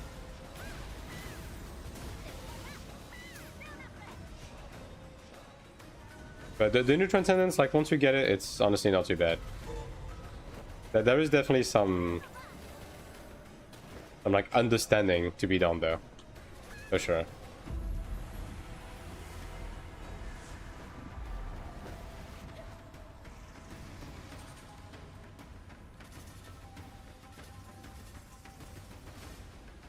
But it's pretty fun. It's a good one for sure. Like it's the first like piece of actual content we've gotten in chapter 1.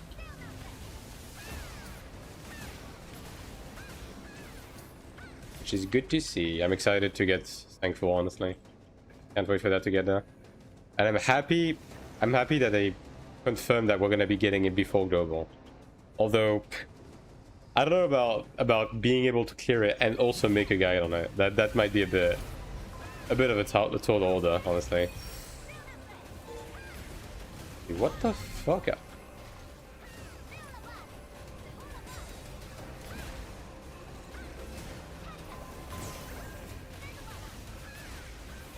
Man, these rangers, man.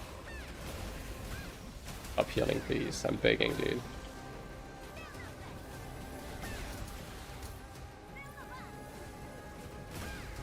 These ranges are so geared for no reason. Everything you're happy with, I'm afraid of. I mean, honestly, like the main thing with the new Transcendence is that it's pretty fast-paced, right? So you kind of need to know where to go before shit happens. But like the gimmicks themselves are not particularly hard to execute on, right? Is this beta? Well, the cynical person would say yes, but the actual answer is that this is the Korean and Taiwanese release.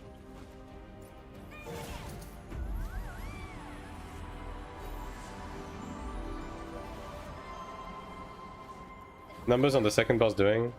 Order of explosion, like basically if you're like, there's gonna be vents on the side and you need to jump up with those vents if you're marked to explode in the air, because the explosion is like height based, right?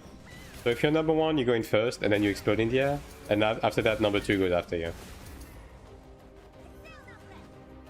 I'm playing healer class. I mean, at least I'm playing a healer class. This guy's playing ranger.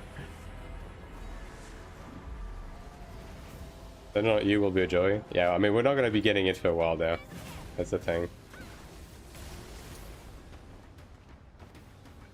Can I download using a VPN? Yeah. I mean, downloading it and making an account will not require a VPN, but playing it will, though. You will need a VPN to play. But like making an account and everything is like a pretty easy process. You just go on the NCSoft website, you make an account, you specify that Taiwan is your country of residence. You download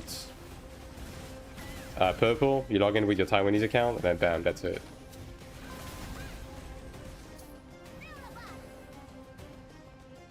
Can get low ping if I VPN NA from Canada. How about that? I think the most stupid mix ever. Yeah, I mean, the mix of Throne's PV being dog shit and the Throne community being like actual bots that just couldn't execute on the most simple mechanics of all time, mixed with the fact that Throne had no battle res, was just a really good like recipe for disaster. It was like, not only was the content not fun, it was also a pain in the ass because the playbase was terrible and you could not res them. Like legit wiping and having to abandon on bosses that have like one mechanic. You know what I mean? Like, fuck that, dude. Like, Throne's PV was awful. Count up to 4, yeah. Just legit. I remember doing Lucian on the Hyper Boost release, right? And it was legit almost unfucking unclearable with Pugs. Even though it's like, this fight has no mechanics. It's like, the triangle goes into the triangle hole. Like, that's it, that's the mechanic.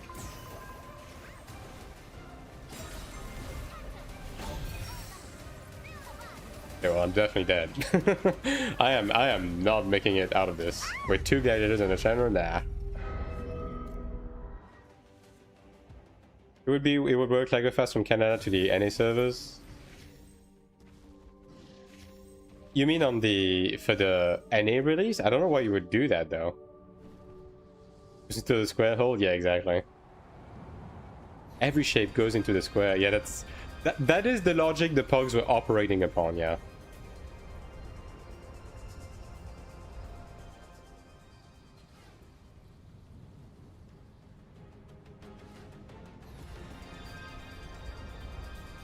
But legit, like, that was the extent of the mechanics on this fight. It's, you put the triangle in the triangle hole, you put the circle in the circle hole, and then you just fucking run circles to not die from the scythe. And Pugs could not do it. And because when you died in Throne, you could not be resurrected, people would just insta-die, and then I think 99% of the Lucian clear I did, like when Hyperboost released, was just doing it with like a friend. Well, the Pugs were just on the ground waiting. I was saying Taiwan? Okay, then yeah, maybe. It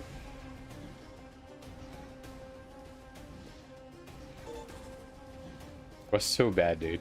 Same with Calentia. Like, Calentia had one mechanic, bro.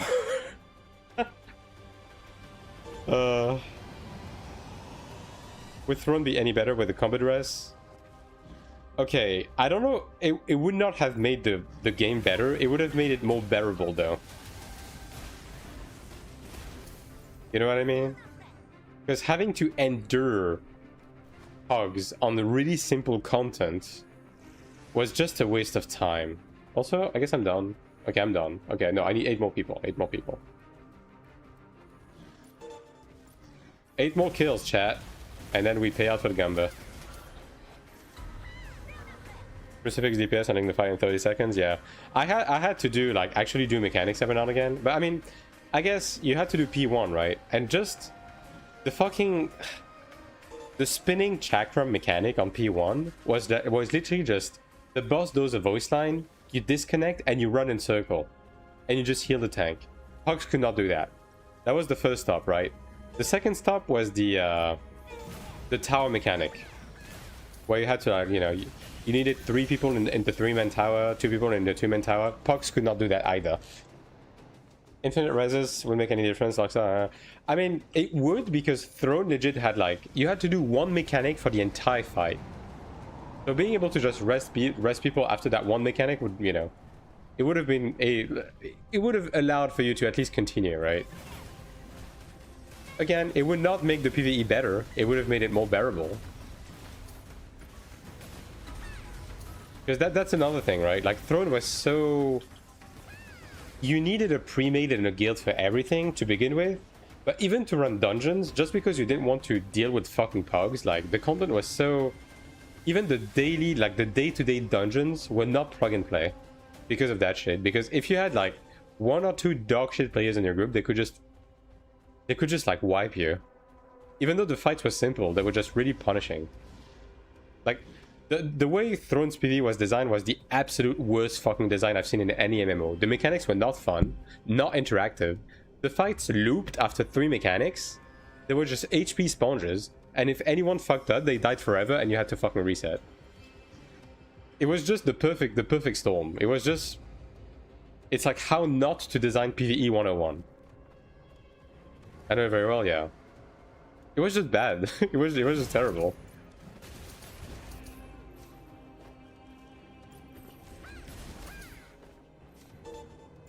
Can't fix stupid. Yeah, but like in AION2 on like light content, you will never be stuck in a dungeon, right? Or like it's gonna be very difficult to be stuck in a dungeon because people can just rest if they make mistakes, which is fine for like day-to-day dungeon. No one wants to be stuck in a dungeon that you have to do 30-40 times a week because people are not 100% comfortable with the fight. No one wants to do that, right? So I think the way AION2 has it is honestly fine.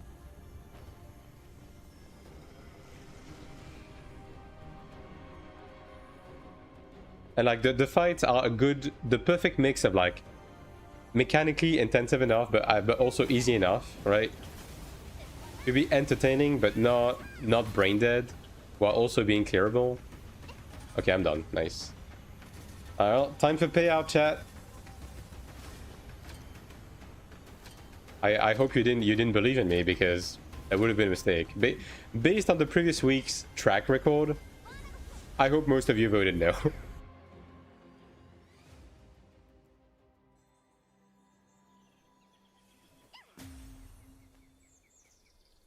But Adam ask him for dailies, yeah. Alright. Let's see.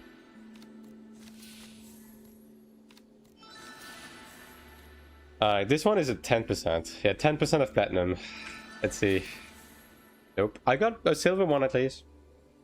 Alright, this one is 25%. Bam. And I got no, I didn't even get the 50%. See, I told you, chat. Don't believe in my RNG when it comes to metal boxes. Bad idea. Damn. 4 people got fucked. Sorry.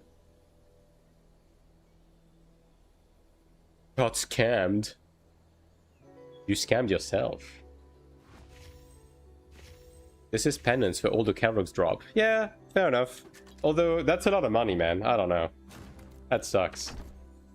How much are platinum boxes right now? Let's see. This, right? 150 mil. Why?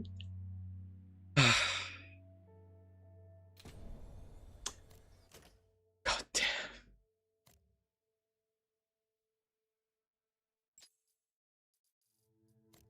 It's okay. I didn't want to get money anyways. W fail stacking before global. Yeah, that's surely what it is, right? Alright, well, let's go back into some Transcendence Gulag. How about that, chat?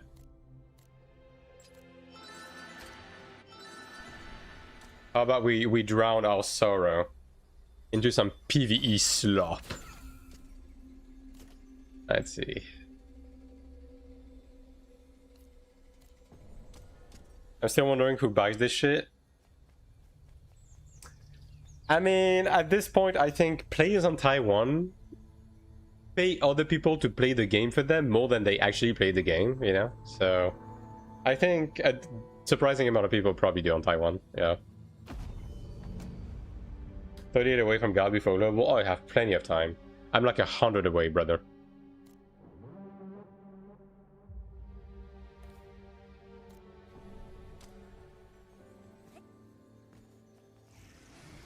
Two double weapon on Sang 3. Damn, I got kicked, really? Brother. I even have the Arcana equipped.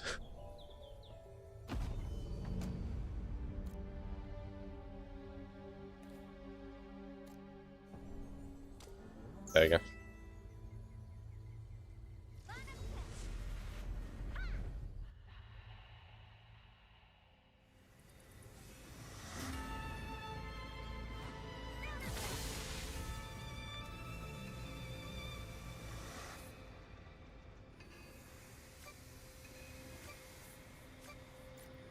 What are these? 900. Yeah, almost 900 average. That should be pretty comfortable. Pretty comfy.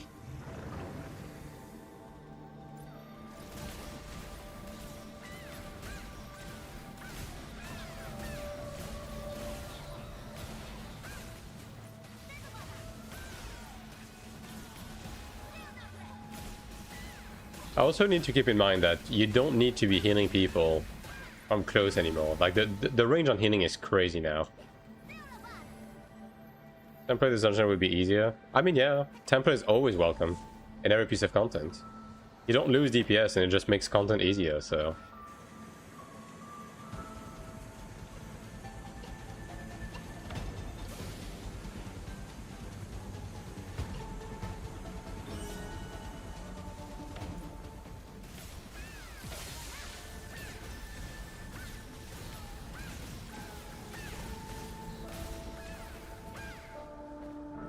Yeah, Temple and Global. I'm looking forward to it.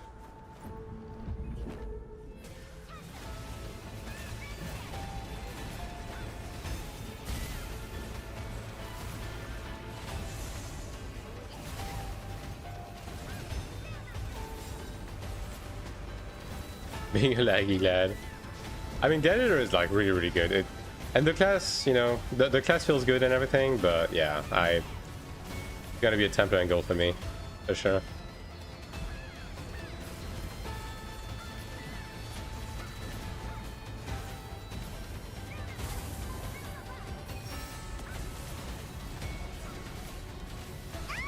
Wow, the tick on those is crazy actually. Let me just press at the beginning. Don't want to use stones on that.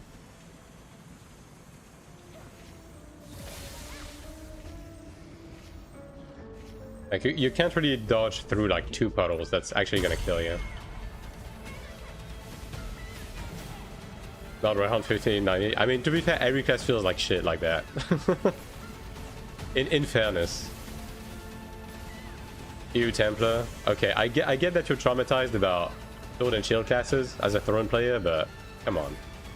Templar is more noble in this game than Crusader was, you know?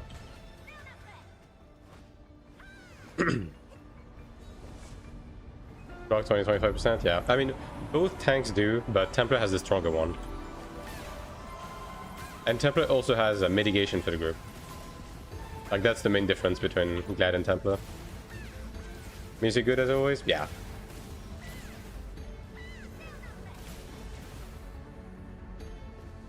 The time until release is literally not passing. Yeah. I mean, especially if you're just like in the waiting room for sure, yeah. But maybe because I'm playing on Taiwan, it's not as bad, right?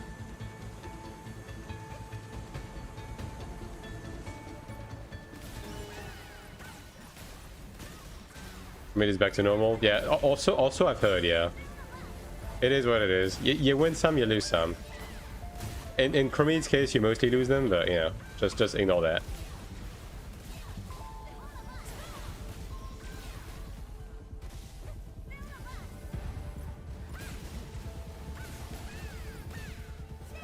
The game looks really beautiful. I hope it doesn't have optimization issues. Honestly, the game runs pretty good. The main problem is the render distance in a large scale. But you know. First things, so just with myself. Yeah, that's fair. I mean, you're always better served by yourself, right? Which is usually why I'm playing support myself. Right? I'm not even like particularly drawn to playing support. It's just that, you know, if you need a job done, you might as well do it yourself type shit.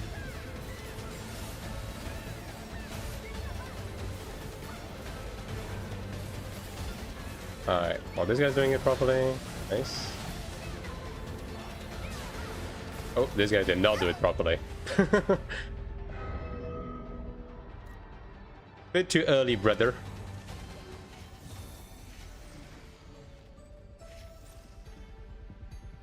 Last hour of the month, yeah. I don't think they intended for the launch to be like the literal last day of September, but I guess it just worked out this way, right? For whatever reason.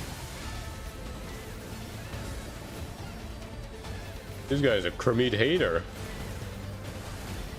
I'm just a Chromid connoisseur, right?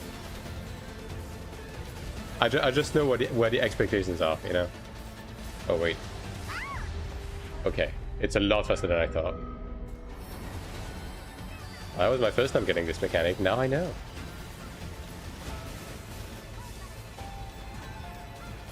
That was karma. Yes, it was definitely.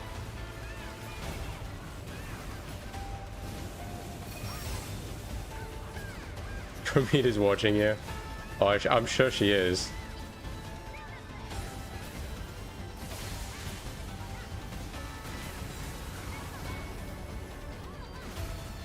Chromid versus Bakama again? No, it's against like Daiminu, I think it is, right?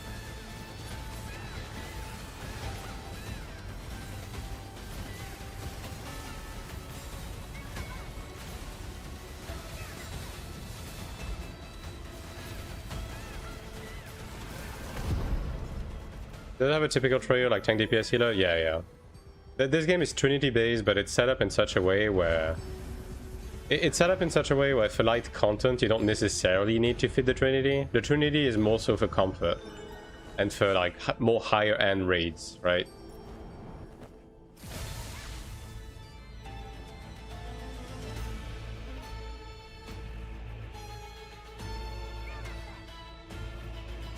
What server did Nimon get paired against? Kasaka, I think it's called. We went 3-3 on the artifacts, which isn't too bad.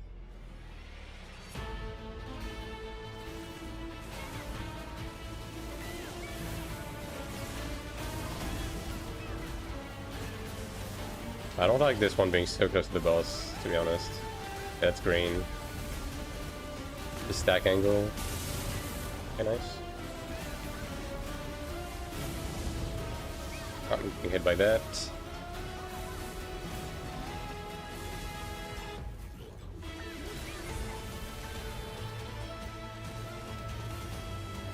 The stack.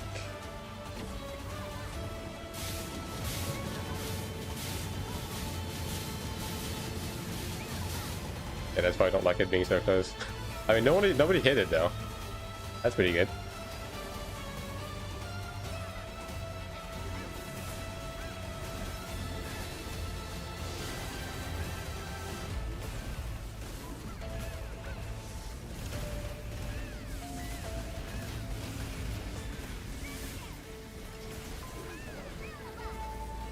Red.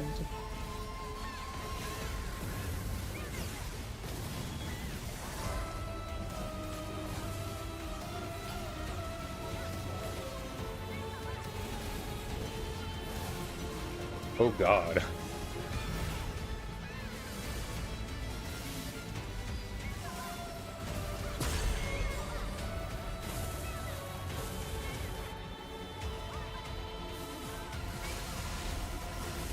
Well, DPS is good. Mechanics are a little shaky, but you know. Green first, and then blue. Oh, this guy got it. Oh, did he send it? Okay, he did. Oh.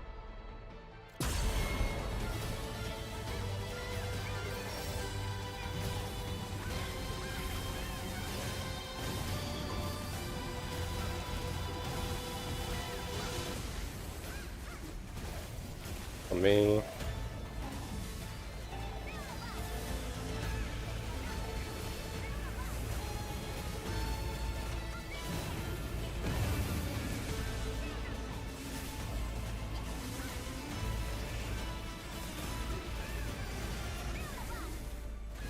Probably can kill it. Yeah, I think they want to respect the content now. Yeah, that's fine. Red.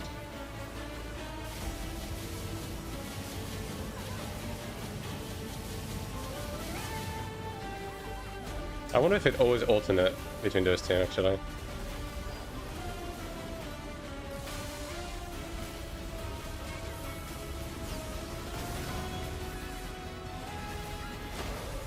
Alright, nice.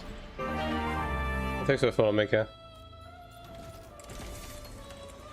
Can talk weapon light class? Nah. Being able to switch class so easily in a game like this is incredibly toxic. And like we saw that with Throne, right? In the sense that if there's a class that is strictly better, right?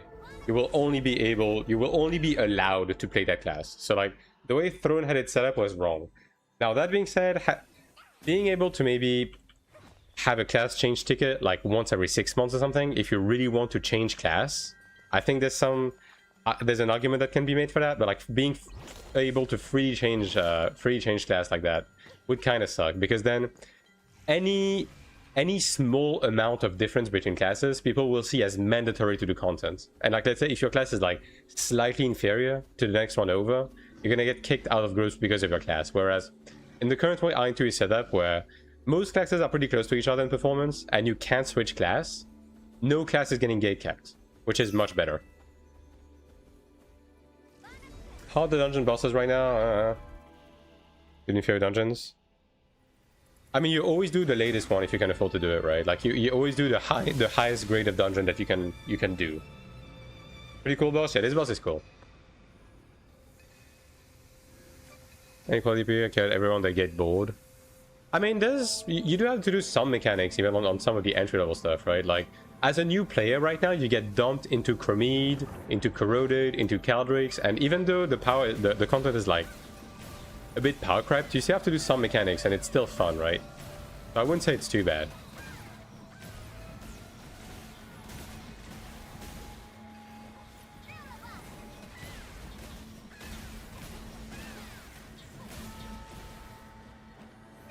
I think AION2 needs a better way to catch up main classes. Feels like high combat power to, you know, push new class without paying. I mean, the catch up mechanic they have set up right now I think is honestly pretty reasonable, because if you just do the growth pass, it dumps you into, as I said, Chromede, Caldrix. Like you can do all of these immediately, right? Are you at the absolute latest endgame? No, but you're just like a couple of weeks away from doing it, and you're already doing relevant content out the gate, right? So I think it's fairly reasonable, personally. Like the way, like the current catch-up mechanic we have is honestly pretty good. What's better, range class, Orc or Ranger? I mean, both are pretty good. I would say, I think people will probably like Ranger a bit more, because Ranger is like really easy to get a grasp on, and it's really good at everything, right? But both are good. Yeah, it's gonna be also a matter of like personal preferences in terms of like how the class plays type stuff.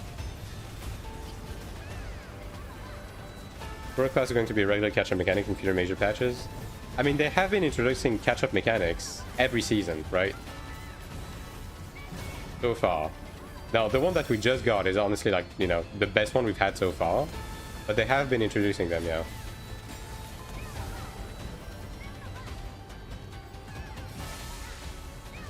Yeah, this doesn't one-shot you anyway, so you can just take it, I guess.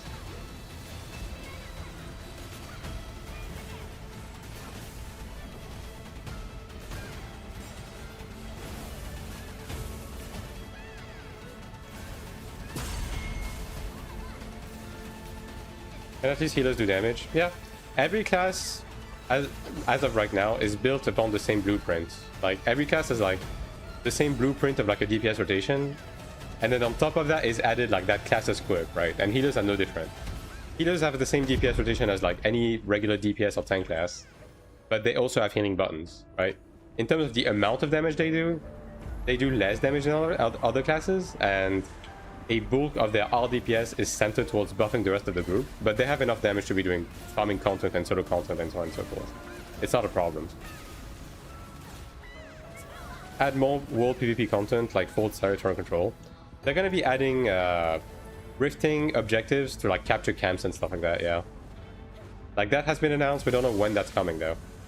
And they have also said they're gonna have castle sieges. But again, it's one of those things where we don't know when.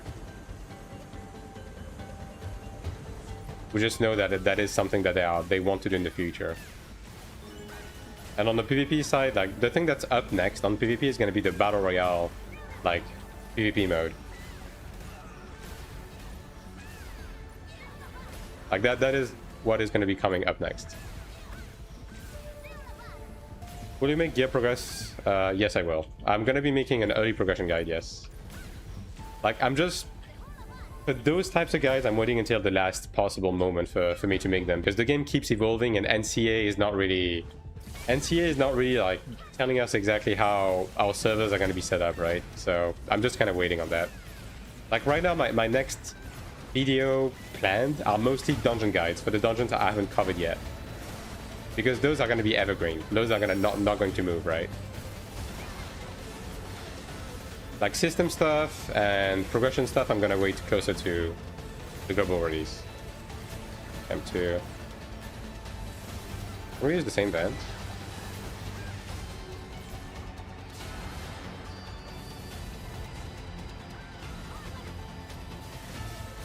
I guess we can, but it didn't carry me until later on. I mean, that res should have hit him. Oh wait, it didn't go up. Never mind. Macro stuff, I'm interested in macro, stun them off. The game is very macro-centric right now, but the last dev stream they had, like literally yesterday, they said that starting on the 26th of this month, they're going to start revamping combat for every class. To move a bit away from macro, not completely, but a bit.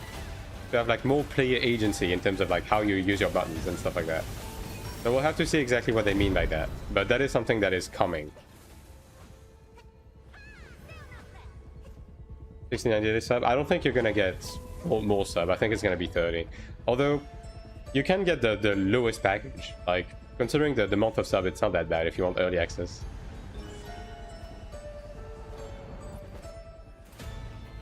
Visual pack, yeah.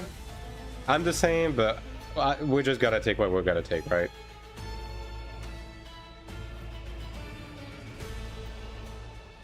Yeah, 25 for 1 month, yeah. 1 month plus early access, plus like a title and a few other things, and along with the sub, it's... I wouldn't say it's like insane value, but it's, you know... If you want the early access, it's not a terrible deal, I guess. Funny macro stuff, they're changing some skill burst nerfs. They want to change the dynamic of most classes, yeah. In both in terms of the combat and like they also want to change like how progressing on healer feels. The more scaling on stuff, right? There's some like pretty heavy changes coming for sure. I don't like the fact that this is here. That's a stack. We need to be very careful of that though.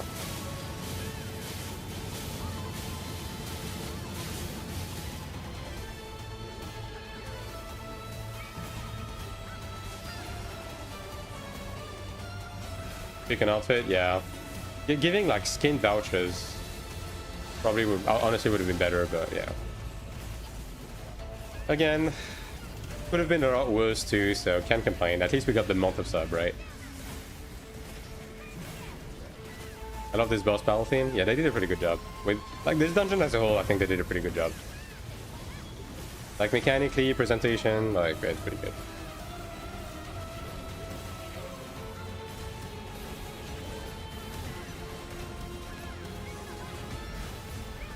I'm pretty sure this is targeted on the tank, but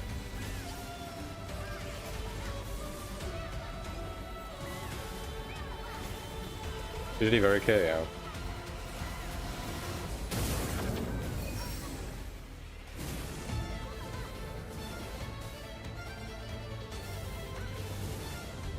Oh, well, at least I hit the stagger thing. I keep forgetting this purple ring though.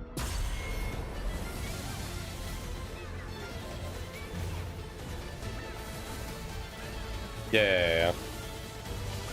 I keep forgetting about the fact that you have to jump this, yeah.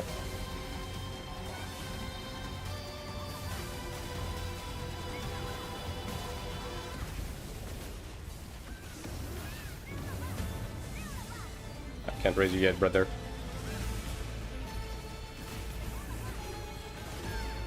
I think today it was like 9:45. It was just face tanking boss 0 fucks given. Yeah, we definitely have to do this mechanic. Is it a spread? It's a stack again. Okay, so it is random. Interesting. Good to know. Oh wait, there's the petrification thing. Oh boy. I think there's one left.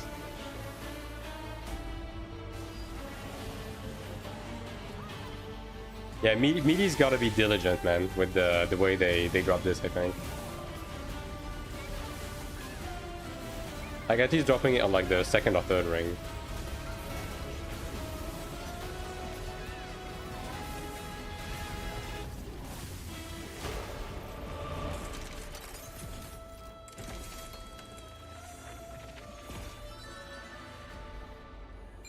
$4.2 mil. Getting so much money now. Played this game for like a week straight upon release, already asked off of work. I mean, you and everybody else, brother. Yeah. Machine gun, solo duo, I don't think that's how you deal with it. 5 stack seems better. There is definitely a bit of damage spread, but there is diminishing return. Like, I think after 3 people, it doesn't really reduce his damage much. But either way, 2 people stacking is enough to survive through it. It's one of those things where you kind of want to spread anyways, because you don't want to be together if it's a spread, right? Run, yeah. Yeah, this group's really good. It's not completely smooth, but it's good enough. And I'm fucking up. I mean, you don't have to dodge through the laser if you're like positioned properly, because you have time to adjust when the circles show up.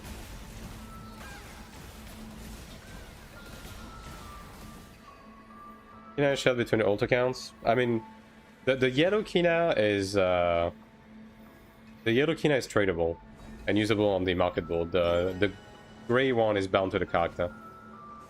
People running Cleric channel support at the same time. You can, yeah. What the? Okay, well, I guess Ping was not with me on those conveyors.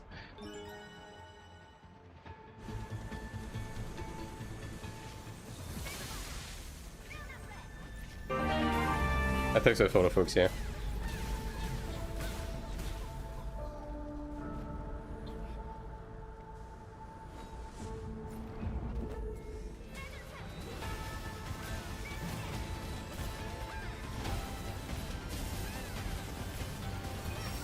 Or conveyor whenever it comes out, yeah. On hyping, it's a bit weird because the speed bump is like slightly delayed, right? Although on this one, I was just straight up just rolling back, rolling back into death. Not sure about early access on normal servers. Don't care about money, population servers issue at start. I don't think pop is going to be a problem on early access. I don't think you have to worry about that. It's also going to be about when they open up the global market, but I think it's going to be at the same time as other servers, right? So I don't think it matters too much. I don't think selection doesn't matter too much. I think the only difference is that the early access servers are going to be perhaps a bit more, you know, sweaty is the main thing.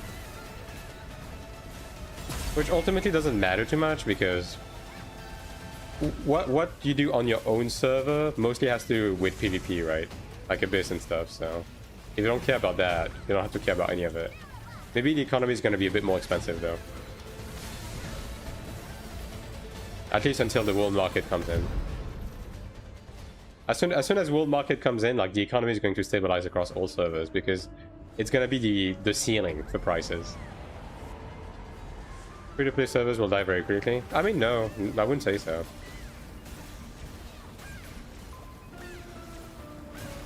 I don't think they're going to be more susceptible to die compared to the early access ones. Early access is where the real whales stay. I mean, you say that, but on Throne, the early access servers are the ones that suffered. That suffered like population problems the fastest. Like the free-to-play servers were the big chilling ones. So, I think it just depends. It just depends on management, and it depends on how quick they merge them, right?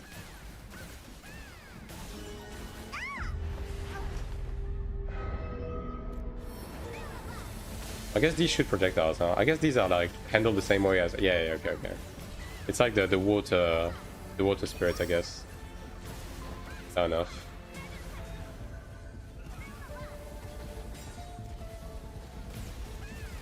Kills dog game overall, doesn't matter which server. Yeah, but I mean, you can say that, but in terms of the trends, right? I don't think in the case of AION2, I don't think it's going to matter because PvE matchmaking is going to be cross-server even during the early access, right? So it's mainly just going to be Abyss stuff. So I don't think any server is going to suffer particularly. Like, to me, the difference maker is going to be where the tourist content creators will go and bring their community of people that will leave after 3 weeks, right? Which it's more likely to be the early access servers. You know what I mean? For the rest, I think it's going to be about even.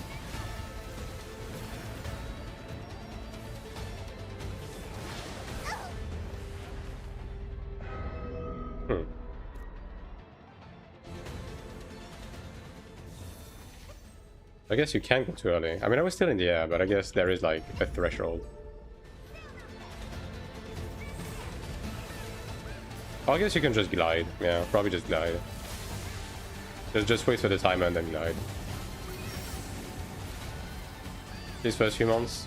I mean, I was on a free-to-play server on Throne, and we had no problems. Like, really, the only problem we had on the free-to-play servers was the Russian invasion, which arguably is too many people, right? As opposed to not enough. Wow, even that height is too low? That's interesting.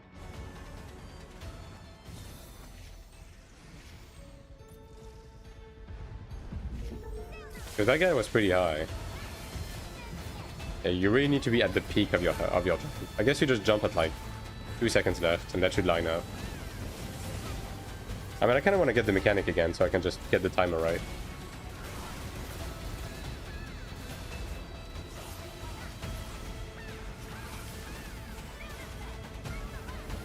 Second.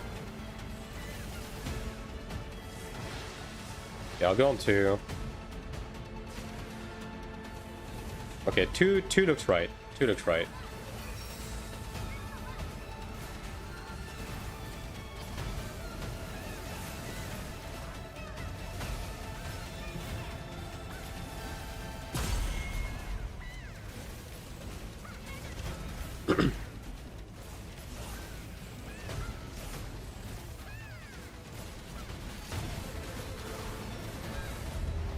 Oh, there was another donut. XD. Okay, I'm not using a stone for that. In no way, bruh. I guess those donuts are an affix. Okay. Drop 3 bombs quick succession at 8 stacks. 5 more with secondary explosion. Okay, that's the one that drops a donut. Okay. It is an affix. What class is the highest range DPS? It's really close to each other. Honestly, like the 3 range the 3 range DPS are pretty close to each other. On like long fights especially. I would say Ranger is probably on the low end of the 3, but it's again really close. And between Soak and SM it feels very even. As far as I've seen, right? Do you have ults or do you only play one character? I do have ults, yeah.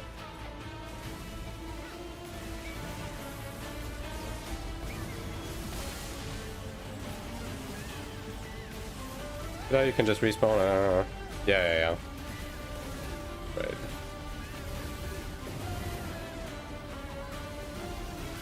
KP in the weekly, yeah. We're getting more and more of these actually. Hey, don't use Defiance on that.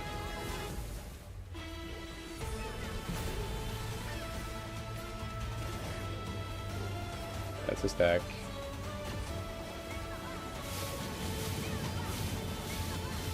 Oh, this guy fucked up. That's fine though. Just res.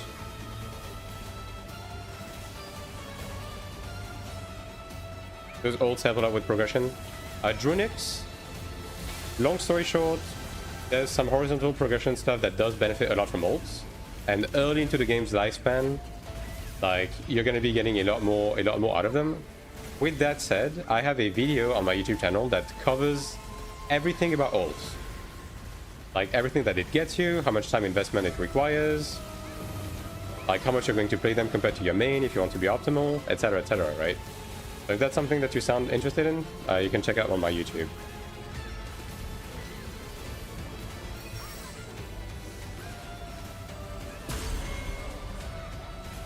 Right, 5 characters over 45 to check what I want, still can't decide for shit. You just have to pick an archetype, that's the main thing. Like, do you want to tank, do you want to heal? Do you want to DPS? Do you want to play range? Do you want to play melee, right? Like, it's all about that, honestly.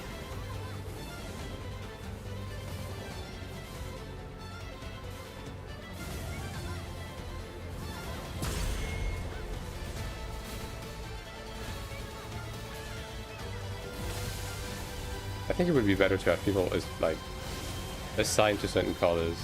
Because I went from one color to the other and then like someone kept doing it, so I mean, I guess it's whatever as long as the mechanic is done. That's a spread. Okay. So I'm not going to regret using this Defiance, right? Yeah, we're skipping the second one, good. I still see throwing kick clerics. Yeah, I mean they're just going to struggle a bit more, and they're going to have to equip more heals, right? But it doesn't change too much, at least for now. Yeah, and also you need to DPS more. So how do you activate that transparent map? On the minimap icon on the top right, you have a. I mean, I can just show you this little icon. You click on it, and then you can drag the transparent minimap around. Doesn't apply to raids. Yeah, Sanctuary I think still doesn't need anything. It's only going to be Conquest and Transcendence that requires DPS, like 5% DPS to be done. Assassin is miles above other DPS. Are they that strong? So Ryo, let me just explain, right? Every DPS is really close to each other in terms of performance when it comes to actual fights, as in fights that live for more than 3 minutes, right? On really short fights, like 30 seconds to 1 minute, Assassin is a bit stronger because the way Assassin is built is it's a really burst-heavy class in the sense that it does a lot of damage during its buff window and then it does no damage. And then it does a bunch of damage and then it does no damage, right? So on a short fight, Assassin is going to be ahead because it's going to be in the middle of its burst window and it's not going to have any downtime, right? Which is why Assassin is like really strong for short content. But for like long content, raid content, every DPS is about the same.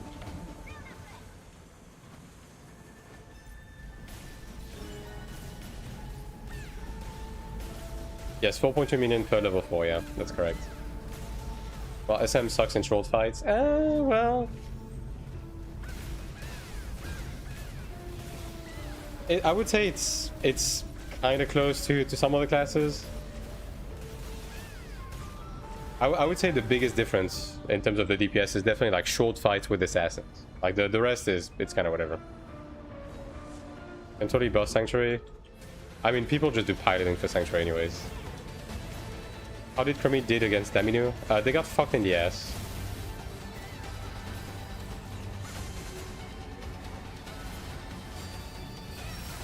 Also, I've heard.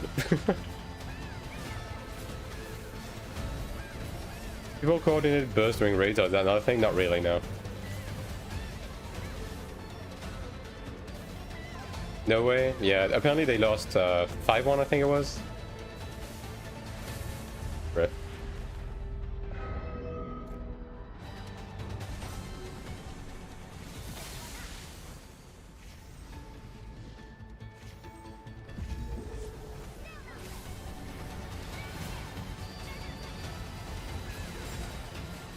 Can each class self-heal like lifesteal or something? Yes. Every class has a life leashing. Are there 1v1 duels so I can beat my friend? Yes. You can duel your friends, yes.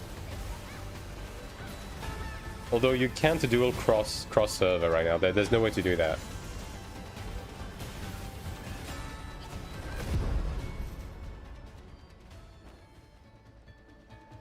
Every content is short when everyone is 950k? Yeah, exactly. Which is why it ultimately doesn't matter too much. Even if Assassin is like good for short fights, it kind of doesn't matter because, I mean... If you're power prepped so much that you're making the fight 30 seconds long, like, whatever.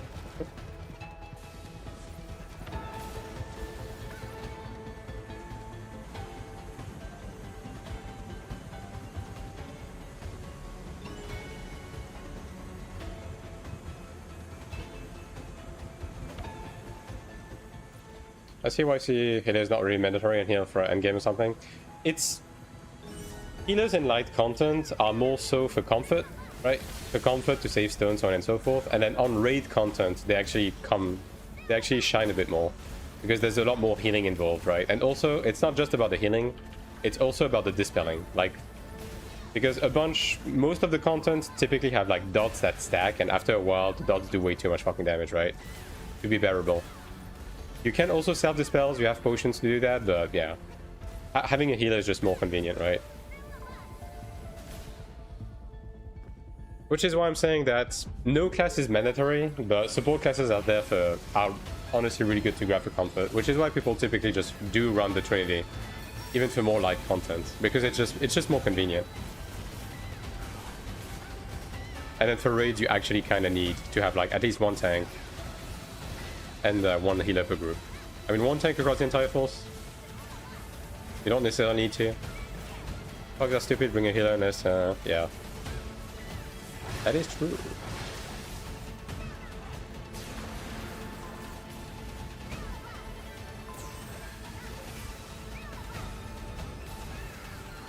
I feel like there's supposed to be a third guy, but... What would be your top 3 best bad class in AION for everything in general? It depends on what you're looking for, because there's just no bad class, right? There's no class that just sucks, right? If you mean a class that can enjoy every single type of content and be like pretty good at everything, it's gonna have to be a range class, because melees do suffer in ZVZ specifically. Even though ZVZ is not relevant, if you're specifically looking for a class that does everything, then it's gonna have to be a range because of that.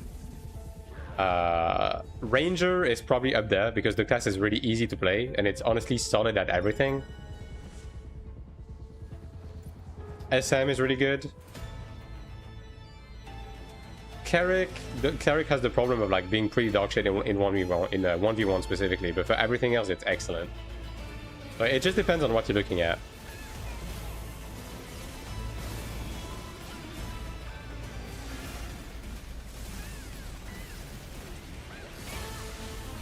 That's a spread. I can actually survive too. That's crazy. I'm speaking it. He's playing point 1, 2, and 3. Simple. Oh boy. Okay. You know what? Let me finish this, and then I can go over it like better. How about that?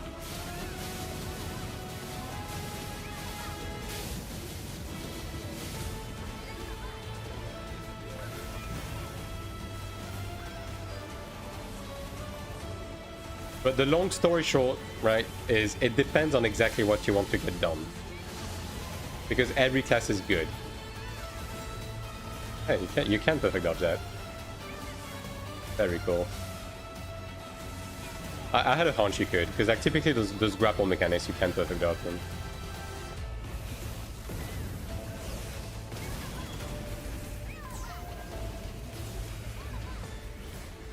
Like the ranger, I love the cleric.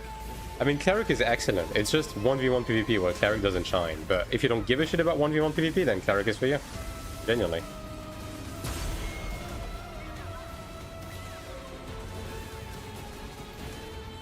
Thanks for Cleric. All Clerics on vacation.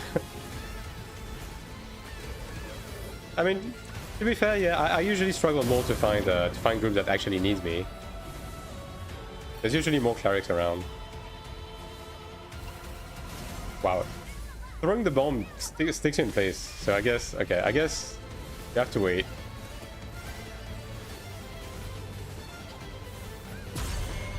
Like, do the circle and then throw the bomb. I thought you could throw it while jumping, but guess not.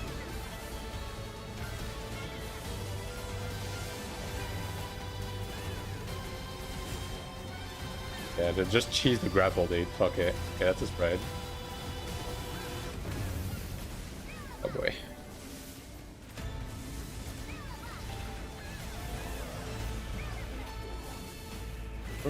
I mean, we could skip it, honestly. I think that's scared though. Yeah, that definitely. Oh, that's a spread. Oh.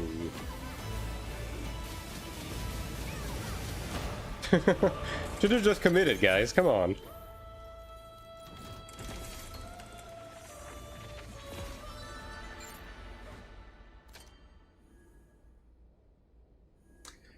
Oh yeah, Mecha Ether Tech. As I said, every class is fine. It's more so about the archetype. But if you're looking within the range DPS specifically, Ranger is honestly the most convenient for everything across the board. Although SM is also really slept on. It's really, really good, especially for like early raid progression, because it's really sturdy with a proxy and its grain buff. Oh yeah, more than anything, like just focus on an archetype that you fuck with and just go with that. And like, if you don't, as I said, if you don't care about 1v1, Cleric is a really solid pick. Is it the arrow that changes for the mech? Yes. Arrows pointing outwards means spreads. And if it points inwards, it means stack. Honestly, I like this mechanic. I like the fact that they are... I like the fact that they expand on the stack and spread, like, mechanic types in this game. PvE player, then anything goes, honestly.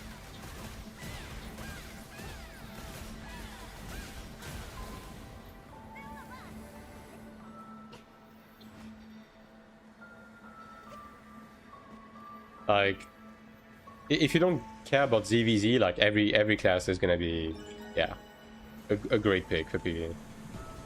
Even melees. Oops. I think that's good. Well, yeah. I mean, that's one thing I like with this game is that every time, right?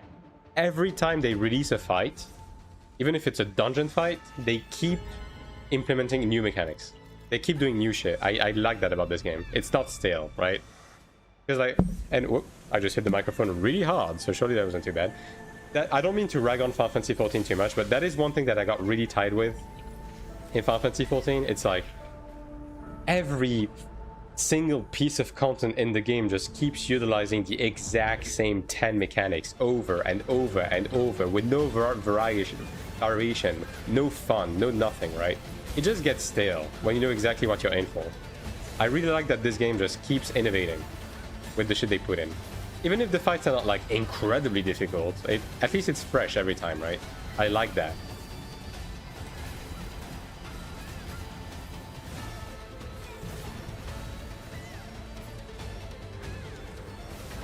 Can I stand here? Surely?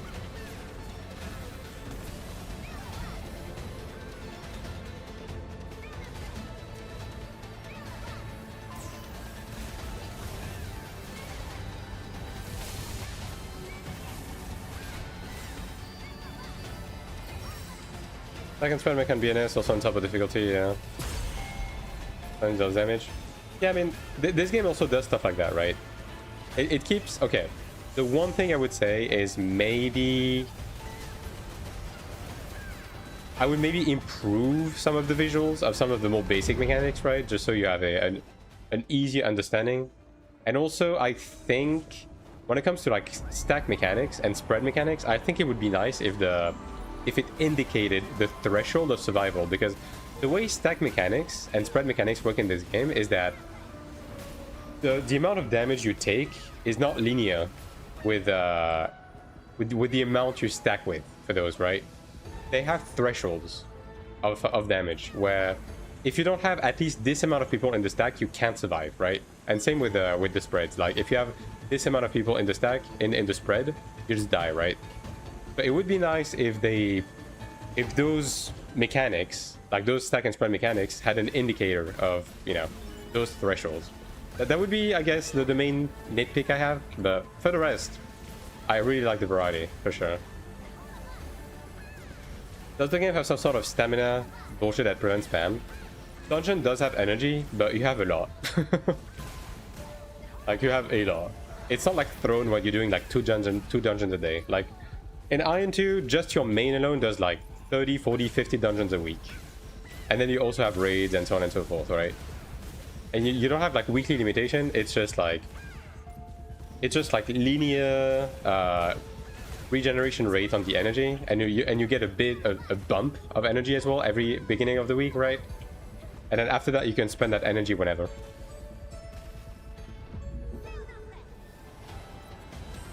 Just have game that unclear with this timeless mechanic in the interior.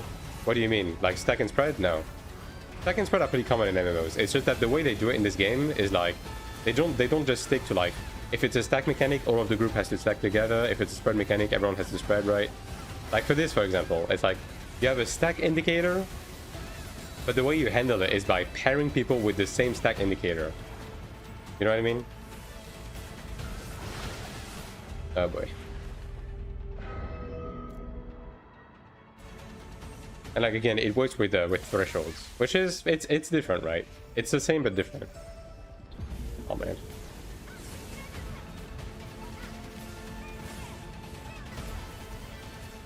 And also, I mean, this game does have like weekly lockouts and stuff. Like for example, raids, you can only clear them once a week. And you know, stuff like Ascension Trial, Nightmare Dungeon, they have their own entry system that have their own like allowances, refresh rate, and stuff like that. That in PvP, if you had a choice between Constitution or Perfect Resists, Constitution. Nobody gives a shit about Perfect in PvP.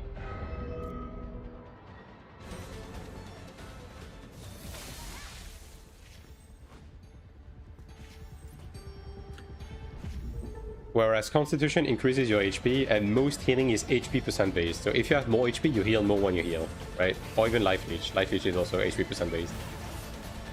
Someone's not jumping? Yeah.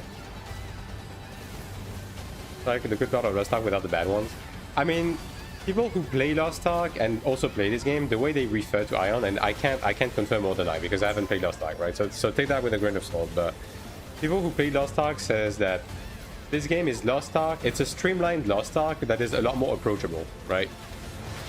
It's a more approachable Lost Ark. Because it has similar game loop and stuff like that, but it's a lot less... It's a lot less demanding. It's like less ults, less gatekeeping, you know? Less difficulty, right? So yeah, again, I haven't played Lost Ark, but that is... when talking to people who play Lost Ark, that is essentially all they had to say to me within the comparison of the two games, right? So you know, make of that what you will.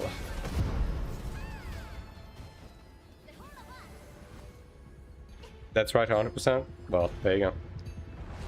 Lost Ark many similar to AION2 stack and spread also. Yeah, but I guess the main thing with Lost Ark is that, I mean, again, I haven't played it. It's just what people told me when comparing to this game, right? So again, grain of salt. I'm talking about shit I don't know. Woo. Okay. What people had to say is that Lost Ark pushed everything too far, like too many ults, too much difficulty, too much weight between content, right? Bro, like.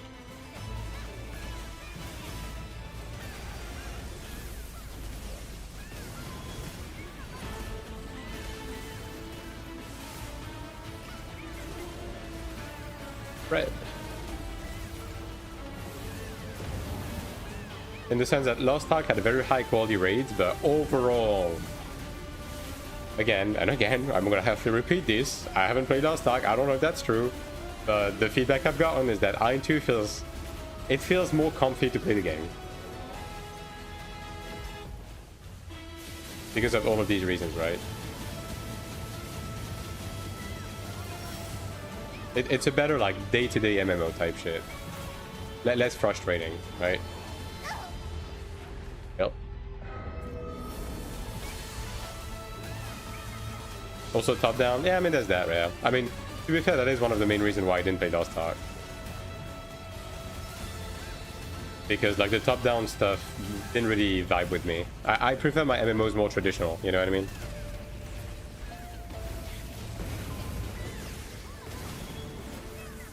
More configuration on Lost Ark than the current iteration of the game, yeah. Oh, there you go.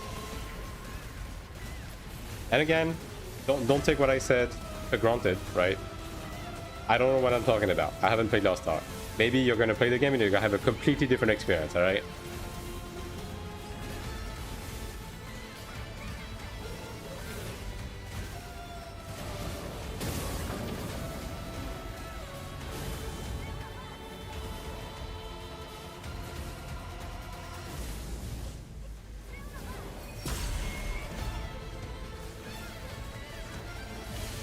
Space interesting mechanics, smooth combat, fleshy boobs, hard.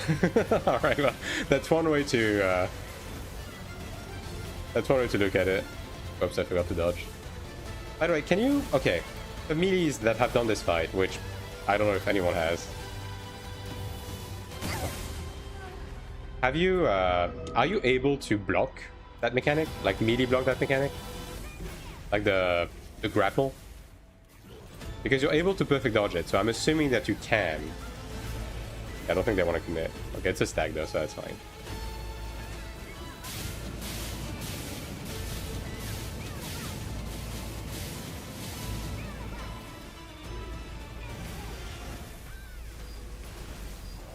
These type of fights are very punishing for minis. I feel like when we're looking, range and there's pros and cons to playing range and melee in this game. Because like, I think melees can cheese past pretty much all of the ground markers by using the manual block, right? For example, which range can do.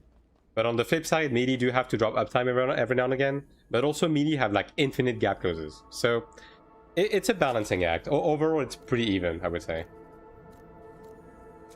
And like some fights are slightly more leaning towards range. Some fights are slightly more leaning towards melee, right? How to know if it's stack or spread on that Gatling gun mechanic? The do you mean the one where he shoots a projectile, or do you mean the one where he shoots people with a spinning thing? Because the one where he shoots the projectile is whether the cannon is green or red. Red is spread, green is stack, and on the one with the spinning thing in the middle, it's the marker around you. If the arrows are pointing outwards, it's a spread. If the arrows are pointing inwards, it's a stack. Alright, let's see if we have any fucking good cards, dude. Yeah, getting a good dice is gonna be difficult, I feel. Alright, let's open the die last. That's a lot. Alright. Any smite? Perfect chance, incoming heal, no smite. Accuracy, okay, this one has, oh, smite and perfect, ooh. Ooh. Okay, smite here, but the rest is shit. Smite here, but the rest is shit. Smite here, but the rest is shit. Okay, so we have one pretty decent one. Played Lost Ark for years, doing all of it, I would agree. AION2 is just a way better game. The raid content in Lost Ark is also some of the best. Yeah, I think the main thing with AION2 is that I think we need one type of PvE, like pinnacle content that is like, okay, this is the hard PvE content. That is like really, really hard. And that's like, you know, the top of the PvE content in this game. And then the rest of the game, I think, is honestly balanced pretty good. Like the day-to-day content, I think, has the right difficulty. I think Sanctuary has the right difficulty, right? I just think we need one thing above that doesn't necessarily get released very often, but that every now and again we get as like the pinnacle PvE thing. Does the new Conquest dungeon same as the 1-star Transcendence? It's very similar. 6 engines inside for PvP. Should you go for damage tolerance, regen, weapon damage tolerance? Weapon damage tolerance is the highest return on investment. If you're building for endurance, you might have to roll endurance as well. Regen or good set run PvP for Glad. How does it work?